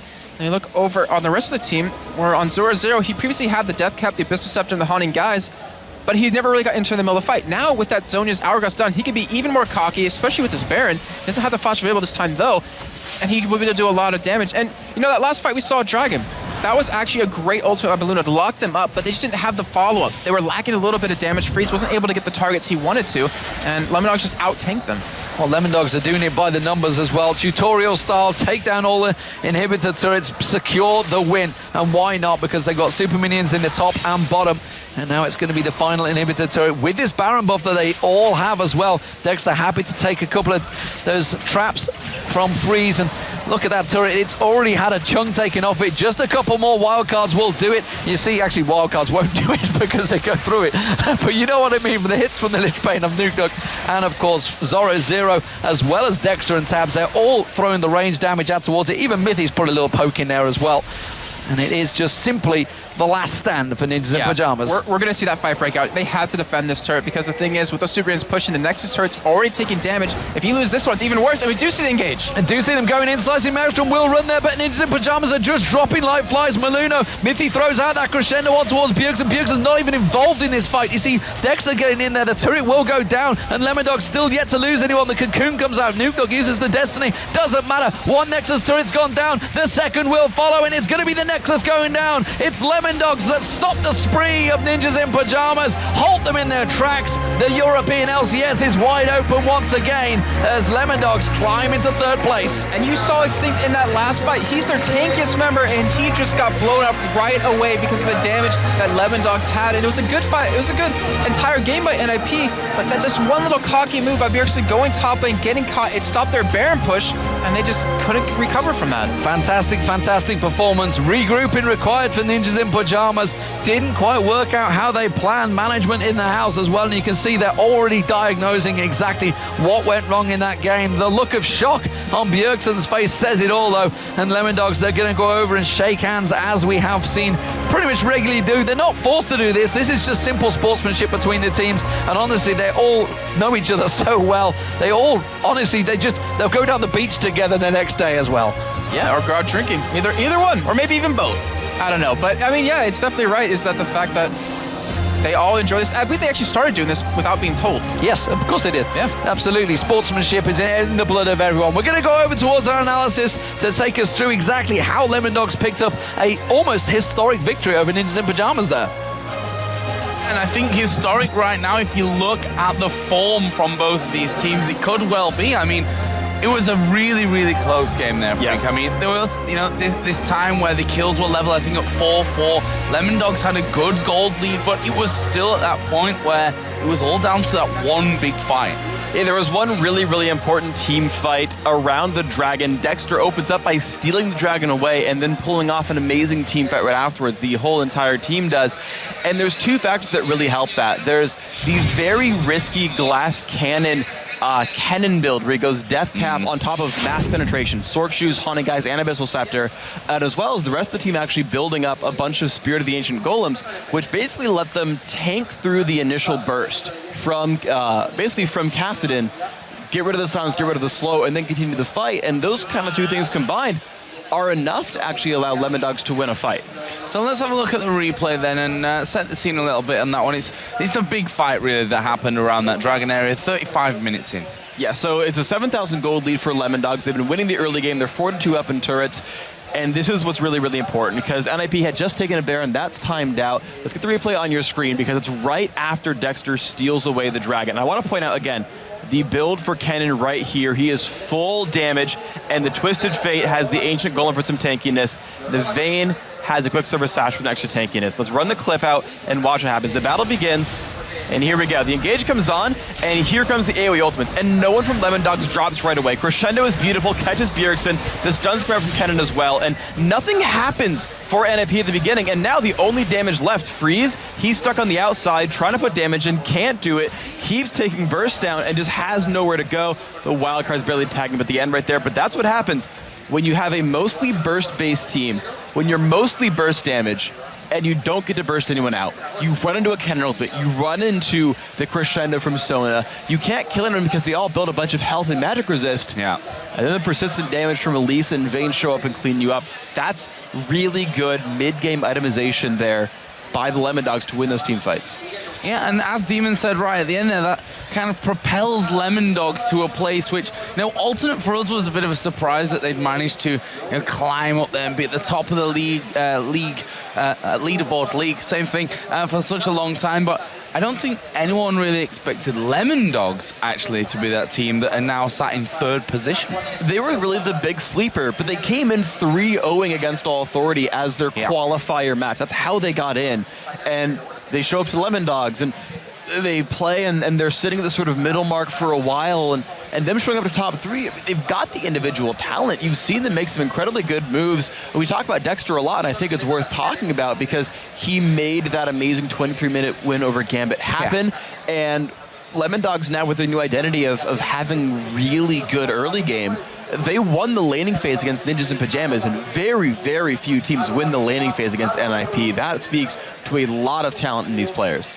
Well, we'll see how the Lemon Dogs actually manage to push through. They have been a bit of a hot and cold team, as you mentioned, that whole stomp victory they had against Gambit. This win here today, we'll see if they can continue that in the coming weeks, but we're going to head over to the stage where Shox is waiting with Mithy.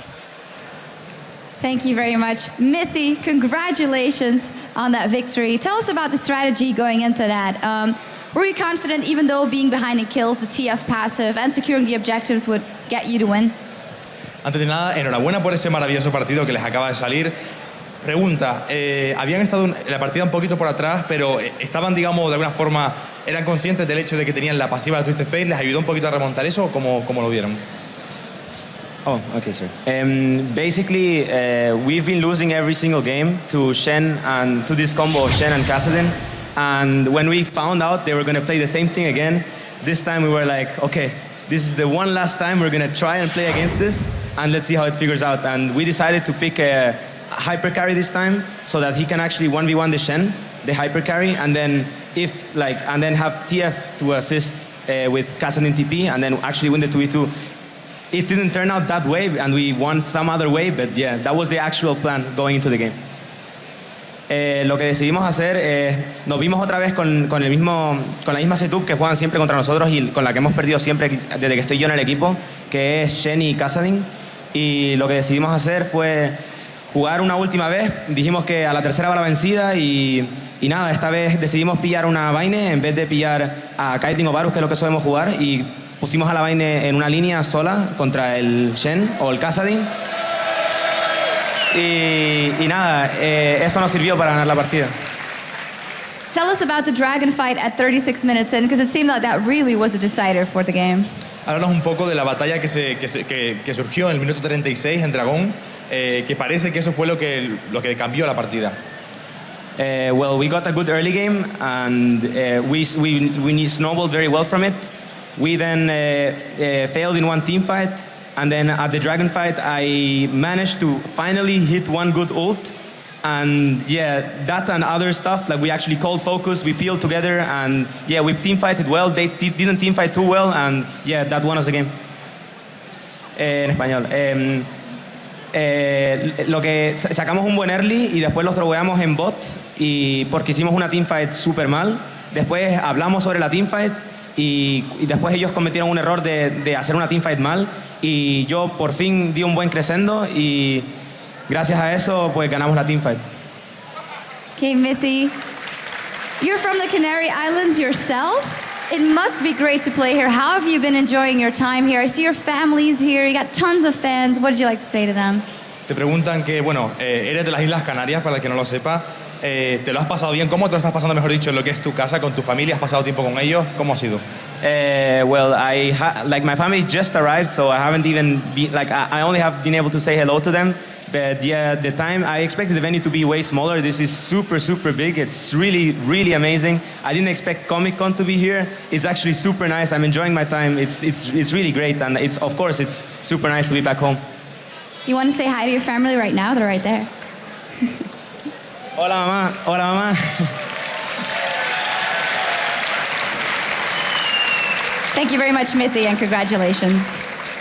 Now there's still time to send us your answers to today's Twitter question, which is which player has impressed you the most in the European LCS Summer Split? Hit us up at LOL Esports, #LCS, and if your response is one of the 5 we read on the air, we will send you a Logitech G510S gaming keyboard. So dust off your fingers and get tweeting. Aún queda tiempo para enviarnos las respuestas a la pregunta de hoy en Twitter, y es ¿qué equipo es el que más te ha impresionado en la EU Summer Split y por qué? Recuerda seguirnos y mencionarnos en lolesports.com y utilizar el hashtag LCS. Y si tu respuesta es una de las que leemos en directo, te enviaremos un teclado de gaming Logitech G5 10S. Anímate a participar. Now, Evil Geniuses scored a big win with their new teammate yesterday, but Shaker has another big test ahead of him when he tangles with Aranea in the jungle. We've got EG versus Alternate up next.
My personal preference on game peripherals is not too bad. I adjust quite well. For me to play properly, I need to have a small, thin mouse pad so I can also feel the table. It's very important. I can pretty much play with everything. The only thing I need a bit time to adjust to is the mouse. But if I would swap the keyboard in the middle of the game, I wouldn't really care.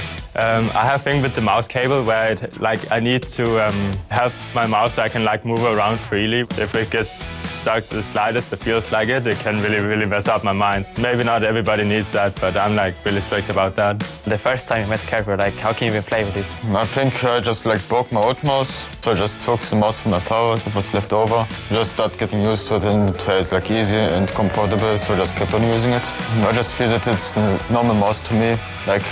If you once get used to it, you can use any mouse you wish to.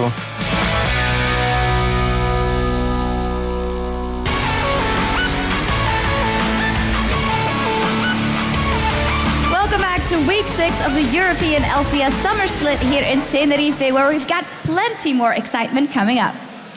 Bienvenidos de vuelta a la sexta semana del split de verano de la LCS europea, aquí en Tenerife. Tenemos muchísimos increíbles partidos por delante.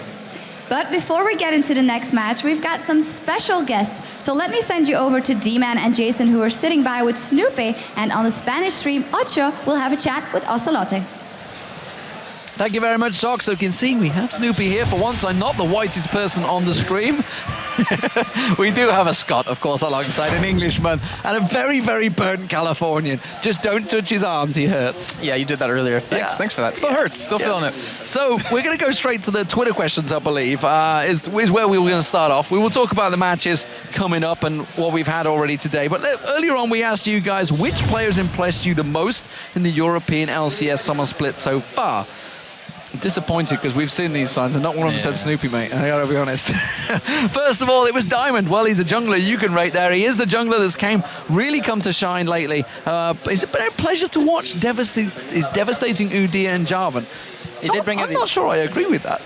Well, he did bring in the Udyr, which was a bit I think that's going to be flavour of the month in solo queue especially. Yeah. I think the Udyr is going to stand out quite a bit. But as far as his overall performance, I think he's just going to be consistent. He's not really shined. Yeah. He's just going to be consistent. So I wouldn't say he really gets that kind of role. The problem is, I guess, with Diamond is we probably have such high expectations of him. It's kind of hard for him to shine like he used to. Shine bright like a diamond. Gosh, after the spring split, when he pulled out Naz's volley bear, I mean, it's kind of hard to do the same thing. Yeah, indeed. So, Paul 8, he's the next one. It has to be Yellow Star, and change roles mid-season is not easy to do, and he's done it so well. And works well with Pushu. Well, you've probably got a different view on this. I would still say I'm about 50-50 on that. I mean, Yellow Star's fair enough, it is a role swap, but he should understand that role pretty well, being AD for so long. I think he hasn't really been playing up to par recently. And the problem is, if I compare him to N-Rated, for example, I would say N-Rated performed a lot better and a lot more consistently than Yellow Star has been. I'm not going to lie, it surprised us, didn't it, Jason? Yeah, I mean, when we saw him play his first couple of games, you could see his AD carry mentality where he was trying to clear out wards, he went off by himself, constantly got caught off, but I mean, yeah, I definitely agree. And Rated, he was always consistent, and it was just a little bit weird to see that swap happen, but obviously you can't change anything. Maybe yesterday proved there's a bit of a grudge match in yesterday's game. There's a few smiles after that game, let's just say that. I thought so. Maybe might have been from Air Camp. You may realise that N-Rated has joined Evil Geniuses now as a analysis and a sub, I believe. Yeah. So maybe we're going to see him playing for them. So next one, Set Your Sandwich. Bjergsen of Ninjas in Pajamas impresses the most. His dominance and character control really shows how good and confident he is. And this one I actually do agree with, although the last game wasn't really so good. But if you look back at yesterday, he was amazing yesterday against Flanlord. Yeah, I've been actually watching him in scrims as well recently, and he's been performing really, really solid in scrims. And you look at the things like he brought out the Annie, for example. Yeah. And then Alex ended up copying him and bringing out the Annie as well. Even though it wasn't so successful, he feels very confident in himself, which I felt he wasn't last year, or last split, sorry. But he's a lot more confident now in himself, and he's showing that in all the games. Yeah, we talked about quite a bit with him, how he has new people coming to the team that can kind of help carry the triad of Extinct on top lane, him middle, and then having Freeze bot lane. It seems like he's kind of been able to grow a little bit more. I would definitely say that. I mean, coming from Curse EU, when they had Molino and Extinct join the team, they have great synergy, and it's really showing in the games with the NIP. So they're kind of in their own little island up there, and they're dealing with everything. And then you have Bjergsen, who's now on his own a lot more, I feel, and he's getting a chance to shine against the other top AP mids in Europe. Yeah, you do notice Molino does visit Extinct quite a lot in that top lane. They're all buddies right there. So next one is Bass. Yes, I'm not sure how you pronounce that one. Definitely Darker. He came into the team and immediately performed on such a high level, very impressive. I actually agree with this one because he came in as a temporary substitute nearly because Gambit weren't sure how he was going to react either in the live performance. You're doing effectively the same with Shaka, but we'll get onto that one in a moment. But Darker, has come in and done very well. Yeah, you have to give full credit to him. He came in and Edward was the guy trying to replace, and that was a tough thing to do. Big shoes to fill. Yeah, and he filled them, to be honest. The first week was a bit shaky, but after the Moscow event, and ever since then, he's really shown he's like a stable person to play. I really liked his confidence too. I mean, the first week he played Fiddlesticks, and you haven't seen. I don't think you've ever seen Edward play Fiddlesticks, but just to go out there first game, with the crowd, the first time playing in front of a crowd, and just to pull out a champion like that, it's ballsy. Yeah, he went with Blitzcrank as well, I think, a few times as well. So it's there's definitely gone with the aggressive champions. It seems like he's been forced back onto Sona. I really feel that way. I feel like Genja just said, "I want you to play Sona. First pick Sona. I want Sona." You will pick Sona. Yeah, it's his first pick Sona, literally, for Gambit. So the next one, LOL Fabs. Ninjas in Pajamas Deficio have really impressed me. Is he an object with this support play? Can you really see a difference? You can really see a difference, between him. And honestly, this is something we talked about in the spring split, how he's effectively moved from manager to coach to support, and now he's really grown well as a support. His Nami is impressive. With the support of NIP, the organization coming in, it's taken a lot of pressure off his shoulders, I feel, and he's really grown as a player in that bot lane. I think he actually steals quite a few kills. He's becoming like the new Edward of EU. I think it's called secure. Or Crepo, yeah. Yeah, he actually has, I believe it's the 5th highest KDA right now too, so it shows he's been working out really well. He has a lot of games where he doesn't die and still pulls off quite a few moves. Yeah, definitely steals a few of those. So congratulations to all you guys that we have called out here. You have all won yourselves the Logitech G5 10S gaming keyboard, and you fellas working on that one. So before we go, before we get our next match underway, we're not going to go anywhere, guys, don't worry. We want to tell you another chance you have for winning some great pictures of all you guys doing their Mundo impressions. You're going to do an impression? I'm going to do I can't do it without the noise. Yeah, that's what I was thinking. There he goes. You need something blue on your tongue, though. You got to get your big meat chopper out, though, apparently, according to Joe yesterday. I'm trying to think, was there anyone that actually submitted pictures with actually a blue tongue? It's about details to me. It's about details. I mean, that's good. All you got to do is, you get yourself a... lollipops. The lollipops. You could either go with the lollipops or the slush puppies, a blue slush puppy. That would do the job. Or just saying, just putting it out there. If you're going to be a man, get some paint. Just paint it. No, we're not going to recommend that. That's probably a bad idea. No, yeah. I want to see that, actually. I want to see a couple of those pictures coming out. People actually blowing their tongue and face paint and stuff. I want to see it. I've seen some that have all proper purpled themselves up and gone with the face paint, got the choppers in their hands. Oh, sweet. I'm not going to do it. I'm sorry, guys. I'm not going to do it. Tweet us your pictures, of course, of you doing your best Mundo impression, and one of you're one of 5 we will like the best. Remember, this is all being done by our social media guys out the back. Jesse is in the house. We're running the LOL Esports. We are going to be giving you 1,000 RP. That's not bad. The Mr. Mundoverse skin and the Madman himself, if he's not already in your champions pool. So today is the last day for the contest, and if you are a dead ringer for Dr. Mundo, I have seen a lot of their pictures. There's some pretty good ones out there, so you're going to have to pull off something special, guys. This might be your one and only chance to shine. So make sure you get your pictures, and don't forget to follow the rules. Of course, you just need to follow at LOL Esports and hashtag MundoFace along with your region, either EU or NA. And of course, for information on this contest, head over to Facebook/League of Legends or to the forums on the official League of Legends website. So good now that put your phones down, because we've got some great matches to come up, and we want to talk to you about these matches. Alternate versus EG, that's coming up next, guys. And obviously you've got a bit of insight in this one, but you're not going to be playing in it. No, I'm not. We're trying out Shaka this weekend, obviously. We have him in for 2 games. I'll be playing against MYM tomorrow. Right. On Saturday. So I think Shaka did a solid performance yesterday. He did, yes, I think so. First blood on his birthday as well. He just turned 17. Got his first blood in his first ever LCS game. So he was literally just eligible yesterday. Literally flew in and then woke up in the morning. He was 17 and eligible. Happy birthday! You won a game for EG in your first LCS match. Yep. Not a bad present. Really nice did you treat him last night? No, we sent him to his bed. Actually, everyone else went out and we sent Shaka to his bed. Oh, poor guy. His parents would be happy with that, at least. Yeah, You got to look after him. I bet you've had to... I mean, how's it gone with you, the fact that you have got a 17-year-old? It is a bit interesting because it's the same... I remember our team has grown over the last year, for example, and we've had... the jerks and I look at people like Krogan, for example, right, when he's growing up and over the last year. I think Shaka's kind of in the same boat. He's trying to grow up. Right. And it's interesting, just things he comes away with, and a sense of immaturity, just that an average 17-year-old would have. Yeah. And he kind of has that as well. And I feel like he's going to grow a lot over the next couple of months. Well, compared to where it is and now. I think back to how Froggen's grown over the years and how babyface Wicked's grown into this big guy now. They've all definitely worked themselves into it. What do you think of Ninjas in Pajamas versus Lemon Dogs that we just had, though? I mean, that was a pretty close game between the two, and Lemon Dogs obviously came out with the win towards the end. As far as like a close game, I looked at the early game, for example, when Lemon Dogs was 10,000 gold ahead, and was it 16 minutes? Yeah. Minutes, really, really early on, and I was like, this game's over. Surely they're going to finish it off. But they just seemed to not apply any pressure on the map after that, and I thought NIP was going to come back into it at a point. Yeah. But then, literally, like I turned away for a second, and then Lemon Dogs was back in the game again. They just closed it off. So it's a really weird game, to be honest. I felt they should have finished a lot earlier, and I feel like Lemon Dogs really struggles to finish a game early on. When they have that advantage, they really struggle to finish it off. Well, obviously you guys had the win yesterday. You're trying to get yourselves back up that table, but Gambit now topping that table. How do you make of these guys? Because they had some rough losses while we were in Cologne, but they seem to be back to their best again. Yeah, that's one thing we were talking about yesterday. Actually, all the players up in the players' lounge were saying, out of all the teams going to Gamescom, we feel Gambit's performing the most consistently and has like probably the highest chance of going to Gamescom right now.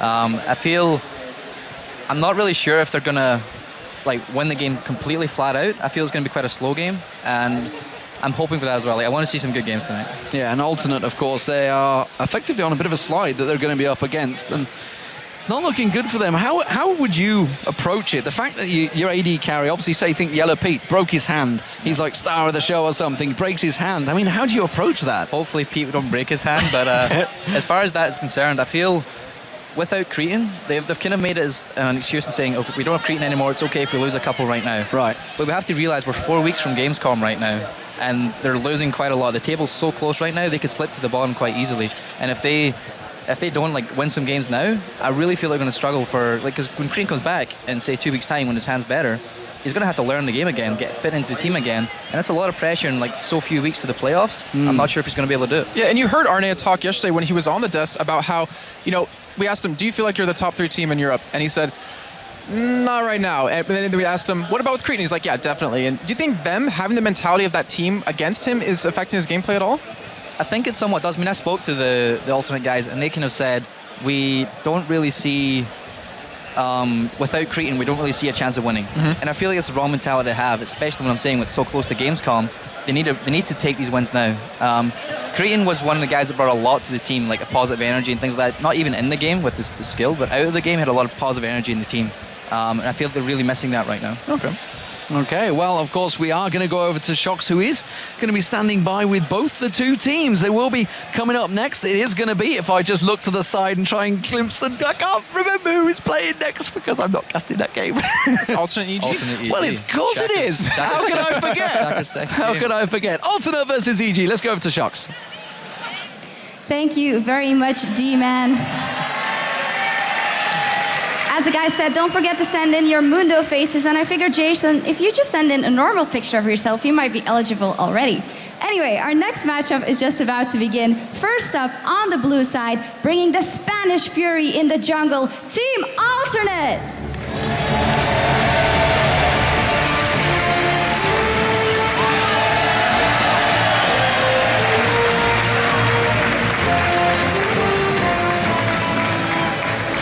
And on the red side, coming off of a convincing win against Fnatic, give it up for Evil Geniuses!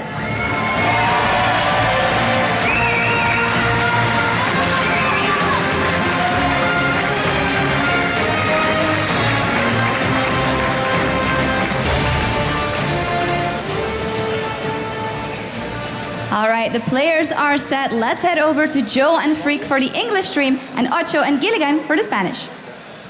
Thanks a lot, Shox, and welcome back, ladies and gents. We're just moments away from getting underway with Alternate versus EG. I remembered who's playing. Yeah, I did too. It was great. I had it up on my screen. I know what I was going to talk about. D-Man, it's unfortunate that you didn't, but it's okay. We're here, and these two teams, though, they're going in opposite directions. Just a few weeks ago, Alternate was the undisputed clear leader in the European LCS, and they've had a really rough time recently. While Evil Geniuses, they struggled to find an identity, they struggled to find some wins, they were down at the bottom of the table, but now they've got a new player, they've got some new tactics, and they're actually looking really, really good. And for those of you who kind of watched with the with the Snoopy interview a second ago, and who didn't watch yesterday, though, again, they've got a new player in the jungle. Snoopy has stepped down from the lineup. He's a sub for now. And Shacker, a new player, just barely turned 17, just barely eligible as of yesterday, has joined them. And as we saw in their win against Fnatic, he did very, very well there. And this seems to help them get to the end game. The early game aggression that Shacker has works really well. Well, let's have a look at the two teams then, starting with Alternate on the blue side for this one there. Of course, Kerp in the top lane, Aranea in the jungle, Pharrell Lord, he's back this week in the mid lane, White Knight, who of course is standing in for Creator and his broken hand, and Jay Reed the support. And of course on the red side is Evil Geniuses with Wicked in the top lane, Shacker the new jungler, Froggen in mid, Yellow Pete the AD carry, and Crepo on support. Well, you guys at home have been voting all day and all weekend long. So, Freak, how's this one looking? It's actually incredibly close right there, but it's 52% to Evil Geniuses. And this is interesting, too, to look at this sort of standing, because Alternate has a much better record on the season. And if you actually had this vote 3 weeks ago, I think it would have been very, very different. But the fact that EG have looked really good of late, it's gotten a lot of wins in the recent past, and Alternate have not really done that, you're seeing EG be a much more strongly sort of considered team right now. Well, don't forget, you guys can still vote for all of today's and tomorrow's games over on lolesports.com. So just click on the matches, and of course you can vote through that as well. So, Alternate coming into today's game after a loss yesterday versus Ninjas in Pajamas, and he kind of fell into the Nunu trap. Now, he's been banned out so much that it almost seems like these teams have kind of forgotten how to make him the big threat, because obviously they've not really been playing too much of him. And speaking of threats, the fact that they're now gone 1 for 6 for the past 7 games is something that should really scare them. It's weird. So to get back to the Nunu point, like, there's sort of two types of champions. There's champions that you play really well, that fit your play style, and there's champions that are sort of OP and are just the best.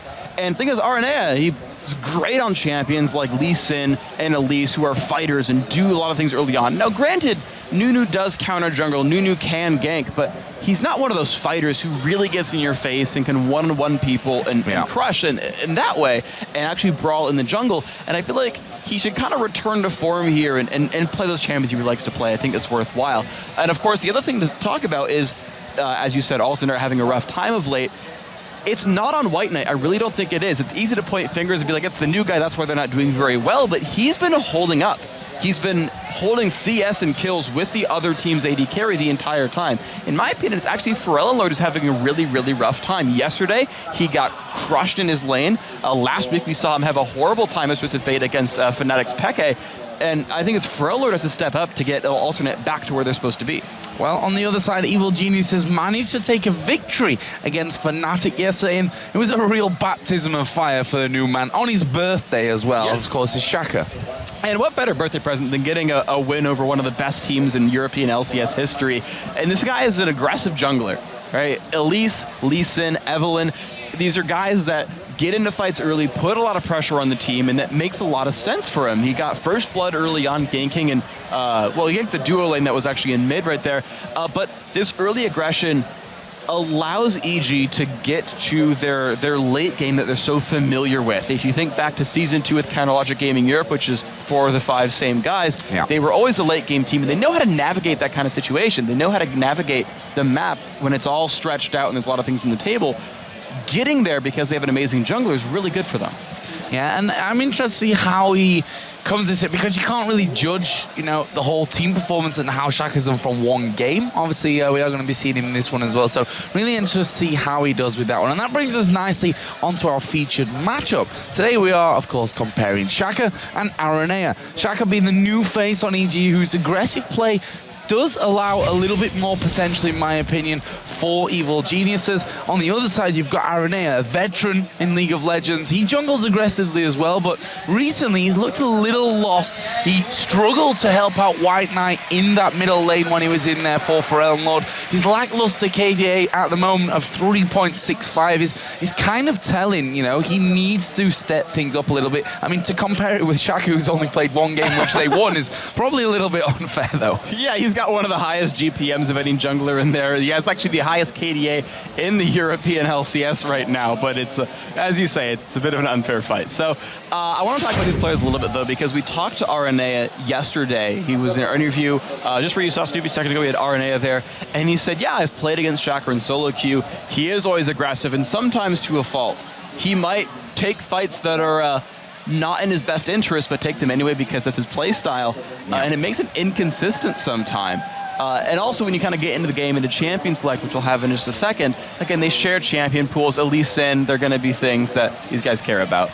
Well, Shaka is now 17 years and 1 day old. Obviously, his birthday yesterday, allowing him to come into the EG roster. We are going to be getting into the game here in just a second. And obviously, first of all, the bans and the picks. And I can tell you now, because they're coming pretty quickly here. Kassadin and Jace and Twisted Fate banned out by Alternate. Shen and Lee Sin so far taken out by EG. And here comes the test, which I think is, it came through to me. The test was going to be Evelyn, or not Evelyn, sorry, but Elise, of who's going to grab that. And right away, Alternate have grabbed the champion away. So Shocker has to go down to third pick. The two I expect to see here are Jarvan and Evelyn, the most likely ones for him. The Elise, though, is so strong for Alternate, though. I guess we haven't seen her on support in, like, forever anymore, so I'm going to stop calling that one out as a potential swap. But as a top laner and as a jungler, I know both these guys can play the champion. It just gives them a lot of opportunity for their matchups.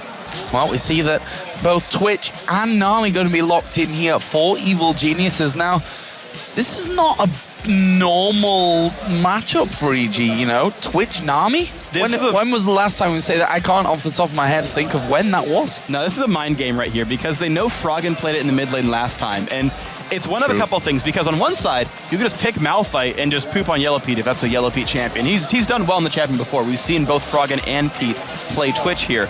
But the weird thing is, because Froggen played it yesterday and did a good job, you now scare Alternate. You now scare Feralord into saying, well, shoot, what do we actually throw against Twitch mid lane?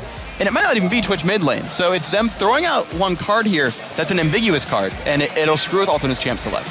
Well, we'll see then what Alternate do from this one. You can see there's a lot of discussion now going on the left-hand side of the screen. Lissandra was left open now. This is a big pick for Ferelord. Played 4 games with her, won 3 of them. It's not going to be Teemo, although they left that till the very last second. Damn it! Why couldn't they have, just failed to click and locked in Teemo? That would have been nice. But it's going to be the Blitzcrank coming out from Alternate. Interesting. Jerry likes that kind of champion. Obviously loves his Thresh as well. Yeah, and I like this sort of setup here for Alternate because it gives them incredibly good assassination potential, right? There's only probably going to be one tank on the EG lineup at this point if it is going to be a dual AD carry sort of setup, which means chances are if you pull something, it's probably something worth killing overall. And with both Lissandra and Elise in there, they can get rid of any of the AD carries they want. And with someone like Nami doesn't really clutch save someone very hard compared to like a Thresh Lantern or a Sona Crescendo. And so the ability for Alternate to just remove one of those carries is pretty strong. And so they've already been set up for success with these early picks. Yeah, and I guess we're going to see them actually waiting here with that mid lane / second AD if they go for that kind of thing to last. And Alternate themselves can leave them guessing a little bit. You know, Elise, Lissandra, top lane, middle lane, jungle for Elise as well. Not unheard of. On the other side, though, it will be Xin Chao and that Renekton locked in. Interesting. So it is actually Double Bruiser coming in as the front line here for Evil Geniuses. Now, Wicked's been saying that he's been playing very, very consistently, and he said that he actually missed playing Bruisers. He said it's been a long time. He said, every top laner is playing mages, or they're playing Malphite and things. Like, I want to get back to playing Aurelia and Renekton. And he's back. He's back to playing Renekton, and I feel like he's going to do very, very well here, playing just something that suits his play style so well. He can get in there. He can pretty much soft carry the game.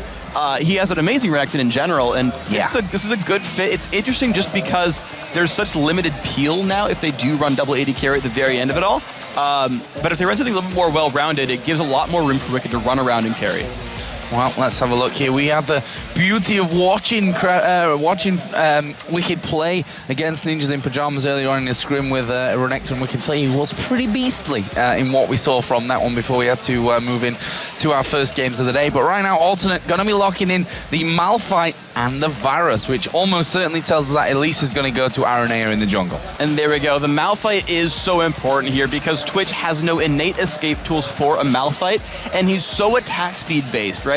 He you know, he comes out of stealth with the Q, his ultimate only lasts for a few seconds, you ground slam that guy after knocking him into the air with the Malphite Unstoppable Force, and you've nullified almost all the effect of the Twitch ultimate, and you've cut down what he's supposed to do in a team fight. I like that they grabbed Malphite finally. They tried to see if EG would pick double AD carry at the very end there. EG waited for their presumably mid lane pick here at the very end, but it's a very smart choice there. You kind of would have seen it coming, and now you've got an interesting matchup because you've got Wicked potentially fighting a Malphite who's gonna like to stack armor and does mostly physical damage as Renekton, so it could be a difficult matchup. Well, let's see what EG round off with here. They're leaving it until the very last seconds for this one, and it looks like it will be a Ryze actually locked in here for Froggen. I like the Ryze pickup a lot because whenever you run a threat, a big threat that's going to get dived, you need another really big threat that doesn't go down. I like Ryze when he's paired with champions like Twitch or champions like Vayne, where it's like, well, they're both going to hyper carry. You can try to kill one, the other's going to kill you. And so when the Malphite dives in and tries to kill off Twitch, tries to kill off Yellow Pete, Froggen's going to be like, that's nice, you built a Sunfire Cape and a Randuin's Omen, and your I'm Ryze, I'm just going to kill you now, please enjoy losing the game. And so you've got this huge, I guess, triple threat really for EG. The Renekton's going to be huge. I think Wicked's going to have, generally speaking, a good time of it. Yellow Pete has to be dealt with, and Froggen has to be dealt with, and you really can't get rid of all three. So we're just having a quick remake here because one of our spectators didn't quite manage it to get in the game. No names called on that one. Jason. So we're going to be getting into this one. Captain Kaplan saves the day again. But yeah, we're going to be getting into this one. I'm really interested to see how Wicked does this one. He told me before the game, we were just outside, he's like, I've got 3 champions that I want to play on this one. And I kind of just said, it's Malphite, Zac, or Renekton, isn't it? And he's like, yeah. So he's managed to get his Renekton this time around. Malphite obviously going to be over on the other side. But this bottom lane, Twitch and Nami, you know, something that, as I said, we've seen them play those champions before, but it's certainly not a standard EG bottom lane.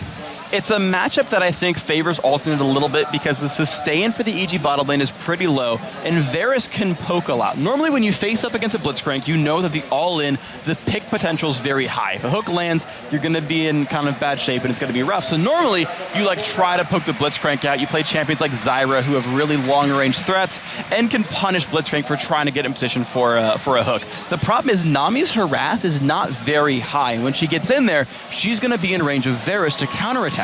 And so I feel like if they go 2v2, especially in the early levels, it's hard for EG to deal with this lane. I expect them to maybe swap around and kind of donate a 2v1 to someone else in their lineup and let Yellow Pete scale, because Pete is one of their big late game carries. They want to get Twitch fed so you can blow up the enemy team. We talk about, you know, Thresh more than Blitzcrank, I suppose, these days, but that hook is a game changer. You can miss 3, 4, 5, 6, 10, but one of them can change the game. One of them can get you rolling. Obviously, you need to at least land some of them. That's the major point about it as well. But yes. Let's talk about level 1, because we're getting close to actually coming in there. And that Blitzcrank hook is obviously going to be a big threat for him. On the other side, Nami got the bubble, similar kind of thing. But the fact is that Blitzcrank is dangerous at this stage of the game. And it's almost always going to be, because the team is so explosive. They got so much crowd control there.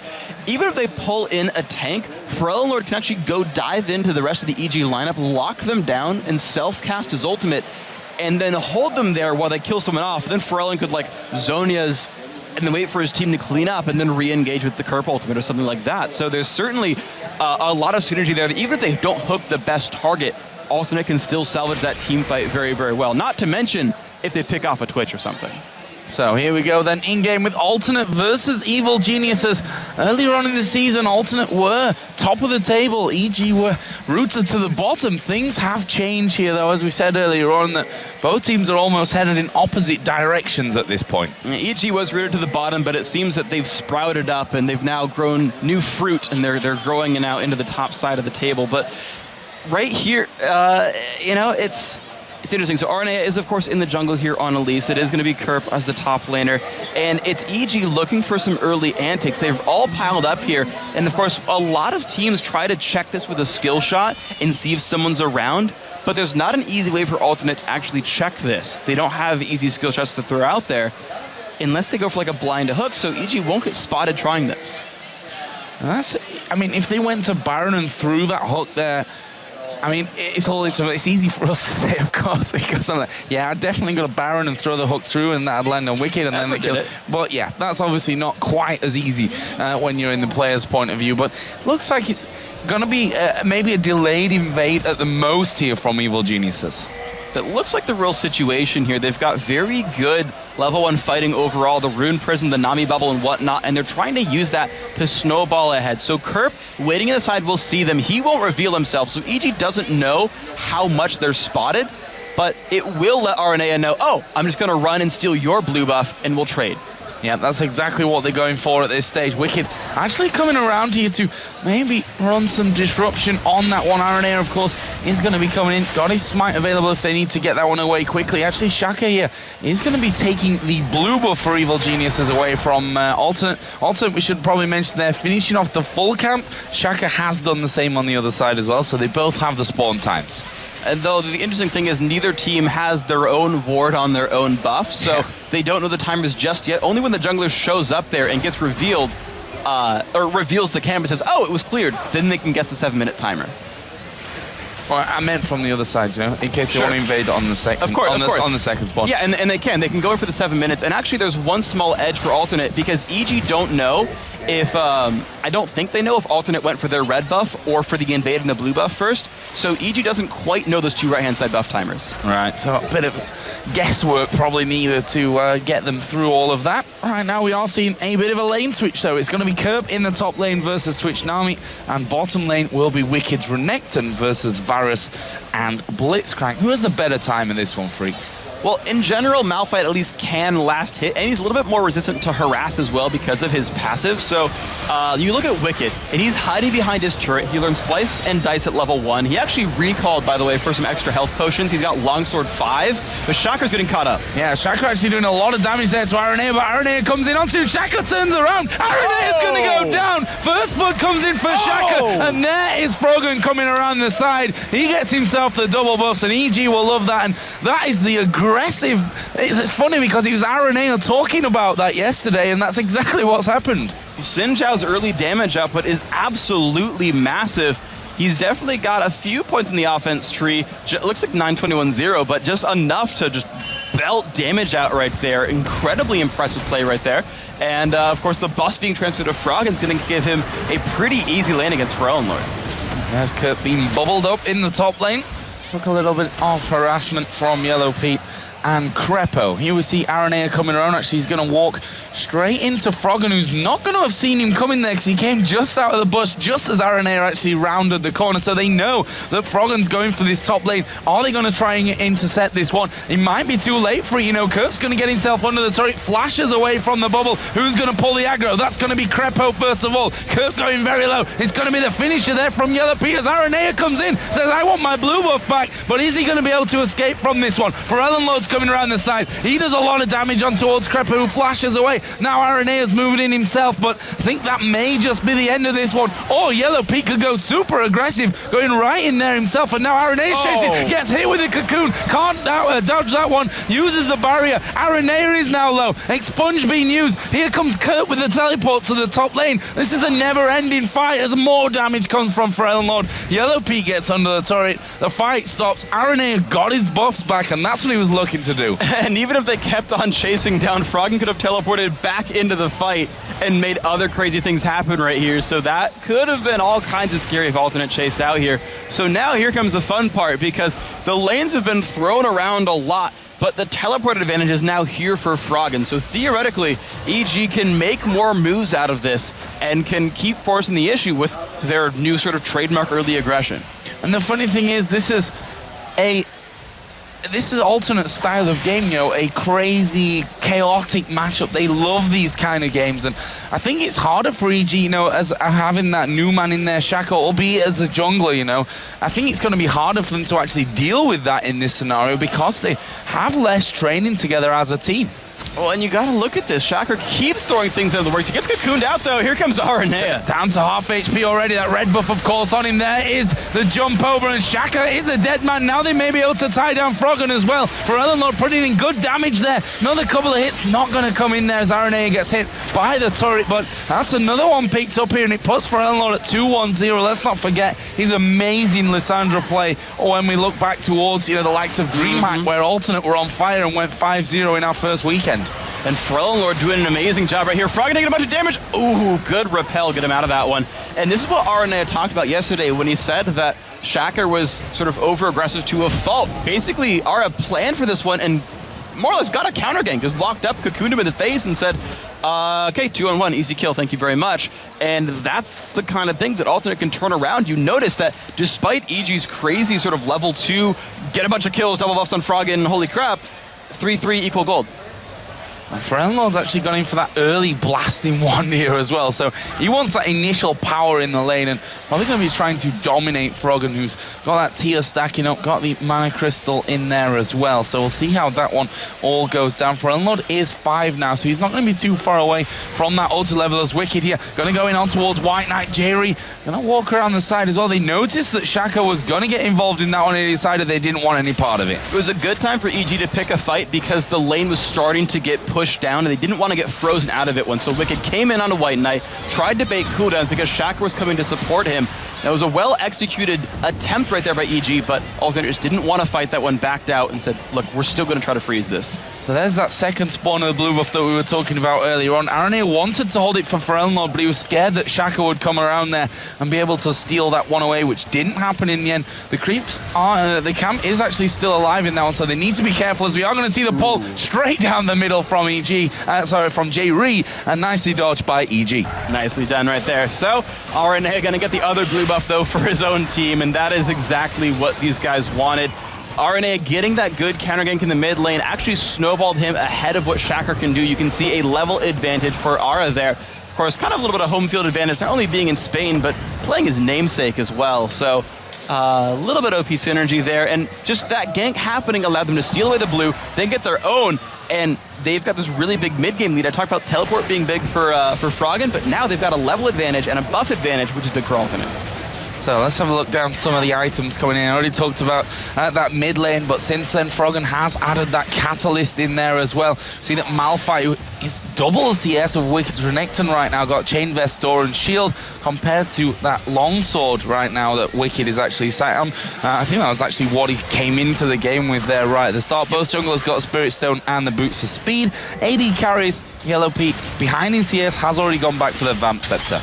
And Yellow Pete, I expect, is going to start out with a Blade of the Ruined King. That seems to be the new first item for Twitch because the added damage for Ruined King, the percent current health on hit, doesn't get affected by the Twitch fall-off damage from the ultimate. So it allows him to actually spray down an entire team a little bit harder, and it also gives him a little bit of extra escape tools. If he gets jumped on by an Elise or a Malphite, the extra movement speed and slow can help him outplay the enemy champions and get back to safety and keep attacking. So Yellow Pete's going to try to keep himself safe and still put out damage during a fight. And that was Aranea. He's been helped a little bit by Frellenlord. First dragon of the game going over to Alternate. They're now 1,200, 300 gold in the lead in this one as it starts to tick over. Nice little pickup for them. And to be honest, they're doing a great job in terms of the farm as well as Curb now here. Is he going to get pressured? No, EG won the turret. That's a really smart play, actually, to go for that one, because if they did jump onto Curb, he'd either ult out or ult onto them and force turret aggro to deal a lot of damage right there. And they're always afraid of, without eyes on Aranea, of what if he's got a counter gank? We get ult into a turret and then the spider shows up. It's a rough place to be, so EG taking the safe advantage, and now with Curb stuck top lane, they can roam for the mid lane and get even more. So are they going to be able to pick anything up here? Frellenlord surely will be expecting something to happen with this one as Wicked just going a little bit low down in that bottom lane. Frellenlord now is going to get locked up from this one, tries to escape, has to use a flash, but Shaka's on top of him. Froggen will nuke him down. Good pickup by AG. For me though, that was kind of obvious that was going to happen. It was impressive though, there weren't any wards to spot that one out. not that really saw them come through, and now with a huge number advantage, they can get a second turret for this. There's EG. Uh-oh. Unstoppable force underneath the tower, and the aggro actually landing onto Shaka. He's been hit by the turret there. Repel comes out from RNA. He's going to go straight back down where he started. And Shaka getting away with his life. Good damage put down. Alternate going to be taking, though, a turret back here on that bottom lane. That's very, very good because Shaka has almost never been helping Wicked here. He's been looking for ganks. He's Xin Zhao. Xin Zhao is a ganker. He's not so much a lane babysitter. When you're someone like Nasus, all right, sure, show up, wave clear, keep the turret alive, let your solo laner get a little bit more experience and keep him safe. That's not what Xin Zhao does, though. Nor is it really what Elise does, unless you get a full-on counter gank. So both these junglers knew they would have to let their solos sort of languish there and lose their turrets, and it was really up to them to find kills elsewhere. Both have done a pretty good job of that. So both the solos now with those giant belts in there as well. Obviously, Malphite closer to that good old Sunfire cape here. That should be coming in pretty soon. And he's got a 20 CS lead over what Wicked has. But with that tower down now, it's going to give him a chance to really get himself back in the game, in the farm game. Varus, obviously White Knight does already have the Bloodthirster in there. Is he going on towards Yellow Pete? Is he going to survive this one? The Ignite is ticking away. Forellenlord will pick up that kill as they go over onto Crepo. He's forced to flash out. This is another turret for Alternate. And that's the hardcore engage potential of having a Lissandra and a Malphite on your lineup. Malphite ults down, no worries. Forellenlord can do the exact same thing. Dash forward, root you for at least a second, then ult you for another 1.5, and then J-Re shows up just to ult for damage up. It doesn't even hook the guy, but it's enough. And that is so incredibly powerful when you can just make things happen, dive in and start fights. And now Wicked's getting caught. Oh, Wicked could be in trouble here. Actually, Alternate start to back away as Shaka and Crepo come across to that one. Obviously, Crepo didn't have the wave. He was in that last encounter there as J-Re has a bit of a dance in the middle of the map. Why not, if you can? But look at the CS lead here for White Knight over Yellow Pete. That's pretty damn big at this point. 112 to 75 CS. Yellow Pete's lane has been under siege a little bit there, and he's actually roamed out of his lane a number of times to try to get some pressure down, whereas you saw White Knight stay there uncontested for a very, very long time, just farming and just getting a giant gold lead. And so now Yellow Pete, you can see the gold 600 apart. He has to find some way to get extra gold, or he's going to get outscaled by a Varus, which you never want as Twitch. Well, it looks like EG actually want to get in for this. Got to flash away, actually, as they manage to land the cocoon in there. The hook from Jamie will miss, and Shaka is going to dive in, puts his ultimate down. There comes Chain of Corruption, going to hold Shaka in place. Spreads off to Wicked. Well, EG are still chasing this one. They want to get in towards RNA, who's going to go with the repel. Can't go anywhere. Uses the flash as he comes back down, and Alternate actually getting away with that one. That was impressive right there. Thankfully for EG, the Chain of Corruption only danced to one other target. It went to Wicked, and no one else got hit right there. They managed to stay out of range of the bounces, and that allowed EG to dive on through. But you've got good escape tools. You've got good crowd control coming out from Varus. You can just toss out the hail of arrows and run back. Kite back with that one curb. He's able to steal movement speed, and Froggen just couldn't quite get in range. Didn't want to flash Rune Prison. Decided it wasn't really worth it, and you just keep walking backwards. Burn the flash okay, but yeah, good escape. So what's next on the menu here? First Dragon, of course, taken earlier on by Alternate. Right now, EG looking for tower number 2 by the looks of things. The outer bottom turret has got no protection. EG have actually got 5 members in the immediate vicinity, and they could end up going for a fight after this. It'll be close. The recalls come in from Kerp. He could buy Home Guard, teleport in, and start any fight he wants to. The ulti's up for Forellenlord as well. Alternate chasing down. They could bring him in. I want to see what Kerp does. If he doesn't burn teleport, they won't go for it. Jerry just looking for that hook, and just the menacing presence of a Blitzcrank can force you to back off a lot from that one. We can see the Dragon coming up in half a minute, and Alternate already around there. Pink Ward's going in there, and EG, I don't believe they have a full timing on that one either, so they're going to be guessing on that front. Alternate should be able to lock down Dragon 2. They'll have a decent estimation, but the thing is, there's already ward coverage here, but Yellow Pete getting caught. Oh, he gets Cocoon hooked and absolutely destroyed there by Alternate, and, well, you just don't, I'm sorry, but you just don't escape those. No, Cocoon into Rocket Grab, they both landed their skill shots there. They're waiting around, another dance comes in from J-Re. That was a well-deserved dance. They got, actually the thing was, they had a pink ward there, and like, Yellow Pete stealthed around the corner, and there happened to be a pink ward there. Like, how fortunate that has to be for them. But I mean, you get the kill, you get the dragon afterwards as well, and now you still have some time to put pressure elsewhere on the map. That top turret could very well be next. Yeah, a bit of luck always. Well, you can't be a champion, in my opinion, without a little bit of luck as well being on your side. So, good stuff from Alternate, and they are going to be pushing in towards that inner middle turret. Let's not forget they put damage down onto it earlier on. Kerp says, I am strong, made of rock, and I will tank it up. White Knight gets the final hit, and Alternate secure another turret. That puts them now 23 to 19,000 gold in the lead, and they are looking very, very good in this one. They are absolutely, and that's just Alternate having a very aggressive team composition. They can all make plays. Every single one of them has some kind of hard crowd control, so all of them can start a fight if they catch someone out, and then the rest of them can actually follow through and engage. So anytime a member of EG is caught out, and remember that everyone on EG is pretty short range, including Rise.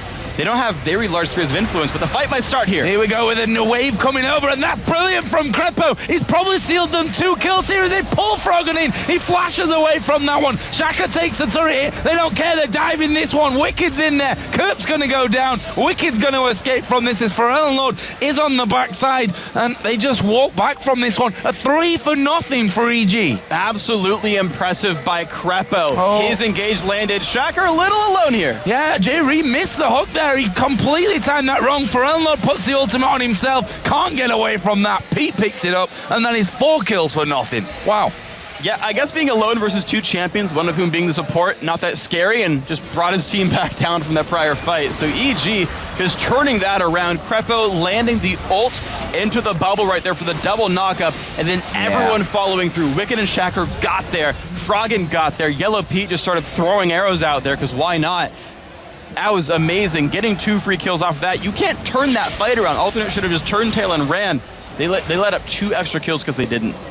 Yeah, I'm kind of surprised that Forellenlord took the route that he did. They're always going to be dangerous to back into your jungle, and you saw J-Ree went for the hook to try and save him, but not quite going to work things out there. So, EG, after that, just with that little moment there, they're now only 600 or 700 gold behind. So they've brought it right back in just the blink of an eye, taking down two turrets in the middle lane as well.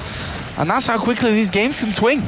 Yeah, absolutely. Whenever your teams have good catching potential, which is hard to do when you've got 9, but is definitely possible, it's a little bit easier to do when you're Alternate, but when you have the potential to catch someone out, you're going to start fights like this. Imagine if all of Alternate were there, they would have a 5v4 could start. Instead, it's actually EG with the numbers advantage. They can start a battle even easier as Forellenlord is stuck on the other side of the map.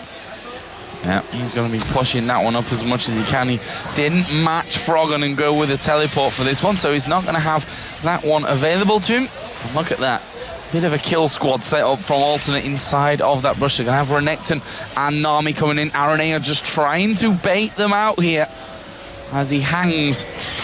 And, well, Wicked not falling for that one. Just watch him going, but the cocoon will land. Could be in trouble. There's a pull from J-Ree. Tidal wave comes around. Wicked decides to stay. He goes back in, goes away. There's unstoppable force. Wicked is down. The chain encroachment spreads to Krepo. Shaka is there. We're going to be seeing Froggen coming into this one as well. Can they actually follow on? They decide not to go for the chase. An Alternate say, right then, we're coming right back at you, clearing out the waves. They might be happy with just a turret here. Yeah, Forellenlord came up from the bottom lane, walked his way there, got at the same time as Froggen, and this allows them to turn that that champion kill into a turret kill as well. And I was just gonna say that I really like Forellenlord's option to split push on the bottom side, especially now with Froggen's teleport down, because Alternate's 4-on-4 team, their non-Forellenlord team still is fully functional. Forellenlord fulfills the exact same role that Kerp does of hardcore engage and heavy magic burst damage.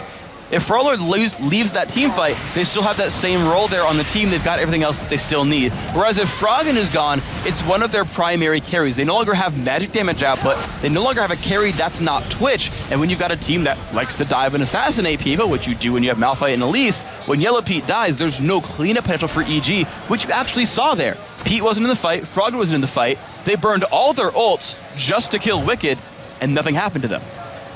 The other option that they've got now that Kerp's teleport is think I'm going blind. I think he's got about a quarter of the cooldown still left on that one. So now it's going to be up pretty soonish. He's got the option then of coming in, which, you know, Froggen then will be forced to match that. His teleport's going to be off cooldown later. So it doesn't take a genius to figure that one out. Who's going to be helping the team out more when it comes to that one. Right now, Frenlord's going top side of the map. Maybe try and catch out Yellow Pete. And here we go. The Claw of Doom coming in. The ultimate put down. Yellow Pete's going to try and live this one out. He gets his ultimate running here. Frenlord literally just waiting for those cooldowns. Uses the Zhonya's. He's going to go chasing straight back after Yellow Pete, who he's been chased left, right, and center. Arenail's coming across the side of this one. He's going to try and escape from it. There we go. They're going to chase in. And, well, he's still waiting here. Is he going to get over? No, he's not. Sniped from the side. White Knight comes in. And there is Kerb actually getting chased down by Froggen and Wicked. White Knight said good night right there to Yellow Pete. Decided that my color is better than yours. Sniped him out on the side. D-Man cracking up on the left-hand side right there. But of course, don't forget the old school Frog and Wicked combo. They can dive in there and crush you out. However, they are outnumbered on the top side of the map. Alternate could take this one. There's a chance for no, there's no smite for Shocker. This could be easy. No smite. Is he going to go in for it and try and just, you know, hit it even? He'll see him go into this one. Baron is low, but Shaka is going to take down Jerry. The tidal wave comes across. Pharrell going low. Shaka's going to dive to Pharrell here. As we see, the Baron has been kept alive from this one. He's on tender hooks right now. Are they going to be able to finish off? Aranea going low. The Baron is absolutely ripping them to pieces. And EG themselves now keeping this one alive. Baron is still alive. Froggen going low. Kurt's right on top of him here. Is he going to be able to escape? The snipe from White Knight from the side. Crepo comes around the back. Double kill for White Knight. They might be able to get more. Baron has finally reset. An alternate disengage. 3 for 2, but it might not be over just now. Crepo puts the ward in there. Pharrell turns around. Manages to bubble up Kerb. Can they get more? No! Double kill for White Knight. Brilliant. Back-to-back double kills there for White Knight. Remember, he got Yellow Pete a second ago. He's 5-1-3 on Varus. If you are hating on White Knight and blaming him for Ultimate's losses, not right here. White Knight playing amazing. Bloodthirster Last Whisper going towards Infinity Edge. The guy's going to snipe people out. And look at his adaptation as well. He went Ninja Tabby knowing his only way of dying is by Twitch, the Sinjao, and the Renekton getting on top of him, and says, fine, I'll add some armor to make sure it doesn't happen to me. Smart stuff. Alternate here. I'm going to say, right then, we can't finish off Baron, so I suppose we'll have to do the next best thing and head down towards the Dragon from this one. Bit of a welcome income of gold, 33.4 to 31.1 we have right now, and that's nice from Alternate.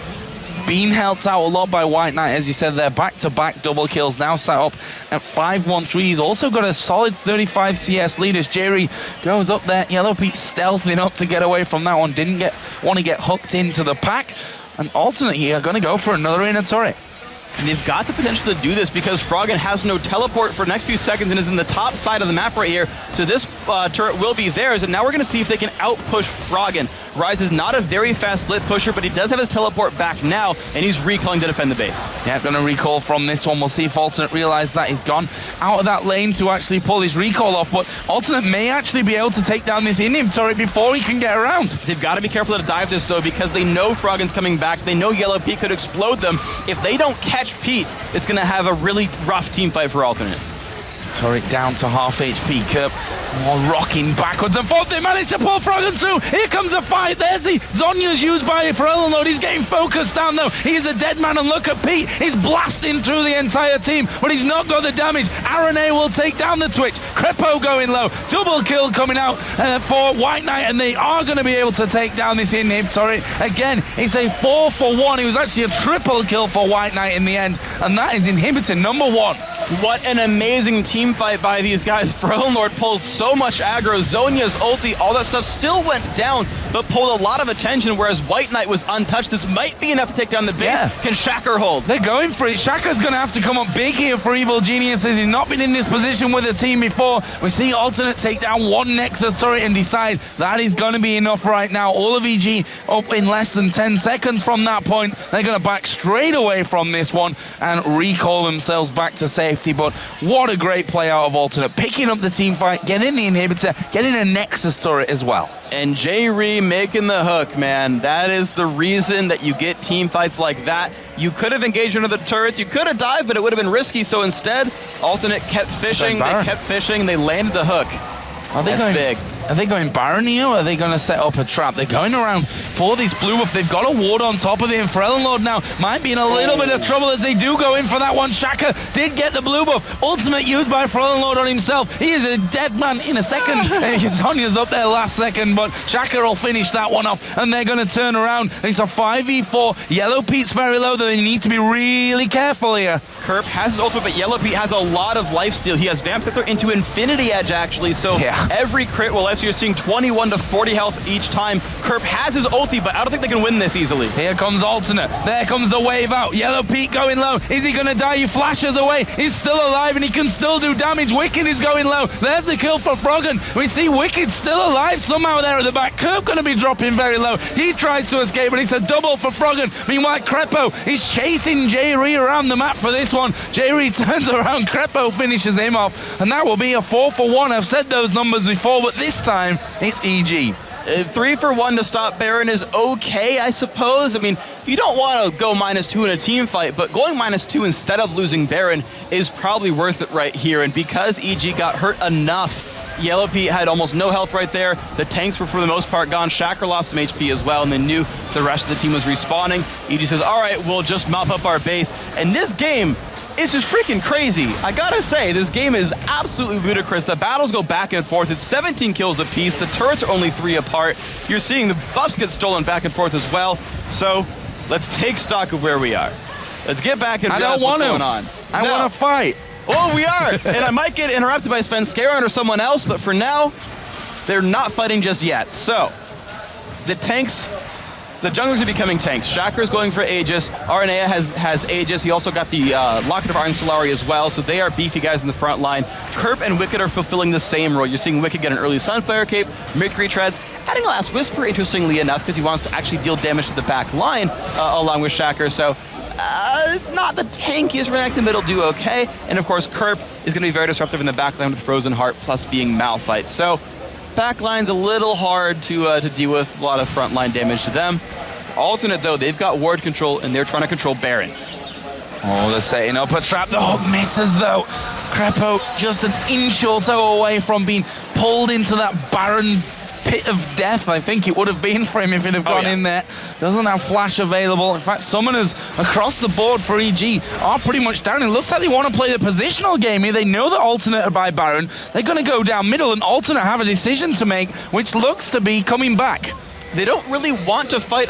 They're baiting Baron instead of defending their base, but EG aren't going to fall for that because they'd rather trade and hit for Baron. EG are going in, and Alternate are going to try and come around the back of them this time. Can they pick this one up? The turret is going to go down here. EG turning around with Wicked. He should be the first man in as Froggen's Banshee's Veil gets popped. There comes a tidal wave around the side. All the ultimates being thrown straight down into the middle of this one. For Frelenlord at half HP there at the back. It's 1-for-1 right now as Froggen takes all the 3 men away, but he will finally go down to Aranea. Right now, Shaka, Wicked, and Crepo making a big run for this one. They're the only 3 men left alive here for EG, and they have to defend. Kerp has actually teleported into the base. This could be pretty ridiculous. The rest of the team are going to stop EG from actually recalling. They've got to walk the entire way back home right now. Kerp's already got that turret down to less than half HP. Those super minions may be enough to finish things off here. Is that the move that Kerp's been looking for as he goes onto the in-him? That Nexus turret is still alive. It's got no health left. It needs 1 more hit, but Alternate are focusing on that inhibitor turret. They managed to take that down, and they back away. He could have traded his life for that turret. However, it would have left Baron on the table. This will slowly regenerate. It probably would have been worth it to risk it and like burn his flash to use 1 more auto attack on that turret. In hindsight, yeah, he probably would have went for it. But let's get back to that team fight right there. Froggen and Yellow Pete stood in the same location. They got surrounded. They couldn't run back at Alternate's turret. They could have run down towards the jungle maybe a little bit. But basically, Kerp and Frelenlord both caught Froggen and Yellow Pete in their ultimates. Yellow Pete died without being able to do absolutely anything. There was no damage over from Yellow Pete at all in that fight. So then, Elise, Malphite, Lissandra, they could just say, screw it, we'll just keep hitting Rise. The rest of your team does no damage because you're just kind of mostly tanks right there. And that's really what happened there. White Knight fended for himself, wasn't a big deal, and they got an easy team fight out of it.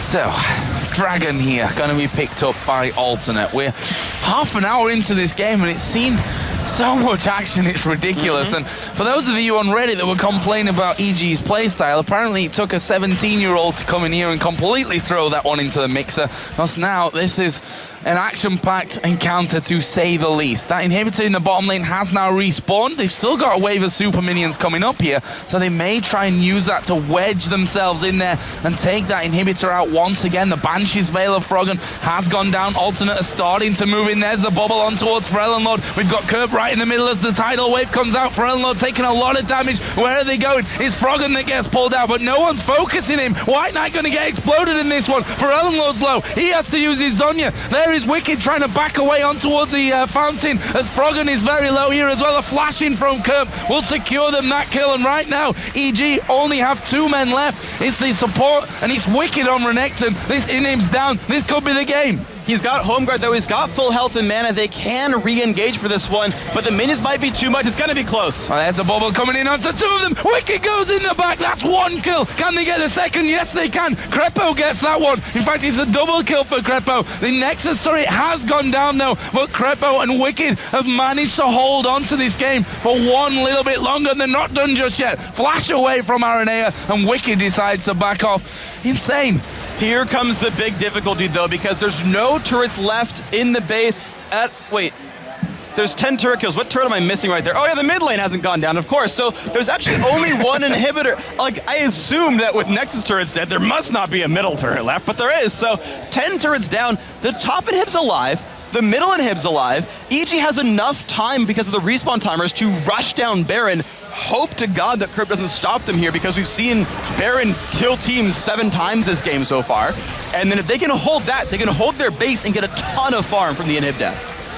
The teleport of Kerb, we should note that at this point of this game, he's not up right now. Baron is down to half HP. Aranea's coming in. He's got his smite available. EG need to be careful of this one. Kerb's coming around. Crepo is down to half. Here comes Froggen. He's used his teleport to get into this fight. Baron's done a lot of damage to EG as the cocoon comes in. The tidal wave going to be ridden out by the spider. Well, they go in for Crepo. He's super low and he's going to be the sacrificial lamb this time around. But that leaves them 5 on 4. They're not finished. Yellow Pete gets cocoon. He's dead. Aranea gets that kill, and now EG have got 3 men to defend a naked Nexus. This is probably going to be the game here for Alternate. It's a 5v3 with basically full health bars. The top inhibitor is there is basically for free unless they make a mistake, and they can roll that into the base right here. Well, Alternate have surely made the call here. Go for the Nexus, finish off the game. There goes Shaka. He gets pulled in. He's now a dead man. Froggen is going to be locked up inside the Lissandra ultimate. There is a Zhonya's being used. The kill onto Froggen comes down. Wicked is the last man left alive. He's finished off by White Knight, and Alternate are going to take the game here. 33 minutes into it. What a fantastic encounter and an amazing victory over Evil Geniuses. And the streak has continued. The Spaniards have continued to win today so far. 0-4 yesterday if you don't count TCM. 3-0 today so far. So of course, Ocelot, it's on you now to beat Gambit Gaming. But I gotta say, this match was absolutely crazy. Starting out with a double kill in the jungle for EG. Froggen getting double buffs at level 3. And then Alternate still found a way to make some moves. The split pushing from Frellenlord, the hard engages there from Kerb, just picking up kills. The dive combos, getting rid of the EG backline.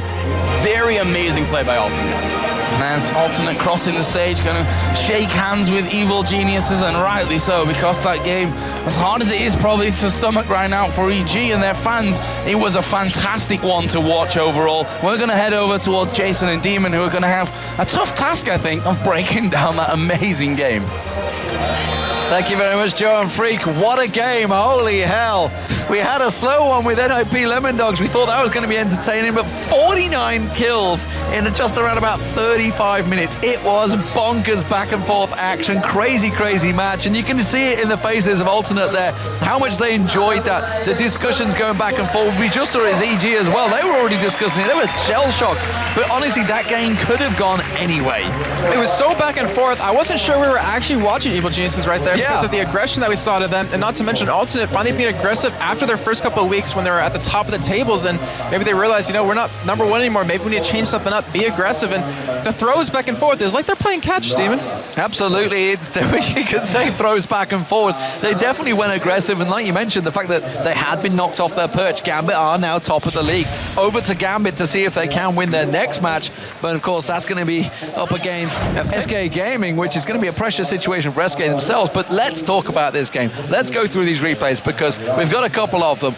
It was crazy action. One of them, probably the longest fight scenes, is like a monologue from Rocky or something like that. A training video going on there. Back and forth action, people respawning and getting back in the fight. Yeah, and you really saw, I have to give credit to Shacker's impact on the team for Evil Geniuses, where they finally started to be aggressive. They went for some really ballsy plays where they lost their bottom inhibitor, and they even didn't have the Nexus turret. It's like, all right, let's go for Baron. We need to force something to happen. And the first replay we're going to show you is actually the first time Alternate is going to end up going for Baron here. It's around 21-35. It's 7-9 in favor of Evil Geniuses in kills. However, Alternate is up in gold. So let's get that on your screen and show you what happens here as Shaker, he does a very necessary play. He ends up going in on top of Baron and ends up stopping this from being taken, but in the end, Evil Genius is going to lose quite a few members here as the camera, a little hard to work, but we're going to slow it down here as he goes in, sees Jamie's very low, and I'm going to pause it here actually very soon as I get the overlay back up. And we're gonna see, right now you have Crepo coming in with that wave. You have Froggen and Wicked here on the south side of the map trying to come in towards the top side. It's gonna take them a while to get here, and all they're trying to do is just delay long enough for Shacker to stay alive here. He gets one kill, gets Chain of Corruption done, and he ends up almost getting away with that nice bubble to Crepo to knock Pharrell Lord up. He's trying to run away, ends up dying, but the thing is, this fight keeps going on so long that you end up seeing Alternate come out with a 5-for-2 in the end of this, and you see Froggen just gonna jump in here. They're trying to keep him off this Baron's RNA. He's even trying to burst it down. He ends up just getting exploded on right there by Froggen as they combo him. But here's the big change up. Kerp actually just teleported in right here and is going to come in onto this top side and just completely change this fight around. As you're going to see, Ultimate's going to come out very soon. Get some damage on a Frog and keeps him there. As you see Crepo, I mean, he's completely zoning White Knight here. But the thing is, in the end, he's not able to do enough damage as White Knight just flashes in, picks up the kill on a Frog, and Frownlord comes back into the fight to get for a kill, and they end up killing Crepo as well. And the fight, I mean, it was needed out of Evil Geniuses to stop that. But then they thought, you know, we think we're strong. Yeah, we thought we can win the fight. We can take Baron, we can take the game right now. But a little bit of overconfidence worked out in favor of Alternate. Yeah, it was a crazy, crazy match. And honestly, like you said, a game of throws, everybody drawn to the Baron, then they were drawn to the inhibitor turrets, then it was back and forward action, and they kept winning and losing team fights. Nobody really had solid success in those team fights. Yeah, that's what's weird, is that you expect with one team to win a major team fight that the game would go in their favor. Yeah. They would snowball from there, but it was just like each team taking advantage of a situation back and forth, picking up the kills, picking up the items. And we do have one more replay to show you here, and it was actually a very crucial point in the game because Evil Geniuses, they had no bottom inhibitor, and they were going to potentially go for Baron here, but they're like, all right, let's just rush down middle. And also they end up setting up for a potential come around from EG to go in for the Baron. So let's get the replay on your screen. It's about 28.5 minutes in. It's at 17-17 with score. As you said earlier, it's 40. How many kills in this game? 49 kills. 49 kills. So here you're going to see EG, they're pushed up. They're going to go for this turret here. They're going to eventually get it. But look what's in trail right behind them. All of Alternate here trying to pick up these kills, trying to stop them from doing it. So we're going to run it here really slow in a second once they do get the inhibitor down, because you're going to see Crepo. You're going to see Shaker go in on a Kerp. You're going to see Crepo land a nice wave. And I want to focus on this because he actually does something phenomenal in this entire fight. He keeps White Knight out of it pretty much himself. I'm going to slow down here. The wave's going to come out. And pay attention to White Knight in the back. Also pay attention right here as you see Yellow Pete and Froggen. Freak mentioned this during the fight, that they are grouped up. They are too close to each other, and that makes Lysandra's job so much easier. So you're gonna see White Knight get knocked up by this bubble, and that keeps him out of the fight. He misses the Chain of Corruption, but look at Yellow Pete, just ends up getting blown up, and because of that, now the rest of the damage can just train right onto Froggen, and they lost so much damage on top. As you see Wicked and Shacker trying to keep White Knight out of this, but it's just his job to stay alive as long as possible while the rest of Alternate just clean this up. And you saw it there, just how easy, like Alternate. So Pharrell Lord, RNA, and Kerp, they had focus on Yellow Pete. Boom, all three of them on him, while White Knight is just kiting them away. It's just so easy for him. Like, their engagement just seems so much stronger. Yeah, it was... I want to say if they maybe took the turret then spread out inside the base of Alternate, they might have had a better chance, because that way Frownlord could not lock down both of the big damage dealers out of Evil Geniuses. But still, in the end, I mean, Crepo kept White Knight out of the fight the entire time, just with the bubble, with the wave, and yet he didn't do any damage, missed a Chain of Corruption, and they still won that fight that heavily just because of Frownlord. Absolutely fantastic performance, and it does, of course, mean that Alternate step up the table once again. They're going to hold and secure their second place. We're going to go over to Soxo on the main stage. She's going to be standing by with an interview with Aranea. Thank you very much. Congratulations, Alvar. What fireworks in that game. Now, what moment did you realize you had it, or what was the deciding point? Bueno, antes que nada, felicitarte por esa pedazo de partida. Una pequeña pregunta sería, ¿cuál fue el momento en el que supisteis que, vamos, que la partida estaba ya sentenciada?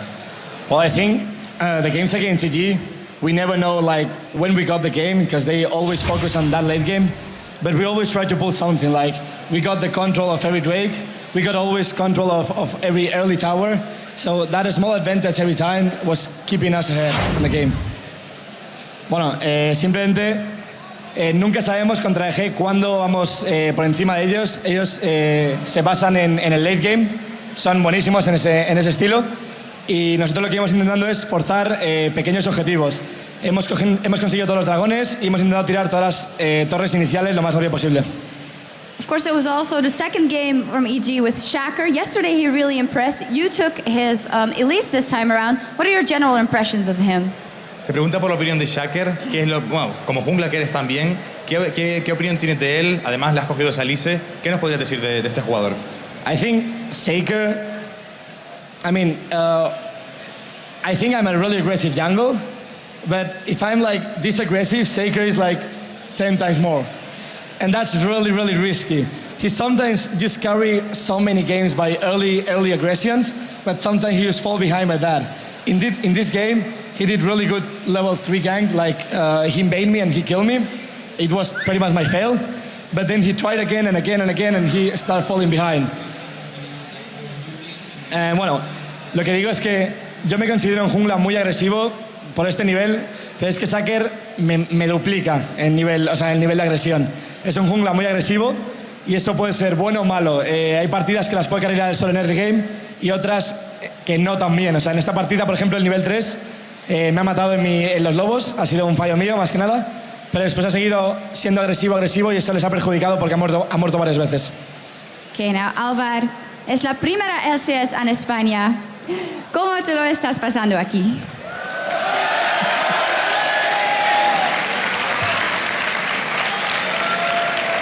La verdad es que el público es excepcional. Me rindo ante este público y solo quiero decir una cosa. Teleperos, ¿cuál es vuestro oficio?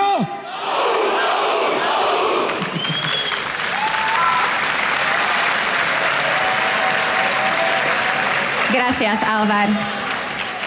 Now, Ocelot couldn't deliver a win to his home crowd yesterday, and he has another chance today, but he'll have his work cut out for him if he wants to beat #1 Gambit. We'll see them try in our last game of the day.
everyone. We have one more game for you, and our teams are just about ready to go. Bienvenidos de vuelta, tenemos a puntito otro partido que está a puntito de comenzar. Now, before we get into the next match, who better to take us on a tour of the island than the two Spanish Furies themselves, Ocelot and Aranea, as they talk about their relationship and the Spanish culture. Take a look.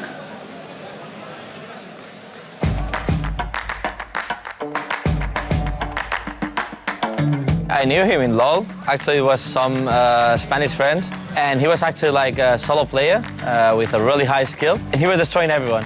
And I was like, wow, this guy is really good, and he's Spanish.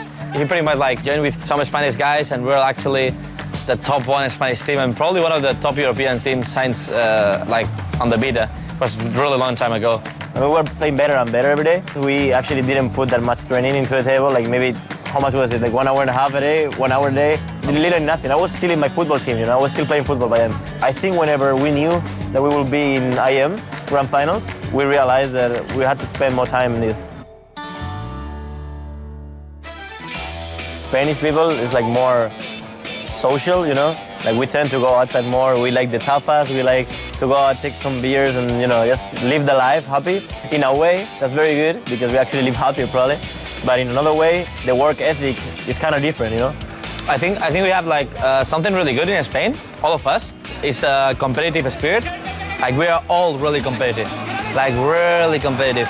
If we had like some kind of Korean culture that make us more into the gaming, we'll seem like a lot more of Spanish pro players. I know a lot of Spanish, like strong mechanic players, but they are not here because they don't have the will to come here. It's nothing bad, it's just a different mindset. You can see how that we fight, you know, for what we want, and we got passion for that. The same time we live the life with passion, just going out and having fun, when we are willing to do something, like playing good a game or playing a sport good or whatever, then we put all our efforts into that, you know?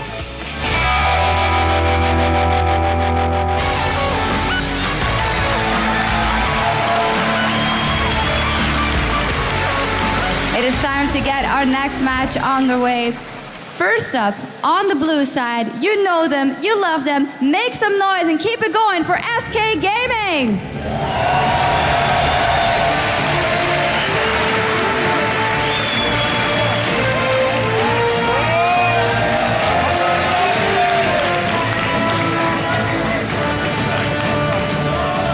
And on the red side, a team on top that shows no signs of slowing down. Keep it going for Gambit Gaming!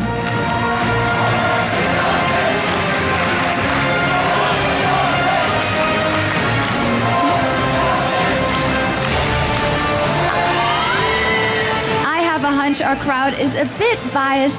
Let's head back over to our commentators, Joe and Freak for the English stream, and Ocho and Gilligan for the Spanish.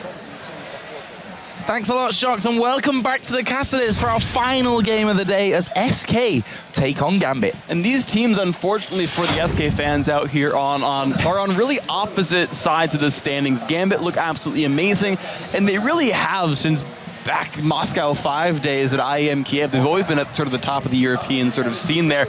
Or SK, I mean, they're unfortunately in last place. They're having a tough time pulling it together, and usually it's sort of the late game that tends to kind of kick them in the butt at the end there. However, I talked to Ocelot this morning, and he's confident in a turnaround, actually. He said that anytime SK loses, they show up as a different team the next day. Well, they certainly need to, don't they? That's the thing here, and they're up against some tough opposition. So let's have a look at the two teams then, starting with SK Gaming on the blue side. And of course, Kevin in the top lane, Hercubot in the jungle, Ocelot in the mid lane, and Candy Panda and Nif, the AD carry and support. And of course, for Gambit Gaming on the red side, Darian in top, Diamond Prox in the jungle, Alex, it's the AD carry, more like the mid lane carry, Kenja the actual AD carry, and Darker their support. So before these guys get underway, let's see what the fans out there think about this one, Freak. Who are they giving the edge to? It's a bit more one-sided than last. They give it 76% towards the Gambit. And honestly, when you've got first versus last place, you kind of expect a vote line like that. Of course, still some fans out there for SK think they can bring it back. And of course, they have in the past, so maybe. Yeah, and the thing is, we talked about this one earlier on, because the table is so close as well. That we say first versus last, but it's not quite the massive uphill battle. We'll have to see about that one. Don't forget, you can still vote for all the games that are coming up over the course of the weekend. Obviously, tomorrow being our last day over on lolesports.com. So let's look a little bit harder into this one. SK had another rough day yesterday as they failed to meet your makers in our first LCS game here in Tenerife. And despite that obvious support from the amazing crowd here in Tenerife, meet your makers were able to come out very strong and dominate SK. And SK can't be happy about that. They only picked up 1 kill. They got 0 turrets, and we know SK to be an emotional team, so this could really hurt them if they keep that game in their heads. However, SK typically does have a strong early game, and Ocelot has identified that their struggle and their difficulty is the mid-game push and pushing their early advantage to something else. So as soon as they figure that out, that mid-game aggression, they're going to be in great shape. And so we saw that even come from them. Yesterday they picked out Xerath because they wanted to get an early siege, or an early lead, and then start sieging out. I actually missed what you looked at. You didn't miss a lot. It was a fan-made picture of Ocelot covered in milk. All right, well anyway, beyond that, of course, that's what the Xerath pick was for. It was get an early lead and then try to siege out. Unfortunately, they faltered early game. But if they can keep the early game going strong against Gambit, who likes to be up early as well, then they've got a good chance. So they are up against Gambit, of course, who looked very comfortable playing their own game to pick up a win against Lemon Dogs yesterday. And, I say their own game because Lemon Dogs put massive early pressure, took the inner middle turret after, I think, 4.5 minutes or so. But Gambit stuck to their plan, and they did it perfectly. Exactly, and that's kind of what happens with Gambit. They're incredibly intelligent, especially when games get crazy early on. They did lose those 2 minutes, those 2 turrets within the first 6 minutes, but then they used that as an advantage. They froze the middle lane. They actually removed basically 1/3 of the possible farm from Lemon Dogs, and Alex Itch just got to get massive on Cass, and he picked up the not Rabbitin's Death Cap, the Magi Soul Stealer. There we go, the Magi Soul Stealer. And at that point, the game was basically decided. So Gambit's mix of early mid-game intelligence and sheer mechanical skill make them incredibly hard to beat. And honestly, they're SK's kryptonite. They're 5-1 against SK across the spring and summer split so far.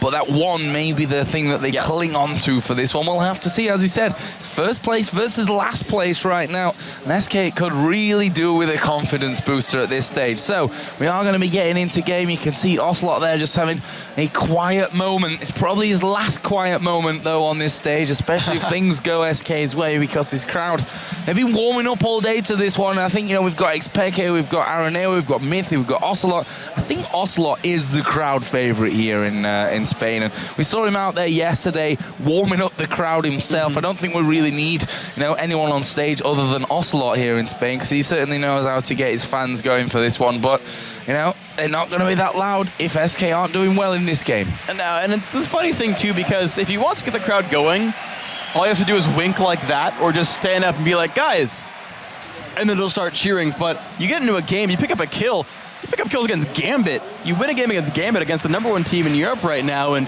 the crowd's gonna go mental. They're already a very exciting crowd. They're already amazing to listen to, and you hear them chant without the game even starting yet, and you know they're gonna get crazy.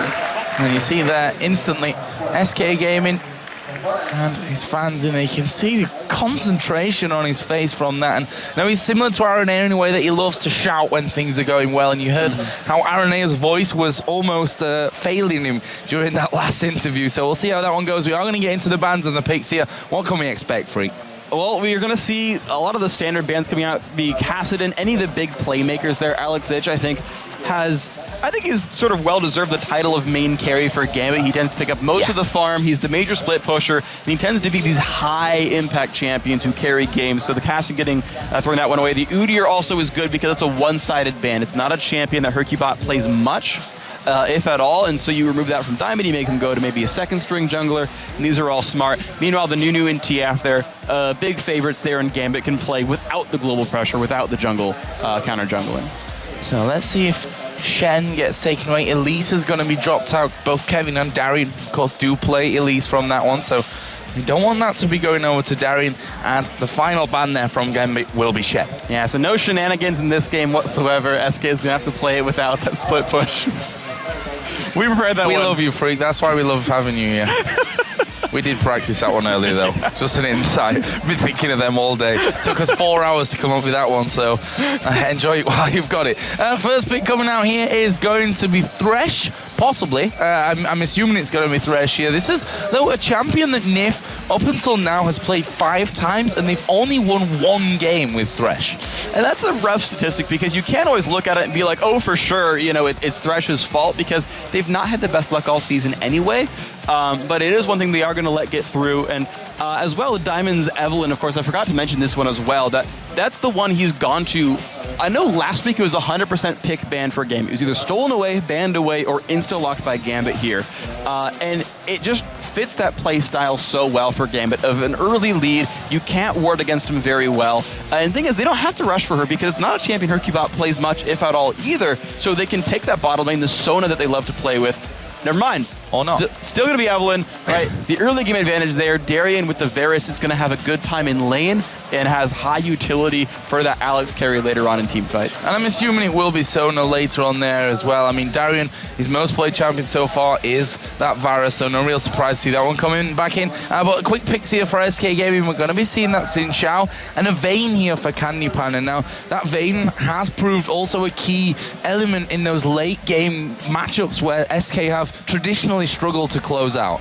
And it's so good for 2 reasons. And one is exactly the late game carry potential is very, very big, especially if Ocelot can run another carry champion like Ryze, who scales so well into the late game, and it'll hedge their bets there quite a lot. And also just Candy Pan has individually performed very, very well on Vayne. I think he's been consistently the best performing player on SK in the past couple of weeks. My opinion, you have to agree with me, but he's been really on point, I think. And giving him a playmaker like Vayne, someone who can kind of just outplay the enemy champions, is really, really cool here, especially when you consider that neither Varus nor Evelyn can really stick onto Vayne and put damage onto her, so she's a bit safer in team fights. So there's a Malphite here coming out for Gambit, which now could end up in the middle lane. It wouldn't be the first time we've seen Alex play it. Darien may have that one in the top lane as well. One thing's true though for Darker, and I believe he's the only player that's actually played a champion into the double figures. This will be his 11th time that he's played Sona this season. That's Genja's fault, I'm assuming. I mean, if it doesn't work, or if it isn't broke, don't fix it. Sona works very, very well, especially when you consider Gambit's playstyle. They're very aggressive. They want to crowd control and then have follow-up crowd control. So if Alex starts things out, or Darien starts things up, or even Diamond starts things up with the Malphite ult and the Evelyn ult, the Flash Crescendo comes in there as well. The team is locked up, and you just evaporate them with whatever damage you have left over. Sona is pretty much the best follow-up CC you can get from a support. And so that works so well for this comp, on top of the fact that if Candy Panda can't dodge an unstoppable force, he's going to have a really hard time dealing with Malphite. She's an attack speed-based AD carry more so than someone like, for example, Varus or Ezreal, who can get around using abilities for a little while. And so it really hurts having to fight a Malphite. So, final picks here for SK Gaming, a Karthus for Ocelot, and a Renekton coming here for Kevin. And can't actually remember the last time I've seen Ocelot play Karthus. Season 2 World Playoffs. He played him in the group stage. That was a while away. And was like, yeah, Karthus is not my type of champion. I can't play him. Tried to practice him for the Season 2 World Playoffs, or at least for the group stage at the very least, and then didn't have a very good performance on that champion anyway. Said, yeah, it's just not a champion that I can click with. He's normally an aggressive player, likes to fight things all the time, and then it just doesn't work out for him. So I want to see if he can bring it out. It's definitely a carry type mage to put out there, and it works well against Gambit's lineup because they're going to dive in, they're going to burst something out, but bursting out a Karthus doesn't really matter. He'll still put out damage, and that's a good setup for these guys, and it might just give enough room for Candy Panda to navigate. Now, the Renekton pickup as well is good because it's more cleanup potential. You can't AoE burst out of Renekton, so he gets to wreak havoc on the back lines. And the final pick there for Gambit was the Zed for Alex, it's your champion, which he loves these kind of champions. We've seen him on Zed a lot before, the Kha'Zix, these assassin type champions. I think where Alex finds his fun as well, which is a big part of why he's so successful with them. He's an incredibly good split pusher, and he's so good mechanically that he almost never misses minion kills. Alex typically has the highest farm, the highest minion score of any player on his team, usually in the game. And when you give him a heavily scaling assassin who can 1v1 anyone, he can 1v1 Ocelot, he can 1v1 Candy Panda, heck, he'll probably 1v1 Kevin at some point this game. It's very, very scary because you can remove one of those big threats and then use Darien and Diamond to remove the other and then clean up the team fight afterwards. So we're going to get into this one. We've said it before, but we'll say it again because it's true. SK Gaming at the bottom of the table, they really need a victory here as well. I mean, picking up a win against a team with a name like Gambit and the position that Gambit hold right now in the league table would be monumental, I think, to their, not just to their position in the league, but to their mental state as well, for the confidence coming into this one. So we're going to find out here how this one goes in just a second. Looks like Ocelot just calling over one of the admins there, so we're going to have a little bit of maybe a pause at the start of this one, but we'll find out that in just a couple of moments here from this one. Looks like HercuBot's not actually connected into the game, and that'll be fixed here in just a moment. Ocelot just warming his hands up for this one, and well, it's warm enough for me, but his hand's not quite warm enough yet. And I want to also point out what is at stake in this game right now, because we're a little bit over halfway into the season. We know the playoffs are coming in just a few weeks. It's a 9-week season. Now, granted, week 9 is a super week, so there's going to be 5 games per team at the very end there, but this is week 6. There's only so many games left for these guys, and so you always want to think about standings a little bit.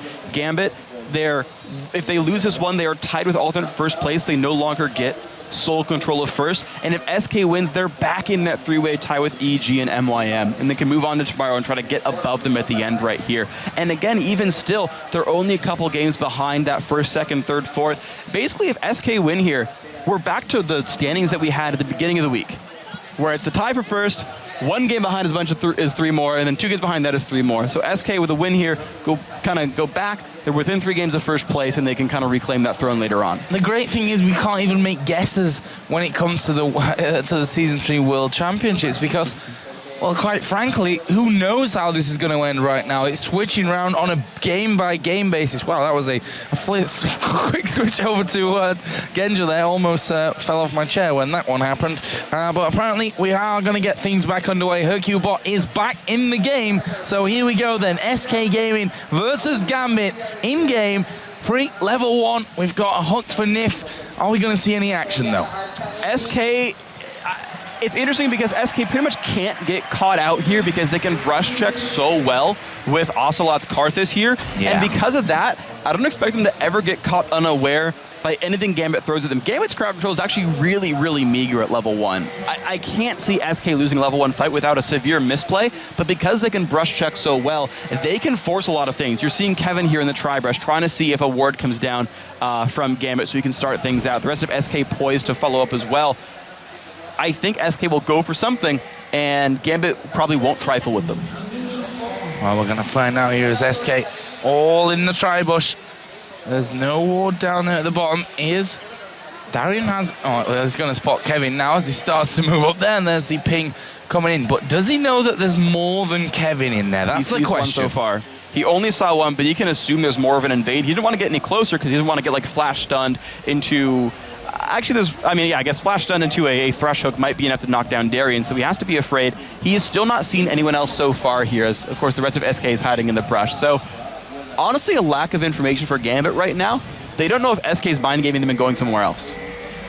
Kevin actually is headed to the top side, and he may just show himself there to kind of give that game, or so to speak, give the game away, which obviously is not true, just to bait Gambit into thinking that that's going to be the case. That pink ward, they're going to allow him to take down that ward, and look at that. Darian having to back off, SK getting themselves over, they're going to take the blue. They know the invade's coming because Karthus actually cued Darian right there, and he saw it come out. So he knows the blade waste came down there. Darian spots it, gets hooked though. He gets hooked, but are they going to follow through? Well, Nif is, the rest of the team not quite on the same page from this one, and Nif is going to pop that shield and force him to back away. Diamond has done his red buff. They're looking to steal back the blue that they've just had stolen away themselves. And of course, Darian as well is well equipped to sit in this 1v2 and survive. He opened Doran's shield. He got deep points in utility to grab the extra little biscuit right there for more regen. He's going to have points in defense for more reduced damage from champions. So we'll trade the buffs back and forth. It won't turn into much. Good reads by Gambit to know the invade was coming.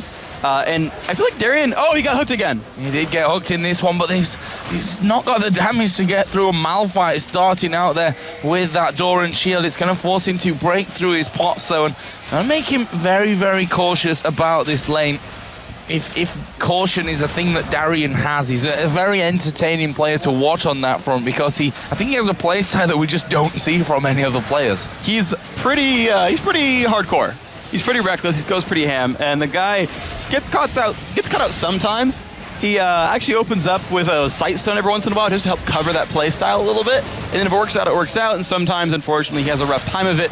But here comes the interesting gank potential onto Alex. Yeah, he's going to get slowed down there from that wall of pain. Gets knocked up here from Hercubot. Are they going to dive under the turret? No, not at level 3. Not going to waste mess around with that one. Alex had his flash available as well, and they didn't know where Diamond was, which is going to be the big problem. Of course, you've seen Diamond earlier on in the spring split actually running a terrifying Evelyn that really caused problems. Yes, but the thing that they can be safe about with Diamond is that unless they dive turrets or really over-aggress and get caught up by CC, Diamond by himself isn't that great of a fighter early on. Yeah, he's stealth, he can hide in, but like something like this won't do a ton of damage. Darian pushed against the wall, flashing from Candy Panda. The burn from the Ignite is going to be enough, and it is the kill there for Nif, picking up first blood for SK Gaming, just what the doctor ordered. Beautiful stuff right there. Pulling Ignite into a 2-on-1 lane allows you that extra kill potential right there. It's always a bait. Do you go exhaust, do you go Ignite? But uh-oh, Darker. Darker's in a lot of trouble here. Knockup comes in. Hercubot's going to secure that one. Are they going to go for Genja?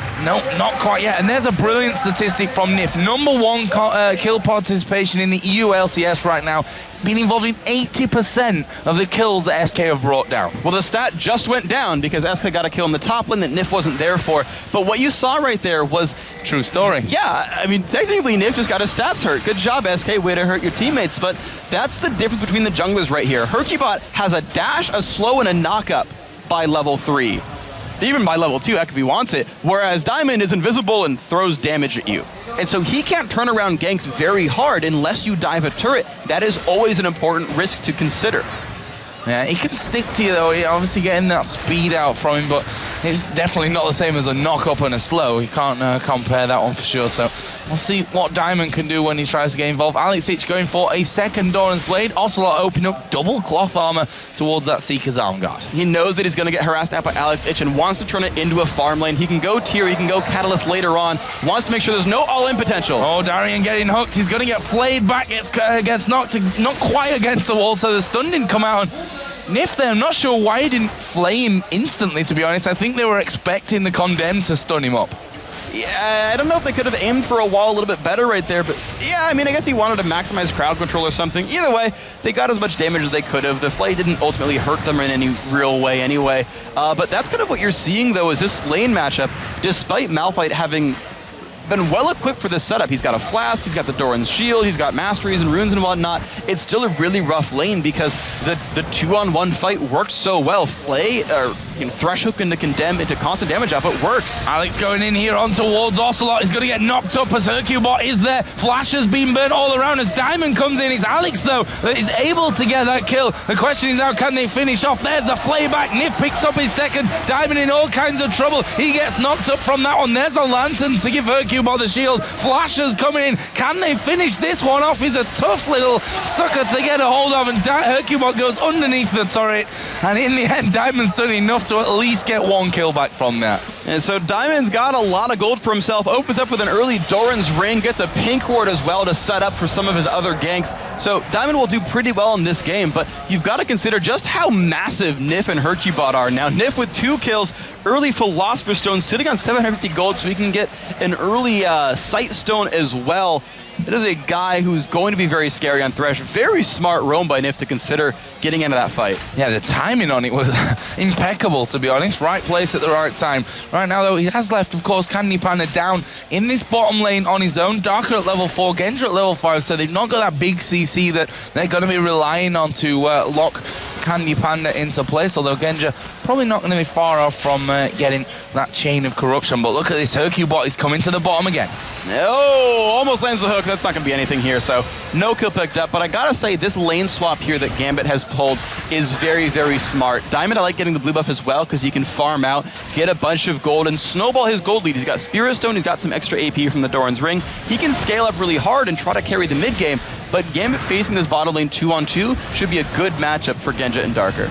And look at that damage there that Alex has put out. Again, double Doran's Blade, as I said before, got a long sword in there as well. Seeker's Arm Guard is done for Ocelot, but He's taking big blasts of damage as the hook is going to land here on towards Darker. Flay actually not knocking him like they wanted, but Candy Panda got the damage now with that double Doran's blade in there, and that's another kill coming down for SK. The danger is as well, once that Vayne starts picking up the kills later on, he's going to be a beast as Diamond steals away the blue. He also took his blue, don't forget, just before. Yes. So he is massively counter-jungling Hercubot right now. You're seeing 36 to 26 in minion kills. That's incredibly good here for Diamond. Yeah, he's had one less gank to be a part of, but in general, he's going to still do very well. He's a very, very feared jungler in Europe for a good reason. Nif unfortunately made me a liar, landing a hook onto Sona. Okay, that'll get you some kills, so congrats on that one, but it is thing to be afraid of here. Oh, Alex going in there. He's already used the shadow as he goes backwards on towards Ocelot here. Alex going very low, actually will be finished off, and the death mark not enough to finish off Ocelot, who right now he's got 1 kill to his name, that one there, the 2 assists as well, and it's just about survival and hoping that Hercubot's in the right place at the right time when that happens. It's incredibly impressive though. Hercubot has been part of 4 of his team's 6 kills right here. Him showing up to these battles, right, this early game lead that we normally see from SK Gaming, a lot of it comes down to the junglers being incredibly intelligent about where to go. So while Diamond has done a good job counter-jungling, he's not been able to force battles because that's just simply not something that Evelyn does. Oh, Candy Panda going in here. There's the condemn. Actually, flashed away from it just at the right time there. And, well, I say at the right time. It's never really a right time to be using a flash if you're in that bottom lane at this point. But, no, staying alive, that's the important thing. No more kills for Candy Panda is the name of the game. And Darker still does not have level 6. He's 5 barely. So, no crescendo for another at least minute or so. And Hercubot, if he wants, can just show up to that lane again, try to force the gank down, make Darker 0-3. It won't be hard. And look at him. He's at the bottom side. Yeah, and the thing is, if he gets hooked, he's absolutely... There's no way he's going to get out of that because Thresh is level 6 now. As soon as the box goes down, he's got no flash. He's going to be a dead man from that. They need to just hope that Diamond is in the right place, as we do see him come around, but there's a pink ward in the brush. They'll spot him early. Diamond does know he needs to counter gank this. He assumes from the flash being down the low level of Sona that there's likely to be a gank around. But the fact that it hasn't happened yet makes him, well, maybe not so much. Maybe I'll go towards mid, maybe I'll look something else, but there's the catch! There's the hook on towards Darker. There comes the Cardless ulti as well, and Ocelot picks up that kill at the end there, and again, just pure coordination. Hercubot even managed to get in there in the bottom. Didn't quite get himself an assist for it though. But they have the numbers to try to push this turret down. Diamond has been forced to move over to try to hold on to the lane and wave clear, but they could even dive Diamond here. Are they going to though? Let's see, red buff on Hercubot as well. That'll give him a bit more control as we see them start to work in there. There is Diamond being spotted. He's going to actually use his ultimate. Was knocked away with the condemn there from the hook, actually, from Hercubot. They're going to go in towards Diamond. He gets hit by the one wall of the box, but SK not wanting to risk this one. Now Alex Itch is coming down. They need to escape as quickly as possible. Candy Panda actually flashed over the wall there.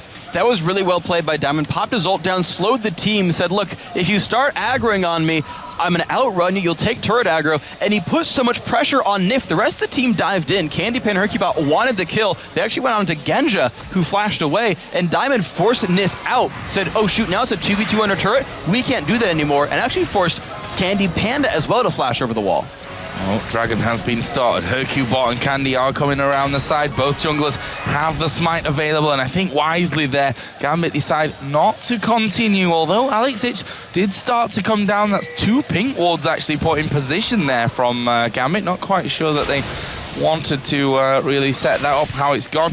We can see that Alex winning in the CS now. It's only a 2 CS lead though. He's got that Vamp Scepter, so going straight up to the blade of the Ruined King. And that makes him a very, very scary man to deal with because he'll just start one-shotting you. He's got some time to go until that is done, though, is the problem. So Alex is still a little bit weak. You can see the early arm guard rush there for Ocelot. Just wants the armor, going for an early catalyst, wants the health as well. And Ocelot is staying out of reach of Alex's kills. That's the thing to really consider right here, is that he just wants the farm fest and he's getting there. And he can just keep scaling, and then it's just a matter of now can they survive the late game assassination when that eventually happens.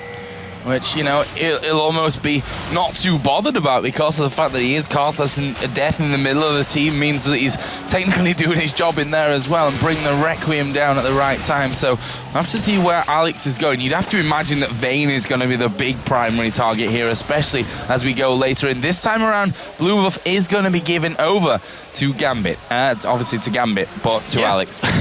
I mean, both are correct, and we'll see if the second blue buff goes to Gambit as well. Last time it was stolen by Diamond, so there's of course a potential there. But the risky thing now for Gambit is they've not found any openings for a while, and you can't just rely on Zed to carry. He's typically not, in team fights at least, that hard of a carry, unless he can outduel someone and force lopsided engagements where his team can win like a 4v3 because Zed pulls more than one champion over.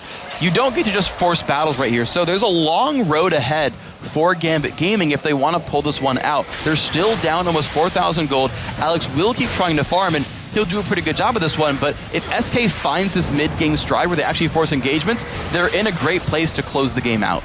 Putting decent damage onto Alex there as well. And one thing I've just noticed, Genja has no tier right now. What is this madness, Freak? I think he realized that tier Varus was a really silly build. We kind of theorized that he was building tiers for his lost support Edward, that he was, you know, unfortunately we lost one of our fellow men, but I think this time around he's happy with Darker's performance, and also realized that really you just don't build tier on Varus. Yeah, I think your analysis of that one may just be correct. I was talking to some of the pro players who shall remain nameless for this one, and they any didn't AD carry quite, ever? An AD carry it was, and they were just like, well, I don't really get it. He just likes to do it because why not? And you know, they're winning games, so who are we to say anything about that one? Right now, Ocelot going to be getting a blue buff here if he doesn't keep resetting it and then run out of mana and have to auto attack it all day long. That's threatening. Yeah. Auto attack Karthus is pretty dangerous menacing. times. There we go. Gets himself the blue buff finally. And right now he's not too bad in terms of the farm, and he's not allowed Alex to get those kills. So in a way, he's really been doing his job nicely here. Almost got that Rod of Ages now finished up as we see Diamond sneaking in towards Kevin in the top lane. He's got that Sunfire Cape already. Only got those tier 1 boots, as does Darien and Diamond. But if those ultis come down on top of each other, could be very, very dangerous here for Kevin. The thing is gonna really be, can Kevin land the first part of Slice and Dice onto Darien to get a second dash? If he can, he'll build enough space to get back to his turret and probably survive, but if the positioning is good enough for Gambit, they can take him down.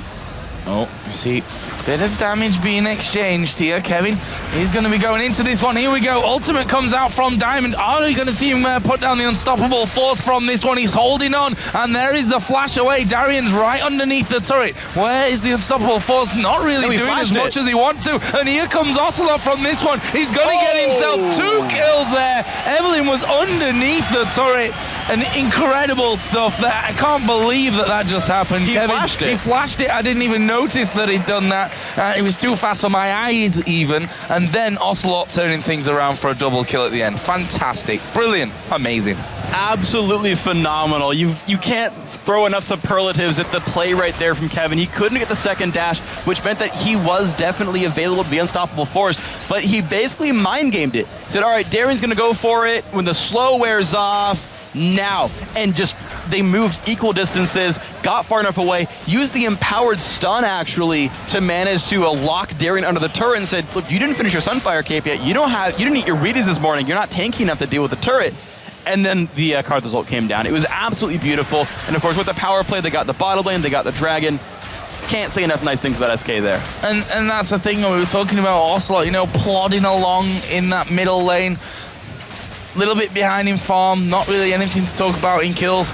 Presses are at the right time, and now all of a sudden he's going to have that Rod of Ages. I'm guessing he's on quite a good chunk of gold 2K. here right now. 2k gold, as actually is both Candy Panda and Nif. So they've got a lot of power to go home and be picking up here in just a little while.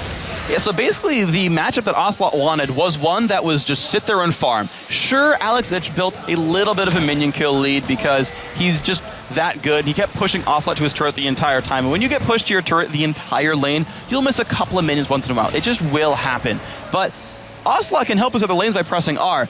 Alex Itch can't do that. He can't even help his own lane by pressing R because of the early armor picked up by Ocelot. So despite a minor minion kill deficit, he's had more impact on the map, which you saw right there in the top lane. And there's Diamond. He's going to be coming straight through a ward, and Kevin spots that one happening. And he's not going to fall for anything this time. Or maybe he's trying to lure him in for those 2 kills again as we see the wall of pain going down on towards Alex. The exhaust is down here as well. He's going to put the pressure down and he might be able to turn it around here on towards Hercule, but Darker manages to secure the kill. And then in similar fashion to that top lane, the kill turnaround right under the turret coming out of Gambit. Great Grishana picked up there, and the unfortunate whiff by Hercule on the ulti did not give him any bonus armor or MR, and when you don't get any of the bonus stats there, it really removes the core tankiness of Xin Zhao, and the turret just brought him down. So it's a good turnaround right there. The Sona counter engage, actually I believe flashed for it as well, just did everything he could to keep his teammate alive, and Alex with an assist, it's kind of nice. So SK looking at getting turret number 2 as they manage to land the hook onto Diamond.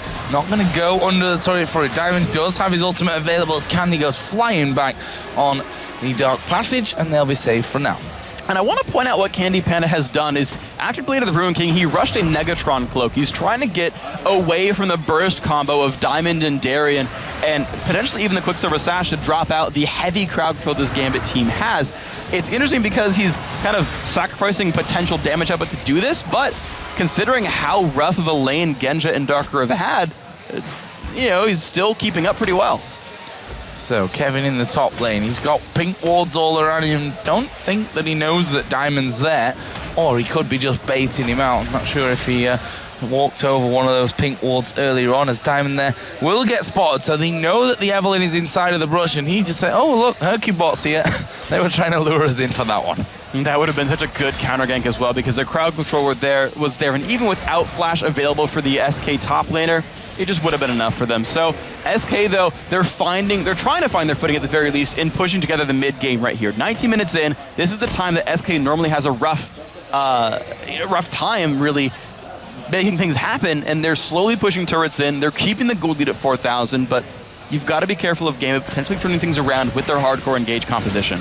And there we go, Ocelot getting Wall of Pain down on towards Genji, who's doing his best to dodge those lay waste right now. They certainly do hurt already. Needs the large rod added in onto the top of that Rod of Ages already.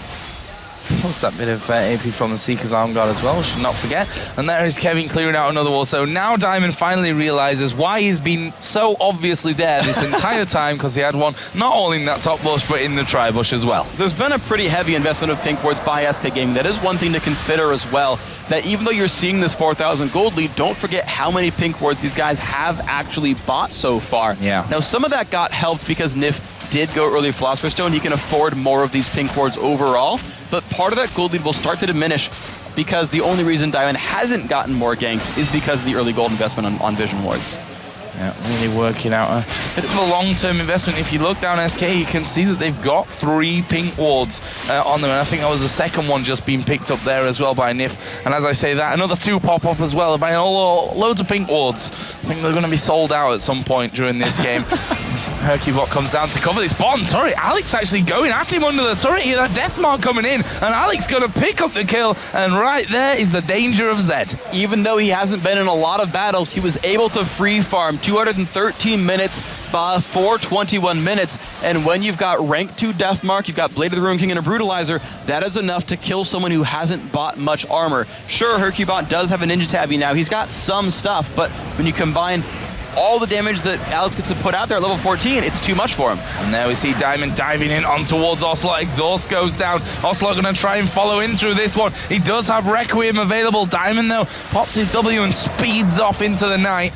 And Ocelot, no, didn't get him low enough really there to pop the Requiem and get him the kill. Well, I'm saying that with that Zhonya's in there as well. He's going to be putting down a lot of damage with that by now. Yeah, the goal for this entire SK team is to not die to Alex Ich. While it's not a conventional armor item, Candy Panda can remove Death Mark with his Quicksilver Sash. It'll also remove the slow from the Blade of the Ruin King and the slow from his Shadow Slash. So he has, I think, enough durability to survive Alex Ich because of the QSS. Also, of course, with the Zhonya's, we'll be able to do that as well. And if they get into a team fight, the rest of SK is durable enough as well. They still are the stronger team on the map, so they get to keep controlling Baron, or Dragon, I should say, but they still need to get some actual turrets because they're equal on that front. Equal on that front, but this was the second Dragon, of course, for SK.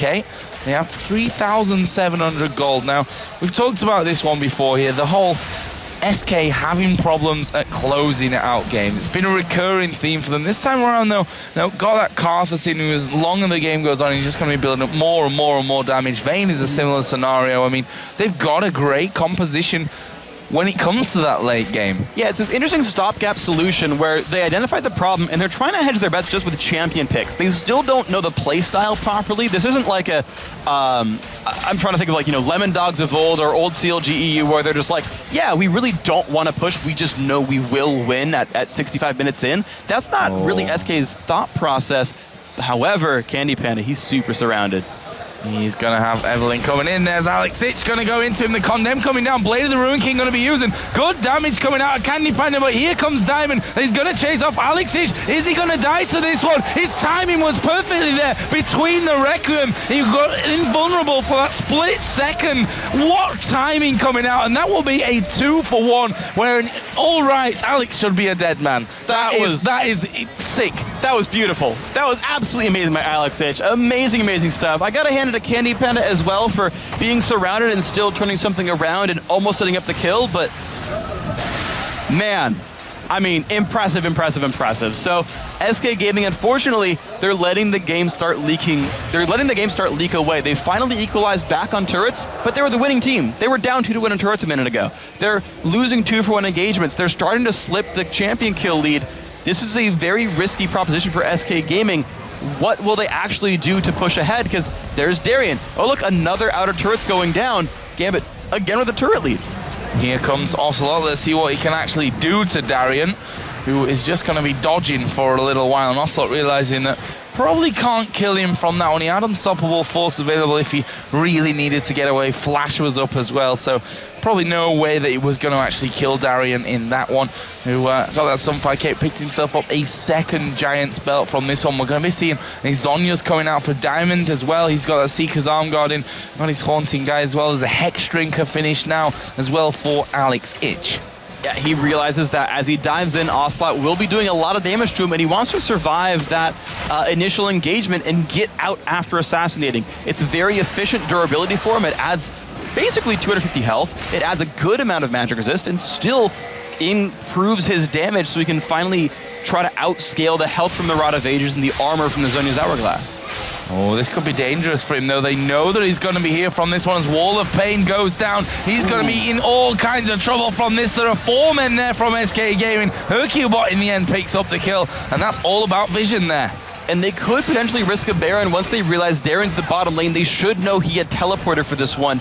And melting down Baron with a blue buff Karthus and with a Vayne is a real possibility. Well, let's see what they go for here. Blue buff is going to go to Ocelot. Genja in the mid lane. It looks like they're not going to go for this one, Karthus just backing away along with Hercubot Sin Shout.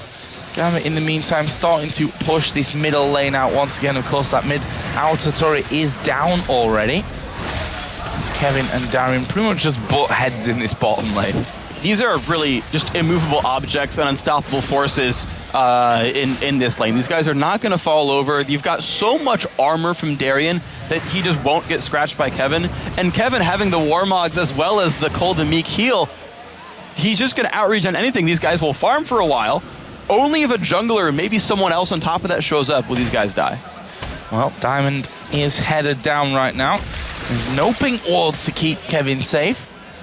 But Diamond still feels a bit worried as Kevin backs away. I think he thought, okay, has he got vision here? He's done this to me before, but that may just signal it here as Kevin does go into that one. And Alex Ich, can he outplay this one too? Here we go, Vayne coming in, condemns him back. Here comes Hercubot, Deathmark going down onto Candy Panda. Alex Ich actually forced to flash away from this one. The Requiem came down, but wasn't quite as well coordinated as SK would have hoped for in that one. Ultimately, it was not too hard for him to escape from Hercubot, who just didn't have a flash as well. So as soon as the dash is used, he can W clone out, flash away, and just be out of range. There's not enough crowd control here for the SK lineup to force that down. The only thing they missed, though, was Candy Panda did not use Blade of the Ruin King to slow down Alex. I don't know if it would have been enough, though.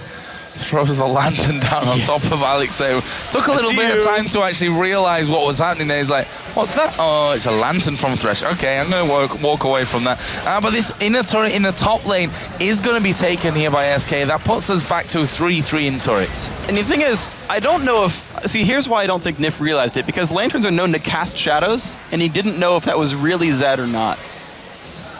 That was lame. Didn't know whether to laugh or cry there. Probably cry. That was horrible. So Gambit just getting a few wards down on that top side of the jungle. Want to make sure that Byron is going to be clear, but there's a pink down. He's going to lose that one, but the pink of his own will clear out the one on that curve push there on the side. Candy Panda on the top lane had previously pushed that one out. Darian now pushing that one back in, and we're at the half an hour point of this game. It's 3,500 gold that separates them, so it's not even that much at this point. A dragon and a turret for Gambit, and it's back in their favor. Exactly, and the thing is, it's so good for SK that they are continuing to control the dragon, that they have remained the stronger team on the map, because even if they lose a fight every once in a while or slightly screw up a battle, the fact that they're getting 1,000 gold every 6 minutes and timing it and jumping on it every time it respawns. I want to just compare. Dragon went down at exactly 22 minutes, they went down at 28-22. It was alive for 22 seconds. 22 seconds, and now here comes the other fight in mid though. Diamond actually going in for that one. You can see the speed of him. He's going to flash away from this one as Candy Panda going to try and come around the side, but it's a trap. Zed's waiting there in the brushes, and Kevin here pushing up on towards Darian, who's just used the active on that Randuin's Omen as he starts to go in towards Candy Panda. He's going to stun up Alex Ich. There is a lantern. He goes flying back. Now Alex has to flash away from that one. Meanwhile, Diamond going down. Darker going down. Darian's caught inside the box. He's a dead man as well, or is he? Flashes away there, but Kevin's chasing. That's a double kill for the Crocodile. And that's what happens when you've got a hardcore dive comp that tries to chase an AD carry, and you pick a Renekton. He gets to run around in the back line and wreak havoc. Who's gonna stop Kevin on Renekton with 265 minion kills when your Zed and your Evelyn and your Malphite all ran in there trying to kill someone else? Absolutely great play right there. The cleanup potential was right on for SK Gaming. Their team composition works very well against the Zed. And we talked about, a good fight in a dragon, and it could be all even once again. Look how it just swung with that one. Now a 5,000 gold lead after picking up the dragon and a couple of kills straight away afterwards. So SK really are in the driving seat for this one. Just whether they can actually drive it over the finish line, as they are going to get the hook here on towards Alex Ich. Hercubot going to come, press it. Right. There we go. A little bit slow to react to that one there. Requiem is not going to finish off Alex. He actually dodged it again there, but he's going to die anyway. Darker's going to die. Now Darian's right in there on top of them. Let's see if we can actually finish off Ocelot with this one. Should be able to now that Diamond's actually coming across from this one. And there is the finisher, shut down as well for Diamond. Yeah, Zonia's was down from the last fight right there. The cooldown 80% of the way back up, but the turnaround happened. So a 2 for 2. And I got to point out that Nif got both of those kills. He's getting a lot of the farm here on Thresh, sitting on 2,000 gold right now. So he can pick up like a Shirelius for his team, or actually in this case he goes Locket of Iron Solari, which is good because it'll actually block some of the initial burst from Gambit, as persistent damage is kind of the weakness of that lineup.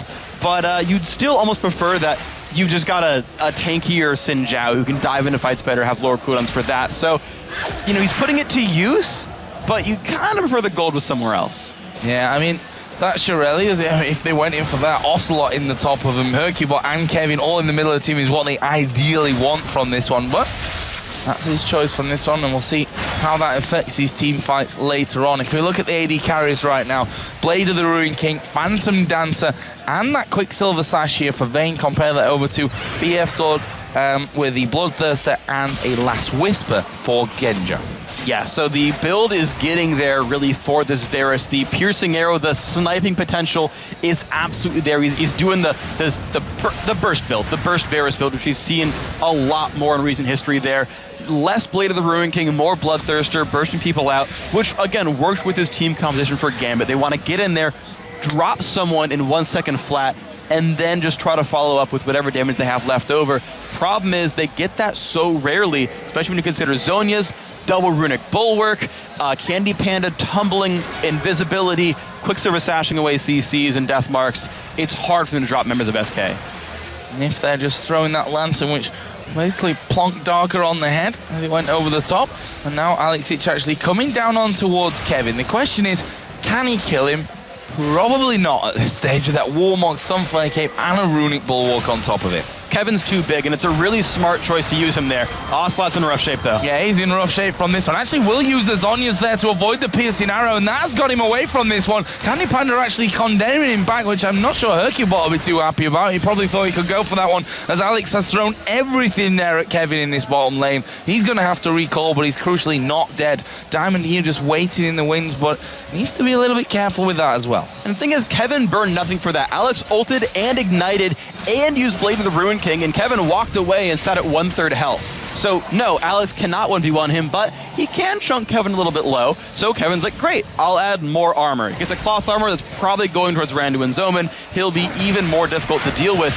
And curiously enough, that even though his only offensive item is Sunfire Cape, it's enough to have Kevin be threatening in the back line. He's outscaled Genja. Genja, who's not getting critical strike, who's not getting attack speed, does not have a good way of dealing with bruisers. That's the real big weakness here of this build that Genja always does, where he never buys crit or attack speed.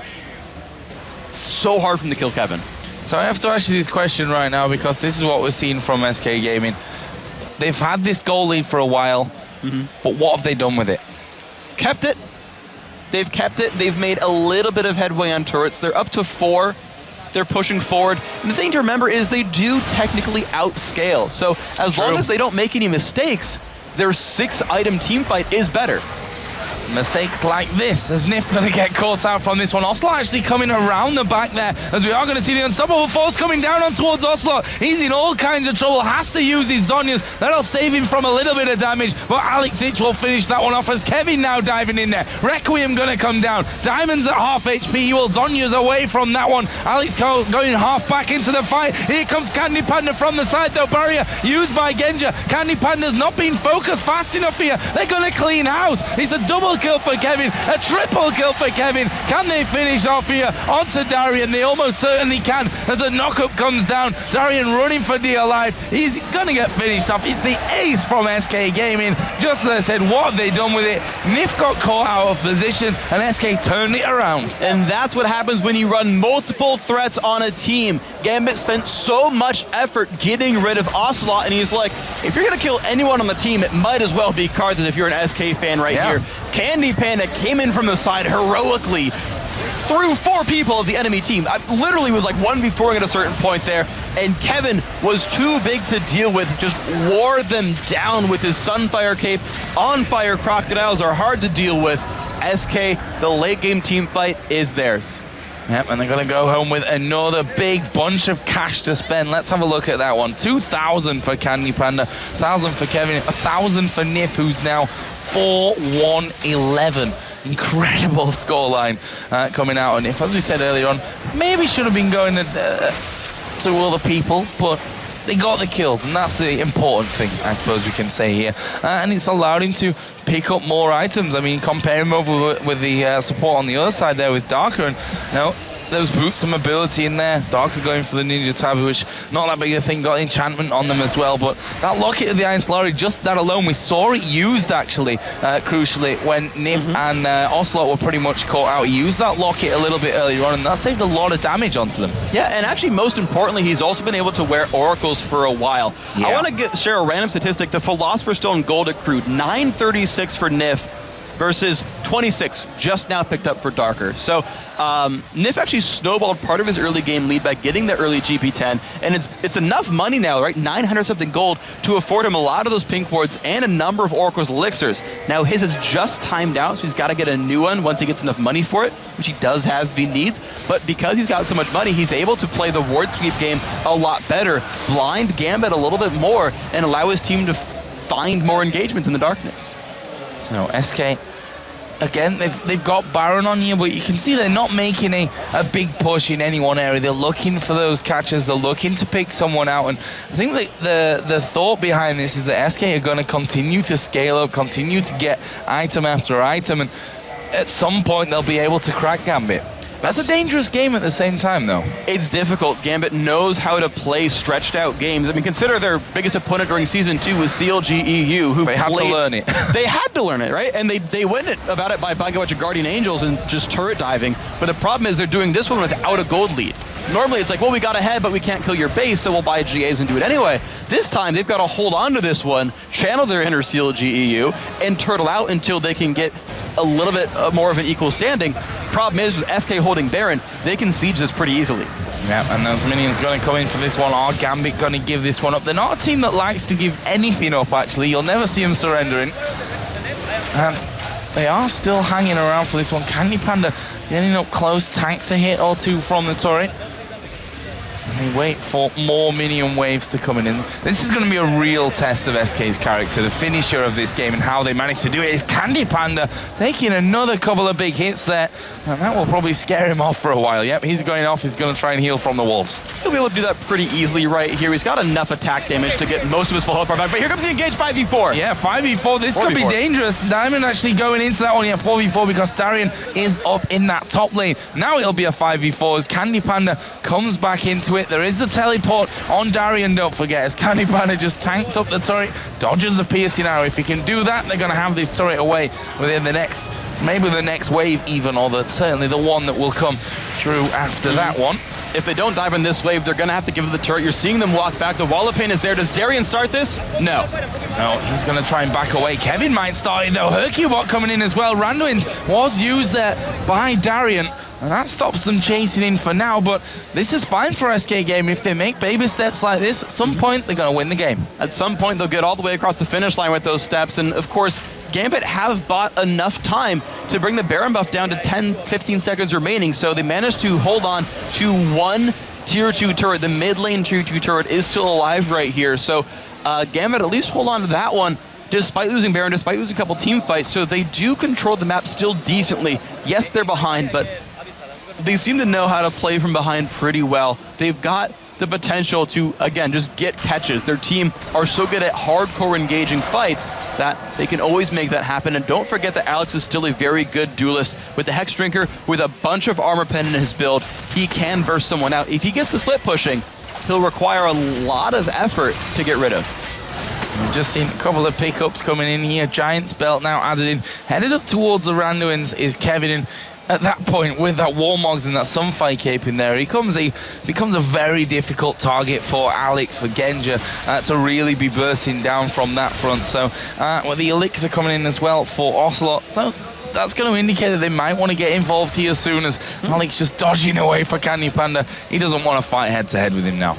And the Quicksilver Sash seems to be enough to tip the favor towards Candy Panda. Didn't go extra armor or health, but said, look, if I remove Deathmark, I know I can outduel you just with my lifesteal and Blade of the Ruin King cutting and invisibility. I can just drop all your damage output there. So the fact that Candy Panda, at least in Alex's opinion, wins that 1v1 really tips things in their favor, because they don't get those free split push engages anymore. Oh, there's the hook, almost grabbing Diamond. He was running perfect angle, but didn't quite have the range on the hook.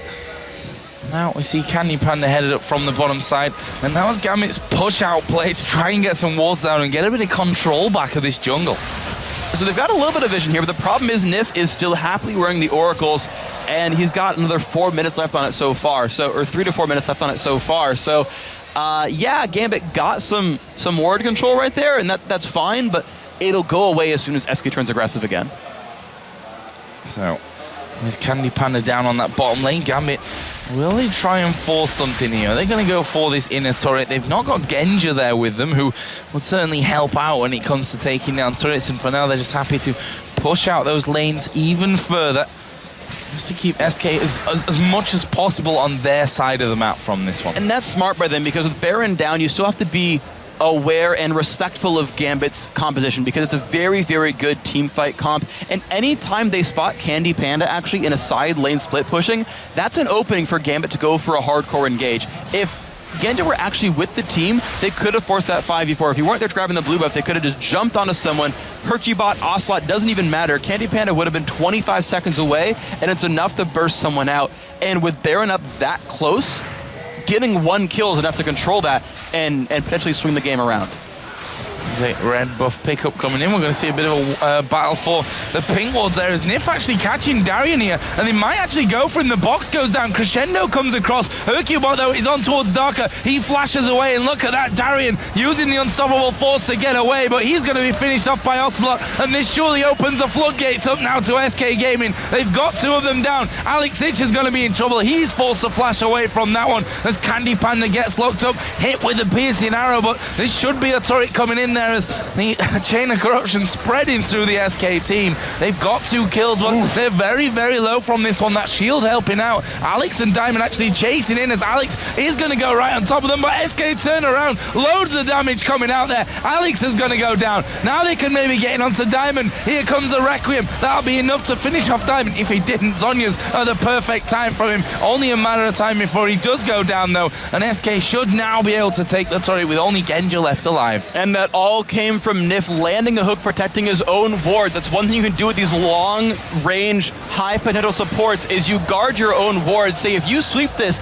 I'm going to grab you here. I dare you to kill my ward off. Lands the Q, throws the lantern back, gets his team in there, forces the unstoppable force away. Doesn't matter, team flashes through. All from Nif making that happen.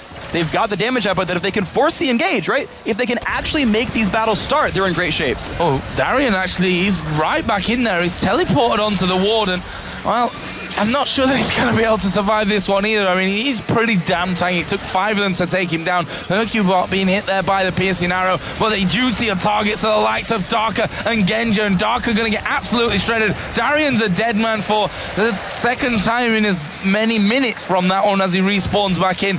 Baron is available, but look at that. SK Gaming, no risks. I'm very surprised they're not going for that because the jungler is dead and Hercubot could have gotten there for the smite. You know, whatever, I trust them. They certainly don't want to risk this game away. Sure, it's a little weird, but honestly, this was the thing that Ocelot was talking about in the morning. I was talking to him at breakfast, and he says, look, when Dragon's not up, when buffs aren't up, we don't quite know how to force battles because they're 5-6 minutes apart and people don't always contest them. We can't just take blue buff 7 times. That doesn't win you a game. But baiting off of wards, baiting off of engagements in the jungle, teleporting in, starting things like that, that's the types of things SK was looking for. Now with the whole team there, seeing Alex at split push, they're like, all right, now we get Baron. Yeah, that Baron taken down very quickly. And that's all. It's about safety at this point for SK Gaming. There's no prizes for finishing a game that you're ahead of in 30 minutes. You win exactly the same as if it takes you 120. So, no, why not be safe? Better safe than sorry. But we have to point out as well that there are risks involved with doing it that way. If you take too long, in a 90-minute game here, the gold lead goes away and everyone has the same number of items and essentially or effectively the same amount of gold. Candy Panda has almost nowhere to go from this point. He has Guardian Angel. He can finish the Quicksilver Sash into Mercurial Scimitar. It will give him some more damage, but he's basically peaked at this point. Ocelot, same situation, has half an item to go, has basically peaked at this point. Hercubot's got a little bit more room to go. Kevin's got a little bit more room to go, but basically they've stopped scaling at this point, whereas Gambit, Genja's got another full item slot on an 80 carry. Darian still has another full item slot as well. Gambit's going to keep moving up, so SK needs to push this in. Yeah, 2 Guardian Angels to 1 is the count right now. Obviously, Genja and Alex Ich going in for them. SK right now, though, are pushing through onto the inhib turret, and Gambit are not in a position to defend this one. They're actually flanking around from the side here. They may decide to go in for it, or will they? Nope, they go straight back to defend the turret. Candy Panda's pushing bottom. This is risky because there's 2.5 minutes left on Baron. I don't think they can weather the storm long enough without losing an inhibitor turret, but it's do we engage against Baron buff, or do we risk losing a turret and losing the inhibitor later even without it? It's a huge risk for Gambit either way. Well, they are going to be able to take that one down as Darian going to get caught here, but look how tanky he is from that one. Here comes Diamond from the side. Crescendo is a beautiful one. It goes on to 3 of them. Darker going very, very low. Diamond going to be forced to use that Zhonya's Hourglass, and as he comes up, Candy Panda rips him to pieces. They're falling here. There's 3 men down to the no kill so far for Gambit. That inhibitor is dead, and they're going to go onto the bottom side, take the turret, and take inhibitor number 2 as well. This is likely going to be enough for SK Gaming. They've got minions flooding into the base. They're trying to get the catch. They get the stun on Alex. Wow, massive damage coming in there from Candy Panda as well. There's Guardian Angel still up for Alex and for Candy Panda here, as we are going to see Genja trying to piercing arrow them down from that. Those two GAs still alive as we are going to see him going on towards Candy Panda. He gets knocked straight back away. GA still not popped, but SK are going in on towards the Nexus turrets. The first one already gone. The second one doesn't stand a chance. Alex trying his best to come over from the side, but SK focusing down the Nexus. They're going to take out Gambit here in front of Ocelot's home crowd, and you can see exactly what it means to him. It means a heck of a lot to Ocelot right there and the rest of SK Gaming. Smiles on their faces, hugs as well. And the Spaniards go 4-0 today. Yeah. Complete turnaround from yesterday. It seems that it takes them a little bit, but once they get there, the home crowd makes these guys play amazing. You see a crowd on their feet from this one as Ocelot and SK Gaming go out onto the stage there. And they can feel proud because that's a win against the top team right now in the European LCS. And well, Gambit, they've been looking very, very good in that one. SK managing to get in there. Took them a while to finish off the game in, I can almost say, in true SK style by now, but key point is the victory. That is the key point. They hedged their bets with Champion Select. They said, all right, yeah, we're having a bit of a rough time figuring it out and closing the game out. You saw the turrets went down slowly, but they said, look, Vayne, Karthus, late game picks, that's going to do it for us. Nif and Hercubot carried the early game with their gangster, their skill shots, and the champion scaling carried it from there. Just want to point out before we go to the analysis that Nif got the most kills in the game with 8-1-15 by the end of it. That's what you call a carry support. Fresh all the way for Nif. So let's head over to Demon and Jason to break down that fantastic matchup. Yeah, absolutely. Nif was definitely off the hook in that game. Played fantastically well, set up so many kills early on, and really got the ball rolling for SK Gaming. I really want to say, all those kills that did end up going over to Nif, it wasn't used, or it was used perfectly. Because the thing was, you're against an Evelyn jungler. He had so many pink wards throughout the entire game. There's actually one pink ward in the enemy jungle towards the end part of the game where they saw that Diamond was trying to flank over and over, and it just paid off. I mean, yeah, he was getting the kills, but it didn't matter. He was making such good use out of it. But what games we've had today, honestly. It's such a turnaround from yesterday. Freak just mentioned it. All four Spaniards winning now. Bottom beaten top yet again. That's the second time SK have done that. They beat Alternate last time they were top of the league. Now they beat Gambit, they're the top of the league. And it draws the whole league all closer once again. We said at the start of the show with the standings just how close it all was. Everything's got even closer today. Yeah, you mentioned it earlier about how people consider North America like a little bit more stretched out because of Cloud9 being so high, but now Europe, I mean, if you consistently have the bottom being top of the table over and over, and you have all these teams this close together, that shows how good each team is and how close they really are in skill. We're at week 6 right now. There's only 9 weeks in the season, the last one being a super week. There is so much up for grabs between these teams. It's getting scary between them, honestly. And you just can't put your finger on any team particularly going, they're absolutely going to the World Finals. Yeah, exactly. And we look at it in terms of in preparation of the playoffs and Season 4, like, which of these teams would you not expect to be in the playoffs? Because looking at all of them, they all have the skill to do it. It's just about how much preparation they're doing for each game, how many wins they can pick up before that crucial point. So let's talk about this game, the second epic game that Joe and Freak have had. I'm not jealous about that in any way, shape or form. Just a little bit. Fantastic match, around about 40 kills once again. Following, we saw Alternate versus EG, and we were like, God, I don't think they can follow that one. But sure enough, they did, and it was another fantastic game. Take us through the replay, though, because some of the team fights that they had were magnificent. There was just kill left, right, and center. Yeah, there really was. So the first replay we're going to look at, it's 28.5 minutes in. SK is up 11-7 in kills and 45.5 thousand gold to 41.5 thousand gold. So let's get the replay on your screen, kind of show you exactly what happens here, because this is right off the back of a dragon that SK just took here. And we're going to go through this a little bit slowly, because you're going to see Diamond. He's going to get a decent engage, but I want you to pay attention to Ocelot throughout the entirety of this replay, because his positioning on Karthus was so damn good. You're going to see it here come in eventually. He's actually going to block off this entire region, and because of that, it's actually going to force Gambit to be completely split out. They're going to end up picking up the kills here. As you see, it's going to last a little bit longer. Candy Penny comes from the side. He's being chased by Diamond. He's chased by Alex, but look at Ocelot. He's just sitting inside of this choke the entire time, just keeping the enemy team zone away from each other. Candy Panda is able to escape, and they're able to pick up 3 kills in the end of this. But, I mean, Ocelot on the Karthus, you heard Freak and Joe talk about it, was the last time he's actually played it, and it was back at, I think it was the Season 2 World Finals in preparation for the group stage, and he showed right there that maybe you should play more Karthus. Absolutely, it's all about the defile, of course, and that's simply the positioning. So many times you do put yourself in there and you get killed early, but he did the Zhonya's Hourglass, perfect timing, fantastically done. So Ocelot going big in his home crowd. You heard the crowd as well. You can see them walking out behind us. The end of the LCS has happened, so no surprise that they are starting to leave the stage, but there's a lot of them hanging around. They want to get autographs. You can see Ocelot standing by on stage. So this next replay, this was... I'm trying to track it down still. I can wrote down the wrong number. Fighting to get to it. He's like, yeah. Apparently I wrote the wrong number down. And it was the replay when Kenny Pena came in from the side. I'm not going to talk about too much until I do find it, but he's keeping it going, give me a second. But I mean, we should focus on the fact that SK have just won a game, guys, and they've just beaten Gambit.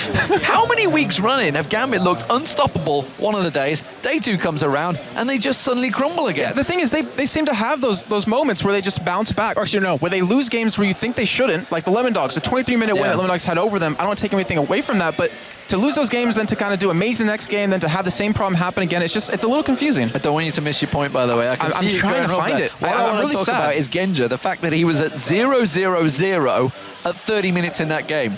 He hadn't been involved in an assist, a kill, hadn't died, hadn't done anything.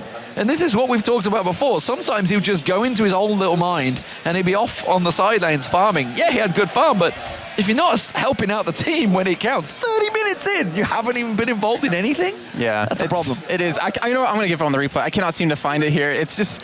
I mean, if we're going to try this out a little bit longer, I can probably lock it down. How preemptive. This, you've built it up. You've built I know. up. So I'm really sad because I wrote down the time and I couldn't seem to find it here. You've let me down. I let myself down. I let myself down. I found it. Oh, he's got it. Boom. Just found it. Now you want to rewind. Get Okay. there. It's all right, guys. There. He's only done this for about all right. a couple of months now. I've He's only been fairly doing new this since the to it. split. Okay, so the replay we want to show you here. I'm sorry it took so long. I really do apologize for that. But it's when Nif actually got caught when he had the Oracle on him. And we're going to see ignore all the graphics right now because I had to skim through so many times, but he gets caught here. And in the end, you do see SK come to his aid. Like, he realizes, oh, you know, I have my team on my back. I can be prepared to do this. As Darren, he goes straight into Ocelot. So Ocelot will be the first one to die. And pay attention, look at Candy Penna. He's down in that bottom lane right now. So we're going to run this rest of this replay. And the thing is, the aggression you see come out of him is just ridiculous. We never see Candy Penna this aggressive. So Ocelot, he goes down and he's like, all right, I'm going to do as much damage as I can because I'm Karthus. Pops his ultimate down, gets them very low. And then you're going to see just a perfect play out of Candy Penna, who comes in from the side. And I want to point out specifically that was really hard to see during the match is actually he dodges an amazing dodges amazingly a ground set that comes out of Darren, and because of that he was able to stay alive, able to clean up these kills, and you're gonna see it happen right here. Tumbles out of it, and that right there, I mean, you look at it, it's very minuscule when you see it, but it really has a giant impact because look how low he drops. He ends up escaping with this flash over towards his top side. They get 5 kills and they get the Baron right off the back of that. It was just phenomenal play to Candy Panda, and we talked about him 2 weeks ago how he really stepped up for SK when they're having the management problems. He was the person to do that. We interviewed him about it, and he's really enthusiastic about everything, and that Vayne play out of him just really showed how good of an AD carry he really is. And again, obviously you can't have a great AD carry without a great support. And we talked about the fact that he went, 8-1-11 or something like that towards the end of it. It was 8-1-15. Crazy stuff. So he was involved in almost everything. Meanwhile, Ocelot, 7-3-17 of 30 kills in the entire game. Massive stuff. Ocelot played fantastic. And of course, who else do we want to listen to? We want to hear from the man himself here in Tenerife. He is with Shocks. Thank you very much, guys. So, Carlos, congratulations. What a victory here versus Gambit. Now, let me start by the picks and bans. What was the strategy going into this one? A lot of very much late game oriented champions, like yourself on Karthus, like that Vayne. Bueno, te está preguntando por el tema de los picks y los bans. Antes que nada, eso sí, enhorabuena por esta pedazo de partida. Preguntarte eso, picks y bans, ¿por qué habéis cogido a Karthus y a Vayne, unos campeones que pueden ser, bueno, están normalmente orientados al late game? Well, we like to play aggressive, even though the last games we actually played weren't very aggressive and lasted pretty long. So we know that Karthus really fits this playstyle because of the ultimate. We can make a lot of plays, and we can as well engage, which sometimes is actually a little bit of a shaky thing for us, you know. We lack of good engages. I think Karthus is actually very good engage. So Karthus fit right here. I was kind of surprised that he didn't go for a face pick or something really huge corner. I was expecting it, but I was prepared for it. And as a team, we prepared a lot for Gambit, so we knew that Vayne and Karthus combo really fits. And for your Spanish fans, you could also. What again? Oh yeah, of course, I forgot. Pues ha sido muy largo, vamos a ver. Vamos a ver, pues piqueamos a Cartus y a Vaine porque nos gusta mucho como los dos juntos, el ultimate de Cartus y la E y tal, hace que Vaine pegue kills bien y tal. Y I just forgot what I said in English, so I will just make it up in Spanish. Nos hemos preparado mucho para Gambit y sabemos que estos dos piques eran la leche contra ellos. Cartus es un buen engaje y... el acento español, ¿qué pasa? So, great victory here, but you guys are still dangling at the bottom of the standings. So what do you take from this game you will utilize in the next games to get back on top? Una gran victoria, pero aún así estáis un poco por debajo de la clasificación. ¿Qué cogéis de esta partida para aplicarlo de aquí a las próximas? Well, one thing is for sure, we are the most inconstant team. We are by far the worst team in that sense. We play very good games, we play very bad games, and you cannot be a champion if that happens. So what we take from these games is that if we actually prepare enough for the upcoming team we're playing against, we should be able to beat them, or at least have a good chance. But yesterday against MIM, I really felt so sorry because I would say we underestimated them, we didn't prepare enough for them, and that showed in the, I mean, they just destroyed us, you know, it's totally true. So nothing else to add. And now in Spanish. Vale. Pasa. Que somos un equipo un poco inconstante. Eso existe, ¿no? En español, inconstante. Es que se me olvida hablar, perdona. Y es cierto que tenemos partidas muy buenas y partidas muy malas, y lo que tenemos que hacer es, para ser un buen equipo, unos campeones, tenemos que aprender a que eso no pase, básicamente eso.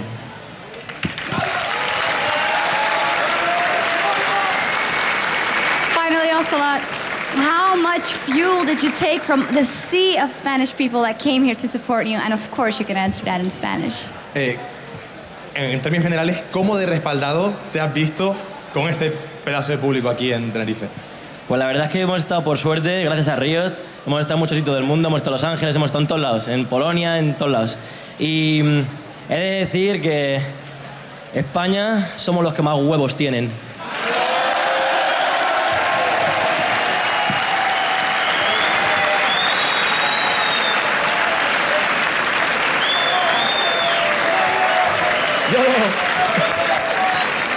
Muchas gracias, Ocelot.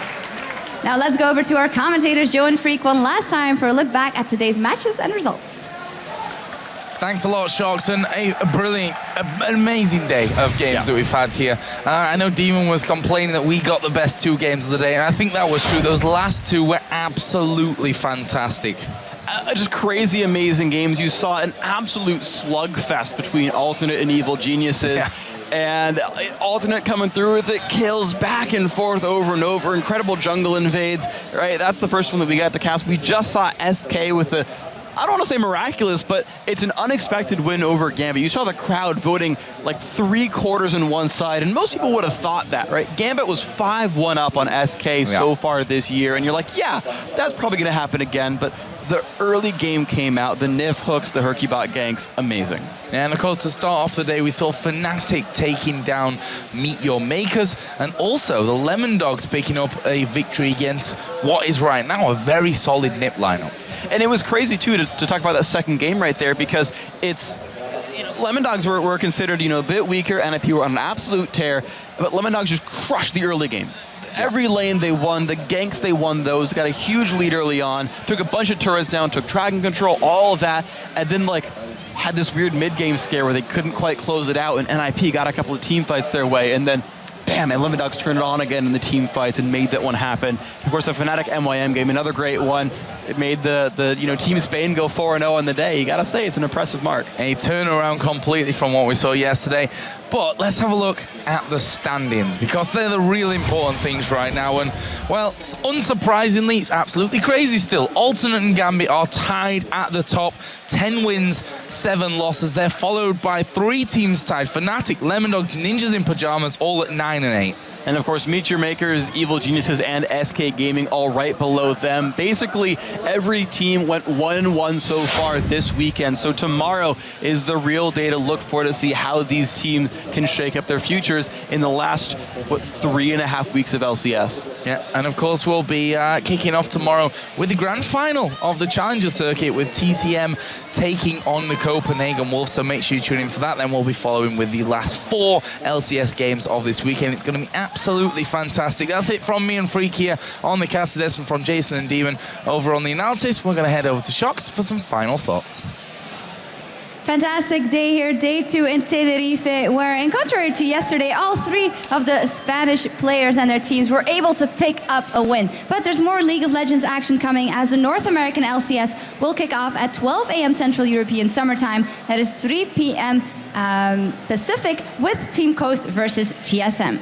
And join us tomorrow for one more day in Spain when we go live at 3 p.m. Central European Summer Time. That is 6 a.m. Pacific. We'll be bringing the European Challenger final and then heading right into the LCS with Fnatic versus Gambit, SK versus NIP, EG versus MYM, and Alternate versus Lemon Dogs. Unidos, eso sí, otro día más en España cuando volvamos a empezar. Estaremos en directo a las 3 de la tarde hora peninsular y 6 de la mañana hora pacífica. Os traeremos la final del torneo aspirante europeo y acto seguido estaremos con más partidos de la LCS. On behalf of myself, Jason, D-Man, Joe, Freak, and Edgar, thank you very much for watching. Adios.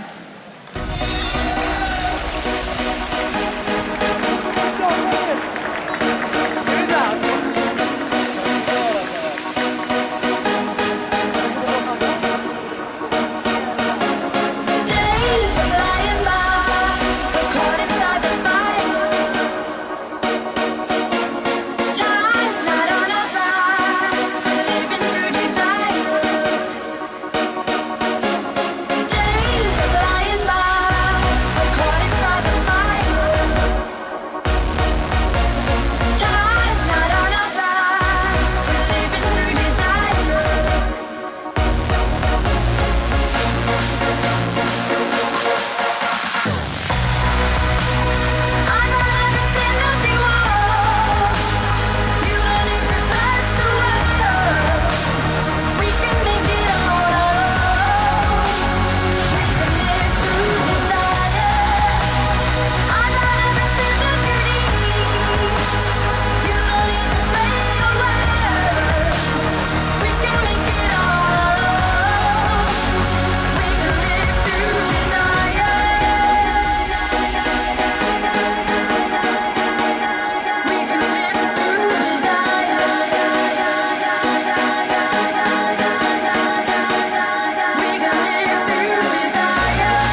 you.